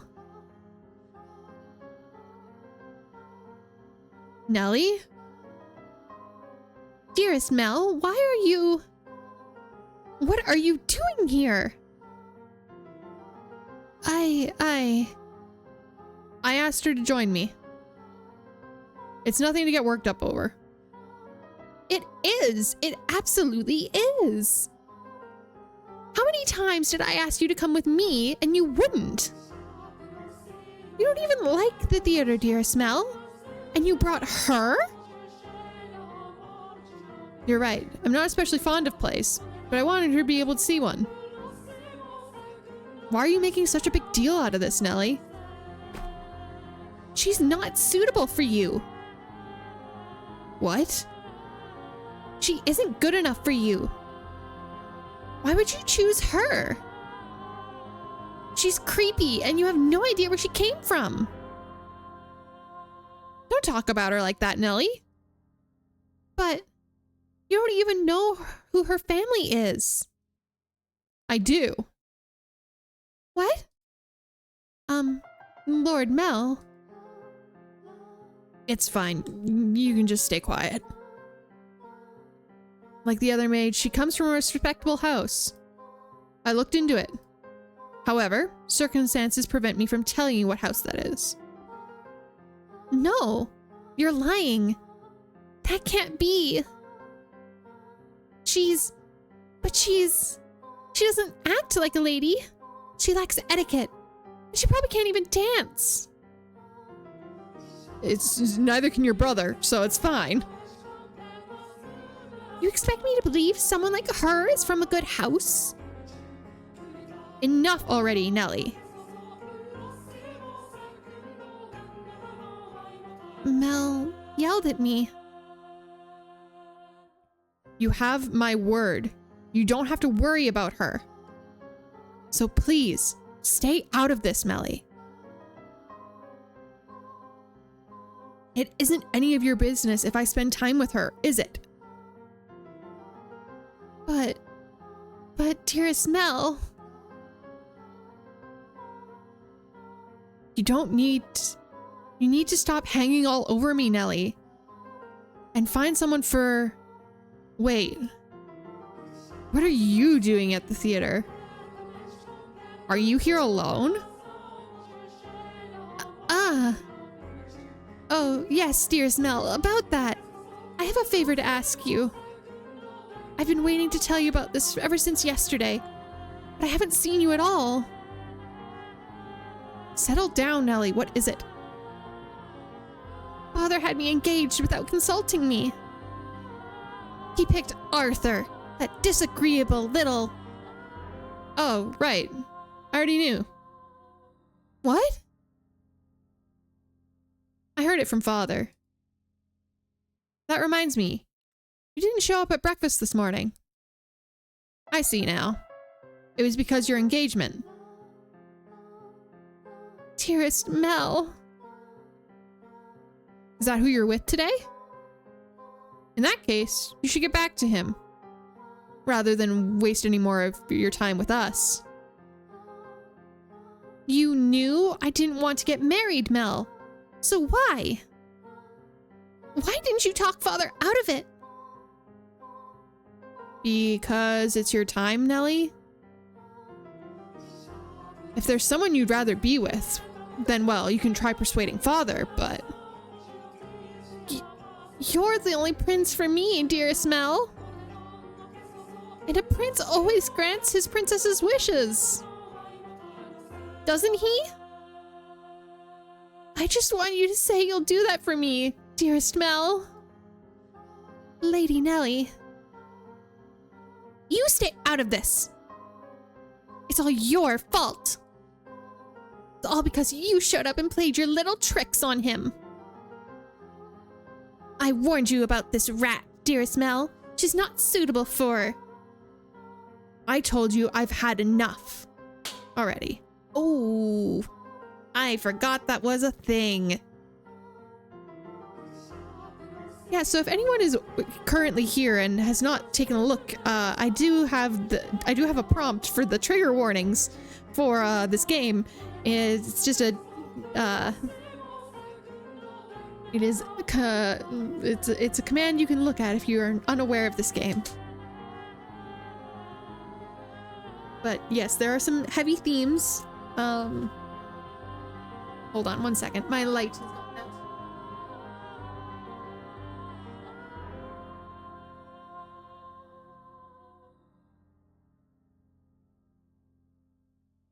I forgot about the slap. I forgot about it. My bad. Should have warned. I should have warned, but I forgot about it. Apologies. I'm so sorry.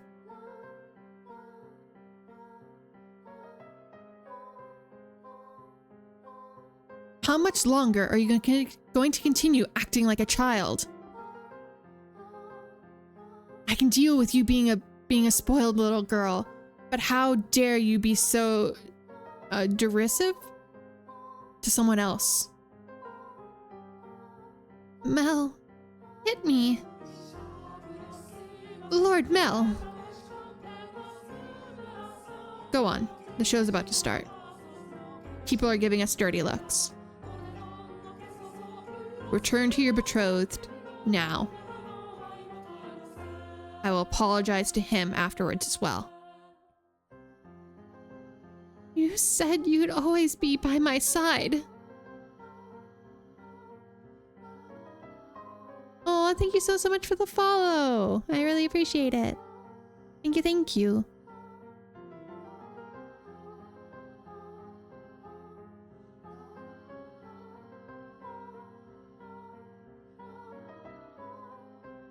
That you'd always be my prince. Yeah, it's one of my favorites. I am selfishly playing this for myself. I've already played it once, but I'm playing it again. So, thank you so much for stopping by. I really appreciate it.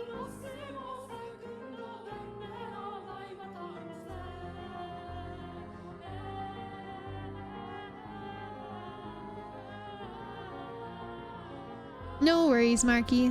Enjoy the lurk. Yeah, I was gonna say, the music is swelling. I'm gonna just lower it for just 2 seconds while I talk. Yeah, I decided I wanted to play this game because it's my favorite game, my favorite visual novel. I wanted to show a bunch of new people it. So, yeah.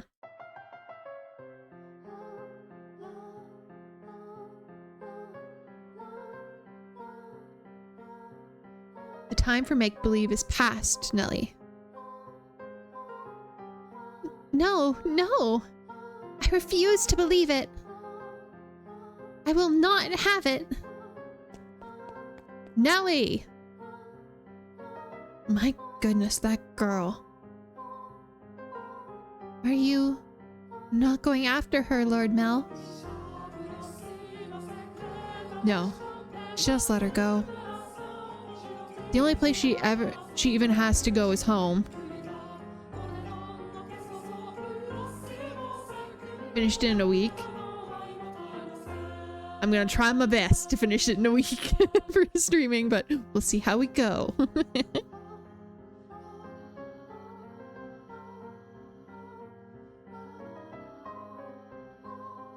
But thank you so much, Homerance. I appreciate it. For 10 hours a day. Well, I mean, we're almost at 5, so maybe just over 2 weeks? Or maybe just 2 weeks? We shall see.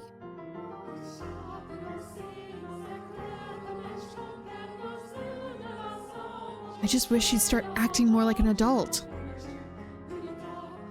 Gamer. Yeah. I'm trying my best. I imagine Lady Nelly simply... She what? No. It was just not my intention to get in between you two. Between you. Don't blame yourself. It's not your fault we had an argument. But... you two are so close. Well, yeah, we're siblings. So we're close. But nothing more. You sure about that, buddy? You sure about that? I think your sister thinks differently, but you know.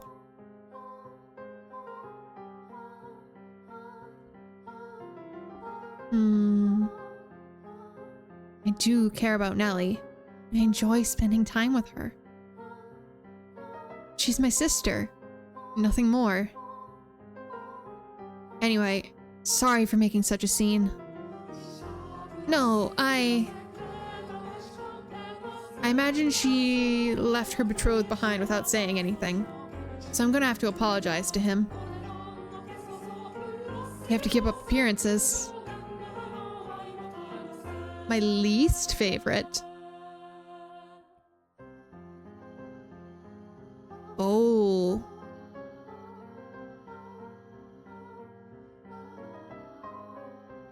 Honestly, from what I'd have to go back and re-listen to like 100% no, but it's always kind of that first beginning like children's theme that's always just been a little creepy to me with the kids singing. I was gonna say that. Hell yeah, I'm not alone then. I don't know why that one specifically, it's just creepy as hell. Yeah, that's true.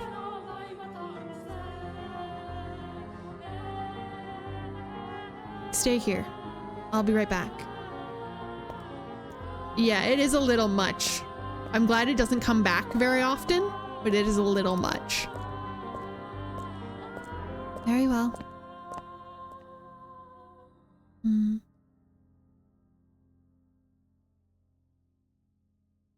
Master,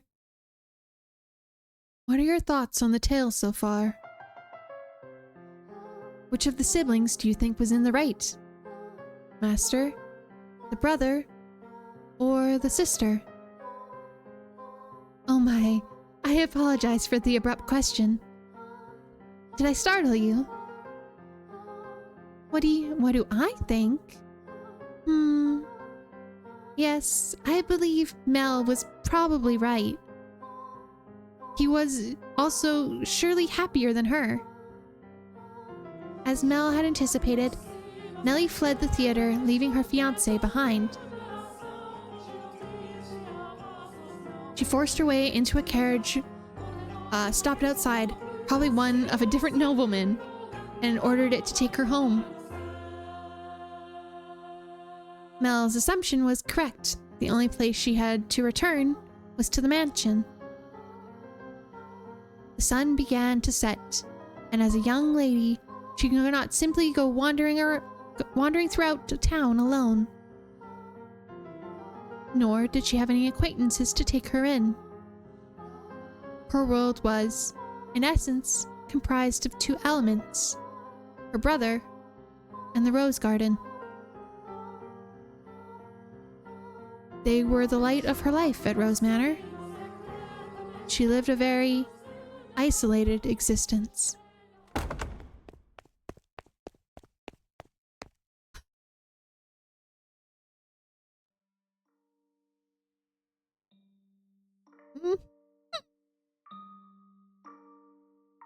When she escaped back home, Nellie went straight to her room, locked the door, and began sobbing. The waves of her sorrow came crashing effortlessly over the levees. Tears streamed through the cracked walls of the dam, blocking her tear ducts.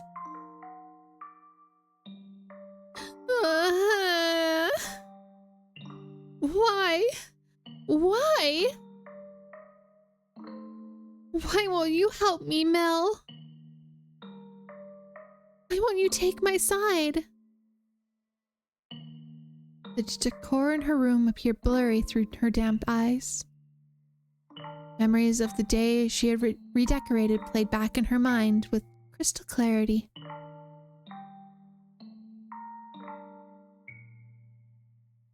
Oh, here we go.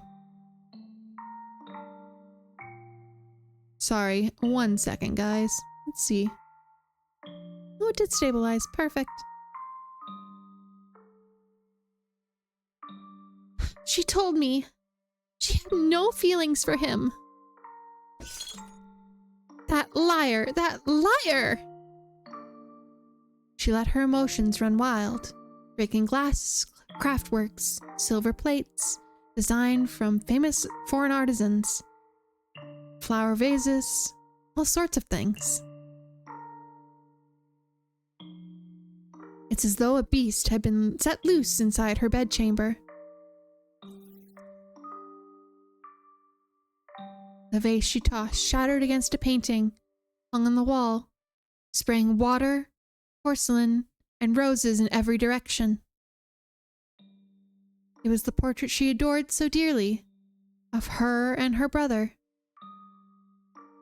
And what appeared to her like a metaphor for her life, the frame fell off its mounting and came crashing to the floor.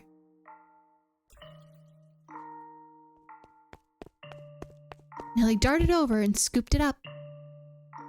The frame had broken, but the painting inside was unharmed.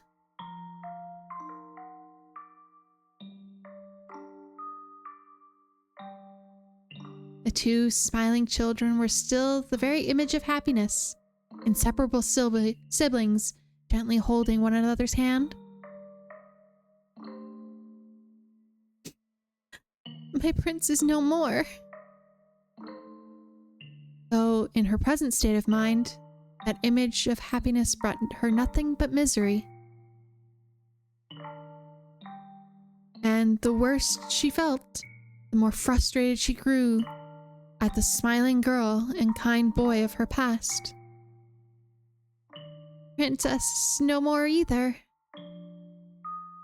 You're not a princess anymore, Nellie. Some other woman has taken your place. I trusted you, Mel. I believed you would always be there for me. This painting, it's nothing but a lie. That's not the real Mel.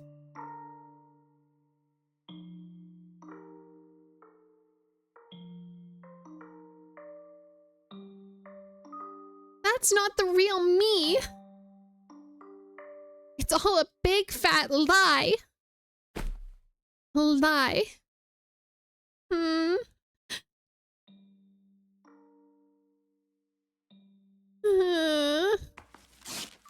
I wish this painting never existed. That it was never made. That I never had a brother. This painting. This painting.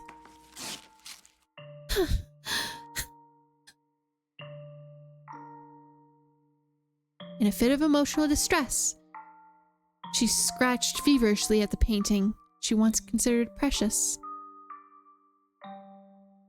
She put more force into her fingers than she, or perhaps anyone, might have imagined she could.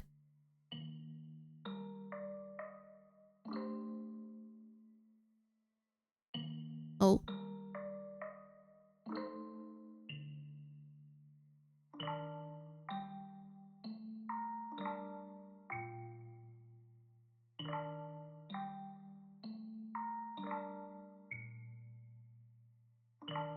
We got 20 centimeters of snow today. It's high. Yeah, I have that too. Don't worry. Also, my internet seems to be doing its thing again at this time. Like I said, we'll give it a second to see if it stabilizes. If not, we will go from there.